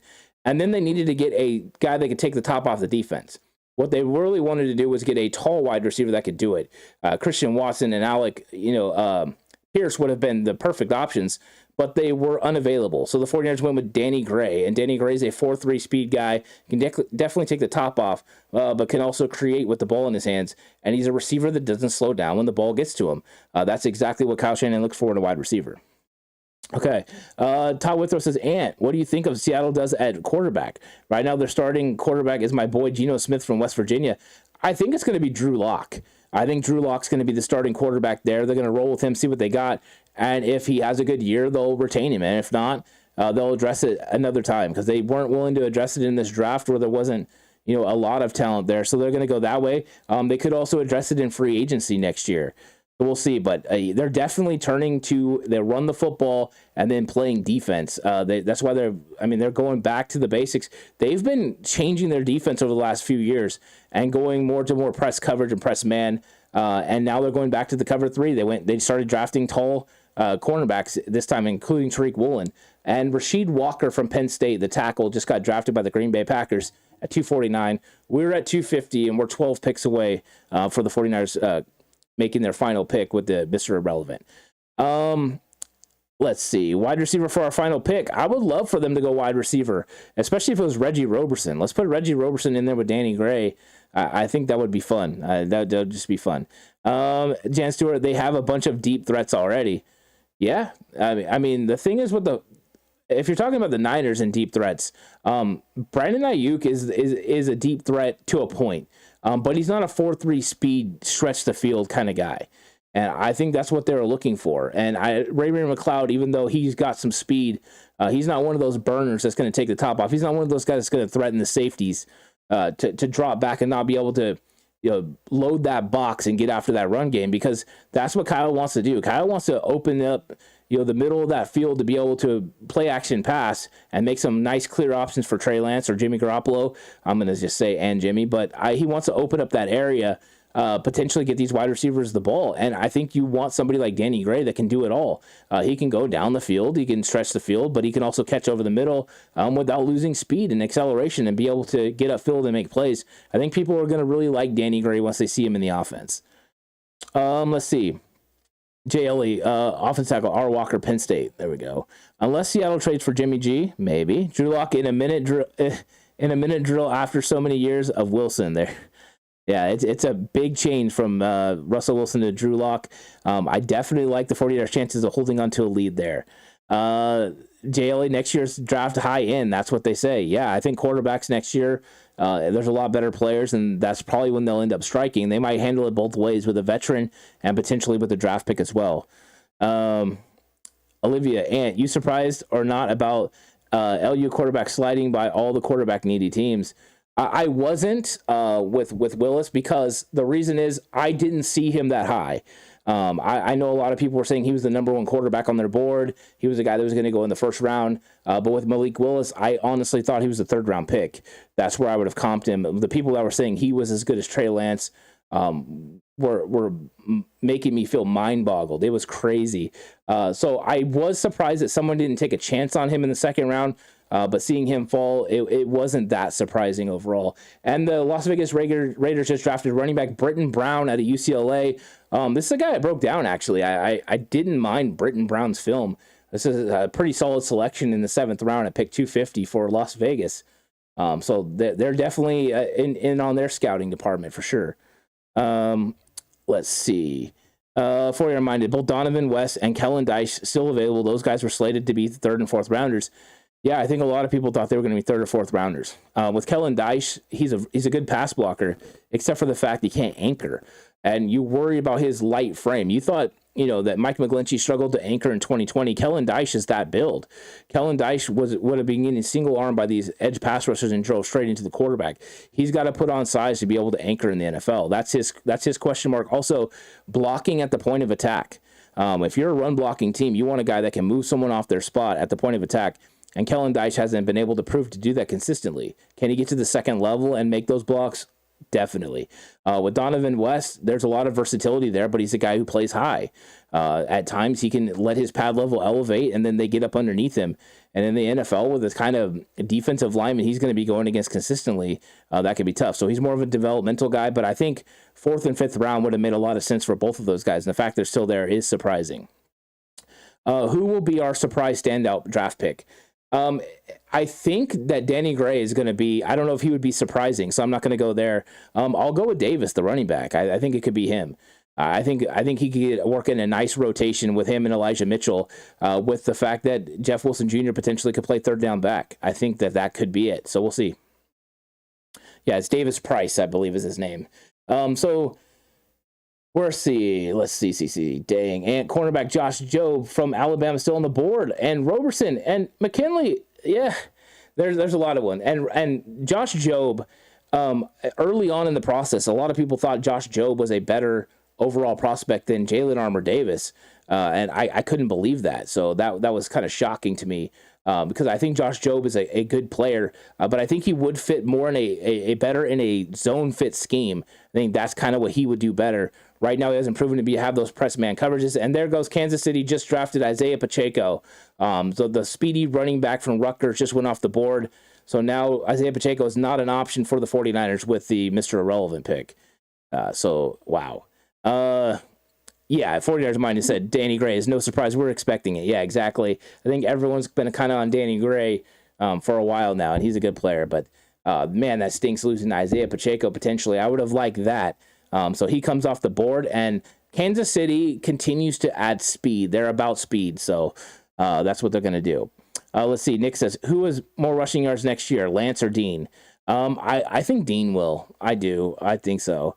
I don't think they're going to look at running Trey Lance as much as everyone thinks. I think. Are you talking about Debo? Maybe not Dean. Are you talking about Debo? I think Debo would have more rushing yards than Trey Lance. I don't think they plan on rushing Trey Lance a lot. I think that Trey Lance is going to be used more in holding edge rushers there, so the run game can be successful. If you allow that edge rusher, if he's allowed to come down the line of scrimmage, it creates a little bit of problems in the zone game. But if you can give a nice read and you can get that guy going across, and that edge rusher has to collapse and he has to fill that void and squeeze it down, and Trey Lance has the opportunity to go outside, he will take those. What you're hoping is you're going to make those guys freeze on Trey Lance and allow windows for that running back to be able to cut up field and get positive yards. That's why it's important for you to have a one cut and go guy up the field. Olivia Kinney says, with the running back addition, how do you think the room shakes up? Right now, I think JaMycal Hasty's the guy. It's JaMycal Hasty and Trey Sermon that are battling for that third spot. I think that Elijah Mitchell, Jeff Wilson Jr., and the LSU running back. Why do I keep doing that? I keep going blank on his name all the time. But anyways, those guys are going to be the Price. Those are going to be the guys that are going to be the top three, and then you're going to have the competition between Trey Sermon and JaMycal Hasty for the fourth spot. But I think Jeff Wilson Jr. will translate into the third down back role. So we are at pick 252, which is in. So we're approximately 10 picks away from the 49ers making the Mr. Irrelevant pick and concluding the 2022 NFL draft. Donald Johnson says, Kyle likes to use more than one running back to play each half and keep running back fresh, and defensive have to face someone a little different. Yeah. Thank you, Todd Withrow, for Davis Price. Thank you. I'm going to try to knock that into my head. Davis Price. Yeah. And what's crazy is he came out of left field for everybody. And so those are the guys that I'm kind of struggling with, the Davis Price. I have 1,000 different prospects in my name, and Davis Price wasn't one of them. So Thank you for that, Todd Withrow. I appreciate that. Yeah, so close and yet so far. Tyler Davis Prize. Thank you so much. Appreciate that. And just like that, Jeffrey Gunter from Coastal Carolina goes off the board to the Cincinnati Bengals. They go edge rusher again. 6'4", 258-pound defensive end out of Coastal Carolina. So the nice addition there for Cincinnati. Wrong Ohio team there. So we're getting there now. Pick 253 is on the docket. The Rams are up next. I can see the end of the board now. 49ers are on the ticker, so we'll see when they eventually get up there. And Jeffrey Gunter famously is the one that when I did my breakdown, I wrote down, so if anyone remembers that was Jeffrey Gunter.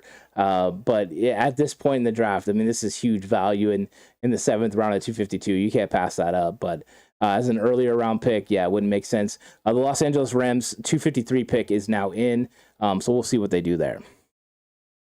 Let's see who's left as well on the big board. It seems like all the names that we've been waiting to come off the board still haven't. Jojo Dahlman still available. Josh Jobe still available. It looks like Verone McKinley still available. Donovan West. This could be. Let's see. Marquise Hayes is still available. The offensive guard. There's a lot of good players. Leon O'Neal, of course. Russ Yeast is the pick. Safety out of Kansas State will be going to the Los Angeles Rams. So he's the one they end up going with. And so there's just lots of players still available for the 49ers. Because, I mean, every time these names come off, I don't even know who these guys are.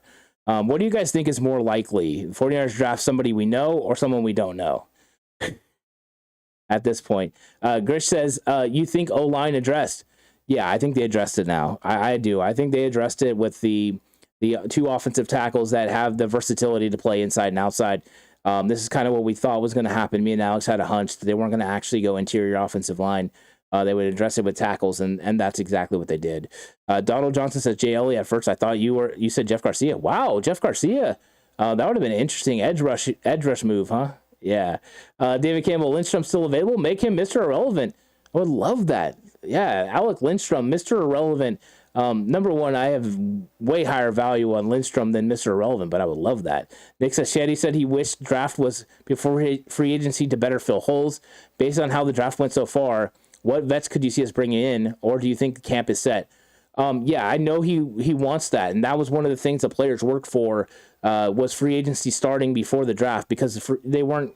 That's what teams were doing, getting cheaper options in the draft and then being able to fill in the holes of free agency. But I think that right off the bat, one of the names that makes sense to me is Jaquiski Tartt coming back to the 49ers. They didn't address safety. Potentially they could go that route if the money's right. I think also the potential of Jason Verrett coming back is still a possibility. He would have to compete and beat people out, but he would make sense to me. And I think that we could look for other positions as well, potentially tight end. If there's a tight end out there, that would make sense. But they definitely should address those in free agency without they haven't filled the holes here in the draft. And then again, I don't know how much of them are holes and how much of it is just the fact that they didn't feel like they needed to address it in the draft, that they felt pretty comfortable with the guys they had. Todd Winther, never heard of him. My Mountaineers play in the Big 12 and never heard of him, Ant. And what do you think Alex Mack will do? I wish I knew what Alex Mack would do. Rasheed Walker just got earlier, but I don't know about Alex Mack. I really don't. I wish I knew. That would be nice, but I was trending towards believing that he was going to be coming back. I thought he was good for one more year. When he signed his 3-year deal, I thought he would be a 2-year guy. I believed if they would have won the Super Bowl last year, he would have retired. So I don't know how much on the fence he is. But I don't understand why they're being so coy and they haven't given a real answer all the way through yet. I think the draft this year maybe hasn't signaled all the way that he's gone or all the way that he's back. I thought there'd be more clarity than that. So we'll see. Yeah, Donald Johnson said Lindstrom might be the best Mr. Irrelevant of all time, potentially, right? Yeah, maybe. Olivia says, like Ant said, there's some undrafted gems to be had. There really is. I mean, there are some players that are going to be available that you could get as undrafted guys. I mean, we've seen the 49ers do this in the past. They've gotten some real good undrafted free agents, including Azeez Al-Shire, Demetrius Flanagan-Fowles, who's helped the team a lot. I'm going blank. I'm trying to think of all the undrafted free agents they've got through the years. Emmanuel Mosley, another one. The Chicago Bears just drafted Elijah Hicks, safety out of Cal. That's who just went 254. So now we are officially 7 picks away from the Niners making Mr. Irrelevant. And yes, Itchy, you're right. JoJo's still available. Todd Winthrop says Julio Jones, Kyle guy, and yeah, for sure. Jan Stewart, the Mr. Irrelevant GOAT, maybe. Who knows? Yeah, Chuck D. Jameson said Rams just took Russ Yeast. They did. Yeah, that was it. And right now we're getting closer and closer to this Mr. Relevant pick, and there's still a lot of really good players on the board. So I'm going to go ahead and read some of those off for chat, so you guys can hear this.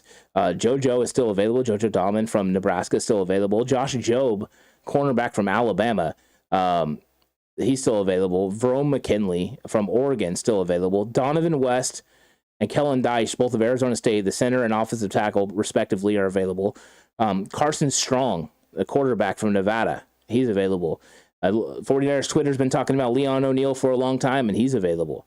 So there's that. I think that those are all guys. Marquise Bell as well, another guy that's available. There are a lot of really good football players the 49ers could take at 262, and I wasn't exactly expecting those players to be available. So we'll see what happens. Donald Johnson said, Olivia Kinney, your avatar pick. I used that on my Facebook. There you go. So you guys have the same avatar pick. Well done. Well done. Grab a center, Olivia says, baby. I think that, they could potentially draft a center right now and have them come in and compete. I don't know if they, I like Lindstrom a lot, and I like Donovan West, but I don't know, the way that they're approaching the offensive line, I'm not sure that they make the team over Jake Brendel. I think that they are better than Brendel, but we got a punter, Trenton Gill, from North Carolina State, going to the Chicago Bears. So there.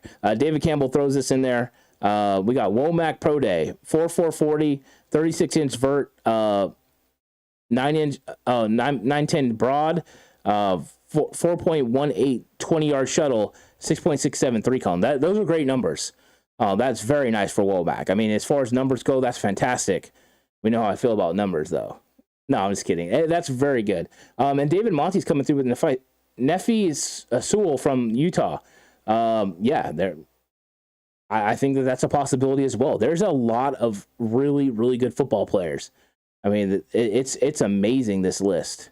I was going over some of these names, and Mario Goodrich, the cornerback from Clemson, still available. Of course, Jalen Weidermeyer still available.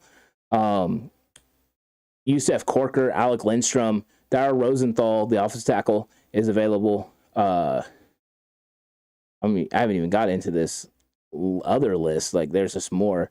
Michael Wright still available, the cornerback from Oregon. Jaquandre Wright, running back from South Carolina, somebody that I was a fan of. Derek Dees Jr. and Reggie Roberson are both available. So there is a lot of good football players. A lot of good football players that are going to be available for the 49ers at 262. Yeah, so punters have been going off the board, and right now we got the Arizona Cardinals on the clock at pick 256. Once they make their pick, there'll be 5 picks before the 49ers pick and make the last pick. Daly says so many prospects and so many names that we've broke down, which is interesting. David Campbell says, I'm reading that Womack is an Adam Peters guy. It could be. Adam Peters is a pretty good, talent evaluator. So we'll see. 49ers Media says, what's up with JoJo Damon, bro? I don't know. I honestly thought he was going to get drafted already. I thought he had a nose for the football. I thought he really did fit in with 3-4 defenses in the NFL, and I thought that someone was going to take a chance on him early. I thought he would probably go in the fourth round. That made a lot of sense to me, and here he is still on the board. So there must be something there. So we don't know. Right now, Arizona's pick is in, so they finally made their selection. So we'll see what happens. Jag says, when do they announce undrafted players list? So the easiest way to do this, and I'll give a shout out to 49ers Web Zone, is if you go on 49ers Web Zone, they'll have a tracker. So you can follow a tracker, and as it gets reported by different beat reporters and stuff, they'll put a list on there and they'll just keep updating it. Now, not all of those are going to be confirmed, because somebody like LeGarrette Blount, who went undrafted from Oregon, he had agreed to sign with the 49ers as an undrafted free agent and then changed his mind and went to another team based on the money and also the information, because until you sign them, they can go wherever they want. So just keep an eye on that. That's something to watch. But it's one of the fun times. But you'll probably look to see the web zone tracker is probably the easiest way to do it. 49ers web zone do a good job with helping update all that stuff. Jay Hill says, still trucking, love my brother. After all this stuff yesterday and another long day tomorrow, grinding 7 hours almost today. Yeah, it's a grind, man. It is. It's fun though. I've been having a lot of fun today. I've been having a lot of fun interacting with everyone on chat and breaking down this draft. And when you put all the information, in your head, you just want to be able to talk about it. So being able to break it down, it's been fun. And Donald Johnson says, I say Lindstrom if available. I like that as well. I mean, Lindstrom is the number one guy left on our board. So Lindstrom, if available, would make a lot of sense at 262. Zakoby McClain, an impact guy, a linebacker. I do like taking linebackers at the end of the drafts. We see Jesse Luketa go to Arizona. Arizona Cardinals just get another edge rusher in Jesse Luketa, who I like. And at this spot in the draft at 256, that's a lot of value. That's a solid pick right there for the Arizona Cardinals. They have stockpiled edge rushers. So they're trying to get better there. Jay Ellie saying wide receiver. Jay Ellie, who do you want? Which wide receiver do you want? Are you wanting Isaiah Weston? Do you want Reggie Roberson? Let me know. Olivia Kinney. Now this is fun and about to start grocery shopping. Good info on the web zone tracker and built for this. He puts the work in. Thanks very much, Olivia. I really do appreciate that. Itchy95 saying Doman. Okay, that's what we want. We want JoJo. That's who we're looking for. So I think that the names right now, I mean, Arizona just had their pick. So we're going to be at 257. So Green Bay's on the clock. We're going to have Green Bay, Kansas City, the Chargers, the Rams, and then the Niners are going to make that last pick. So we're getting there. We're really getting there. Philip says, 49ers Cutback, you guys are the best information and informed opinions.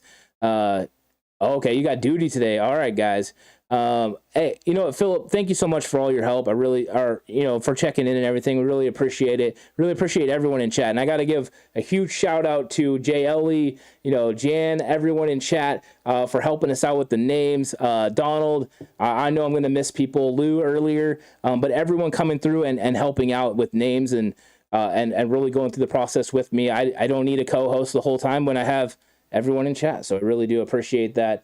You guys have made it a lot easier, so I appreciate it. Impoke, okay, Jelly, is that who it's going to end up being?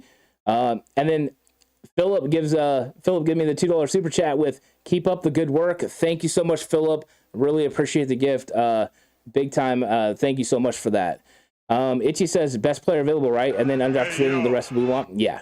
I think you're going best player available. Especially what you're trying to do is you're looking at your UDFA too, your undrafted free agent list, guys you thought were going to go out and draft free agents, and looking at the guy you think that you really want that would be the hardest to sign. And if he's really hard, is going to be the hardest to sign, potentially maybe it's where he is from or whatever. Maybe where he lives in the country. You go ahead and get him. And Marcus Hayes from Oklahoma just got drafted by the Arizona Cardinals. I believe this is their third interior offensive lineman, or maybe it's the second one, but they had signed one as well. So they're making a definite effort to turn their interior offensive line around. So there you go. Oh yeah, David Campbell. Thank you so much, JLE. David Campbell's been awesome. That was great. And David Monty said, Ant, thank you very much for everything you've done today and the other days. Yeah, I'm just glad that I can interact with you. Thank you so much, David. Really appreciate it. Thank you for your contributions as well. Reggie Roberson. Todd wants Reggie Roberson. So there you go. Gersh says, great job, Ant. As always, very informative draft coverage. Thank you for coming in again, Gersh. We've had really good interaction lately and really enjoying it. Jan Stewart's having fun with Jay Hill. So there you go. Jan Stewart's turned on Jay Hill here, but Jay Hill will have fun with it. He definitely doesn't take things too seriously, and you really can't. So here we are. We're at pick 258 in the 7th round. The Green Bay Packers pick is in, and we're going to have Kansas City, the Los Angeles Chargers, and the Los Angeles Rams, and then the Niners are going to be on the board. And the crazy thing is, all the names I mentioned before, I don't even have to go back and read them, because all the names I mentioned before are all still available. It's crazy. It really is crazy how many of these guys are available. And there's even names that are still there. And what's up, Ernest? Welcome back. If you just checked in, grinding all day. That's how we do it. But yeah, there's some good names. I think you have to mention JoJo DeMond. He's the number one guy left on the big board for a lot of people. But Verone McKinley as well. I mean, he's an absolute ball hawk. The Packers just went Samori Toure from Nebraska. So we've seen people calling for that recently, Samori Toure. So that just happened right now. Yeah, they did. Yeah, maybe this could be a great pick. Yeah, this could be a great pick, right? So we're at 2:59 now. Kansas City's on the clock. The 49ers are almost there, guys. We've almost concluded the 2022 NFL draft. And then does it get better than the wild undrafted free agent time, especially with some of these names that are going to be available? I don't know. I mean, I'm looking at this list and I see a lot of really good football players, including a name like Devontae Price, running back out of Florida International, that is kind of, flew under the radar recently. My only problems with him is maybe at times he runs too upright, but that's a mild thing, right? That's a pretty good football player. David Campbell is spamming for Lindstrom. I like that. Good call. Olivia says, do you think Christian Watson and Rodgers going to be like? I wanted him, but what is okay, Olivia? I think when it comes to Christian Watson is going to fill their Valdez Scantling role. He's going to be that speed guy that's going to play the slot. He'll run the deep fade. I think he will fit in nice with Aaron Rodgers and the Green Bay Packers. It definitely wasn't one of my favorite picks to see as a 49er fan. So that was a little frustrating, but that was good for Green Bay. They went out and addressed it. And they also, I believe, got Romeo Doubs later as well from Nevada. So they definitely took a shot at improving that wide receiver room, which they have to, because they lost the best, maybe one of the best wide receivers in the league, and Devontae Adams, maybe the best, in fact. So let's see. We're getting some safety or center, please, maybe. Yeah, undrafted is going to be nuts. Todd Withrow says, if Mac decides to come back, Donald, true, very true. Kyle, veterans at center. Yeah, there you go. There are some good players out here. Let's see. Ernest, who do you think had the best draft so far? Whew. Without seeing like everyone's picks, I think Kansas City's on the clock, and I think they've had a really good one. And we got a new subscriber. Thanks, Alfredo. We really do appreciate that. We appreciate the subscription. I think that Kansas City's had a very good draft. I think this is crazy to say, but I think either the Denver Broncos or the Seattle Seahawks, who had the big trade for Russell Wilson, have actually had the best drafts. They've had very fantastic drafts, and I think Seattle improved themselves a lot, but they had a long ways to go. So, yeah, they had that. Warren Brown says, can't believe Josh Jobe's still available. He was a former 5-star safety out of high school. Yeah, Josh Jobe as a cornerback is just not, a huge prospect. But what's up, Warren? How's it going? I hope you're enjoying your Saturday. Donald John, let's see. John Paul, I bet our UDAs will be better than the bottom half of our draft, potentially. They could be. And right now, the Kansas City Chiefs at 2:59 just selected Nazeeh Johnson out of Marshall. So safety Nazeeh Marshall. There you go. So there are some really, really good football players. And thank you, Chuck, for throwing in there Nazeeh Johnson. Or Nazeeh Johnson. Hopefully I said it right. But we're at 260. We're going to be at 260. The Los Angeles Chargers are on the board. We have 3 picks left in this draft. Jag says, I like Mac Borgie out of Washington State as undrafted. Just your thoughts. With Mac Borgie, I wouldn't mind him as an undrafted free agent. Here's my issues with Borgie. The fluidity and flexibility in his hips.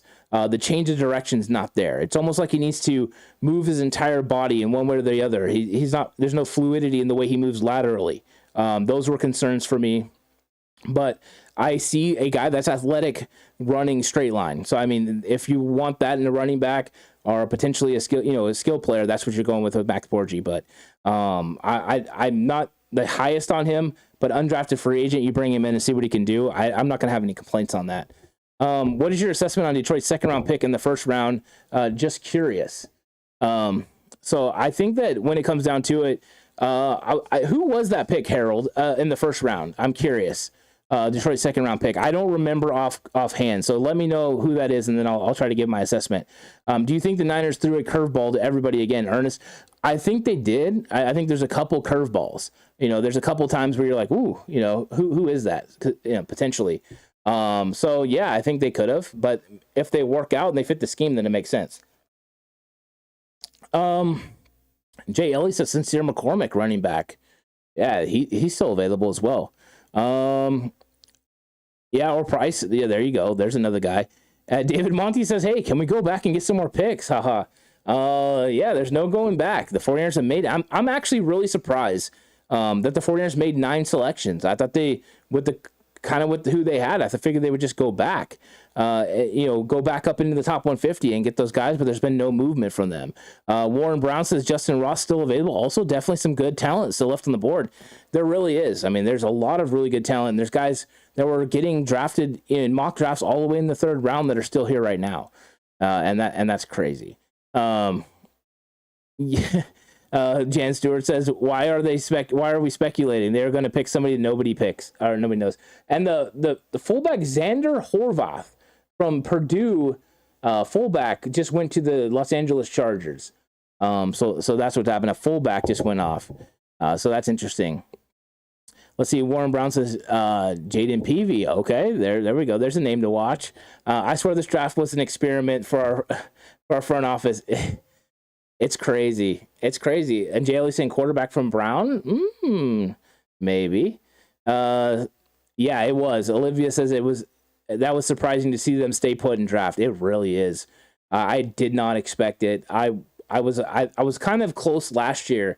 I said that I figured they were gonna go up and get 5 or 6 players in the top 150, and then they picked Elijah Mitchell just out of the top 150. So I wasn't right then, but I thought they were going to do the same thing this year because I felt like they filled so many of their open holes. But here we are at pick 261. So Los Angeles Rams are on the clock.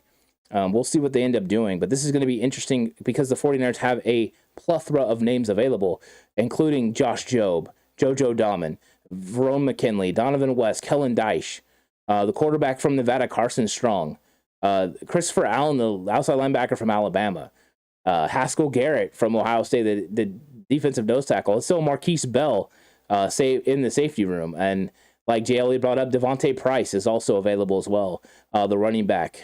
So there's a lot of players the 49ers could go with. The pick is in for the Rams, so that means the 49ers are potentially on the clock. 262, and that pick is potentially ready to happen. So, okay, I'm sorry. Detroit's second pick in the 1st round, was Aiden Hutchinson. Aiden Hutchinson's a good player. Aiden Hutchinson was a nice selection by Detroit. In fact, Detroit had a pretty good draft as well. Aiden Hutchinson's got some versatility. There's some things in the strength area that I think he could work on. He's not as complete as Nick Bosa, even though some people equate him to being Nick Bosa. There's some things that he needs to work on for sure. JL, Notre Dame wide receiver Austin. Love that pick. That would be a solid pick. Niners are on the clock. This is going to be fun. I'm excited to see who they end up drafting with Mr. Irrelevant. I can't remember the last time the Niners did. I'm sure somebody knows. Ernest says Jimmy not sold yet. Jimmy is definitely here. And they're showing on screen a Rams fan with a Niner fan. I don't know how that works. So we're waiting on the Rams right now as they continue to go through this pretty slow. I wanted to see if anything happens because sometimes. Okay, there's Marquise Hayes. They will update this a little bit before, and I'm trying to get an early up on this thing, but so far nothing. But, I mean, who do you guys think it's going to be, TCC? Who is going to be pick 262? I'm really curious.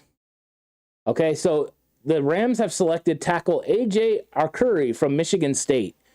So the Niners are on the clock. Who is it going to be?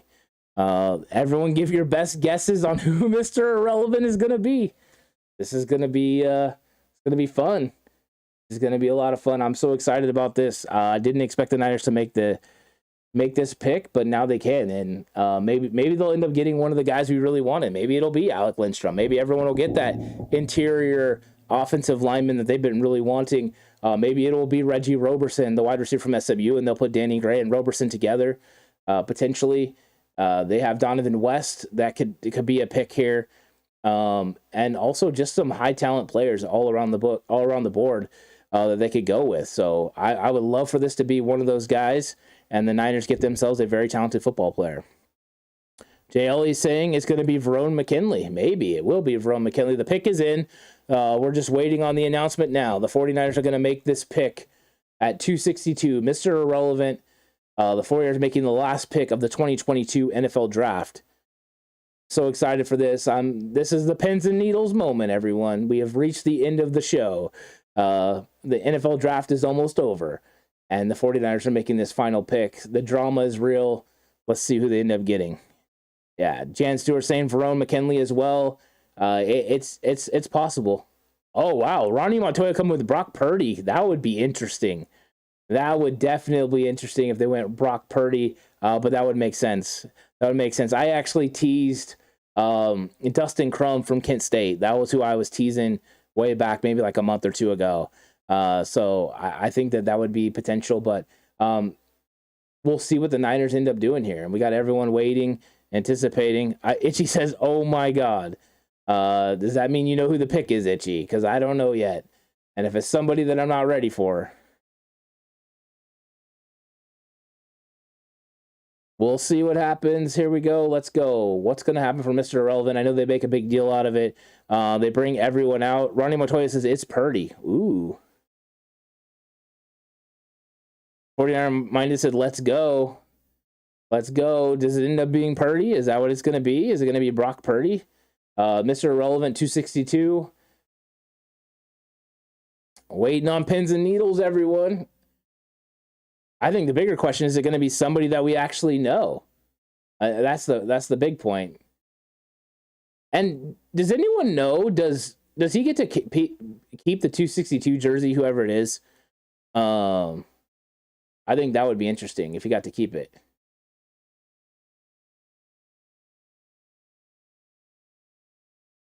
Everyone is saying Purdy in chat. Did that mean it happened? Brock Purdy. Wow, good call. Everyone in chat. The 49ers go with Brock Purdy from Iowa State, the quarterback. Very, very nice. Okay. 6 foot, 212 pounds, 4'8", 40. Brock Purdy's the pick. So well done. So the 49ers have their guy now. Mr. Irrelevant is a quarterback, Brock Purdy. Interesting move there. So they're definitely going to bring him in to compete. We'll see what happens. The 49ers are doing it. 49ers media, you called it. Well done.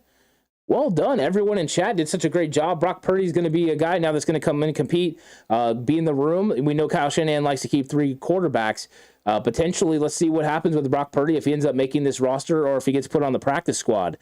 I think this is something to keep an eye on, though. Nate Sudfeld getting $2 million potentially means that Nate Sudfeld is going to be on the roster, but Purdy's going to have an outside chance to come in and compete. Let's see what he can do. But yeah, you're right. There's 4 quarterbacks now for the 49ers. So you possibly think Jimmy Garoppolo is going to get moved at some point. Ronnie Montoya says, no, inside sources got multiple things going on at once. So really appreciate it. So there you go. We got the finish there with Brock Purdy. Brock Purdy, the quarterback from Iowa State, is going to be coming in to compete. So that is awesome. And I want to say this to everybody. Thank you all so much for joining me on this stream. I had a lot of fun. We had, Horse come through early this morning. If you were here for that, you had Alex come back a little while ago. This was an absolute blast. Just like this 2022 NFL draft is concluded, I'm also going to conclude my time on here as well. Thank you everyone for contributing everything you did in chat. I had a really fun time, and everyone watching, I really appreciate you coming through and checking out the 49ers Cutback. If you took the time, to like, comment, subscribe, I really appreciate that. Thank you so much. And everyone that took the time to give us a nice donation for super chats, thank you so much. I really do appreciate all of you. And I think this wouldn't be as fun without you. So thank you so much for all of that. And until then, guys, until the next one, you all stay safe. And remember, I'm gonna have you all say this with me. And remember, the right way is always the 49ers way.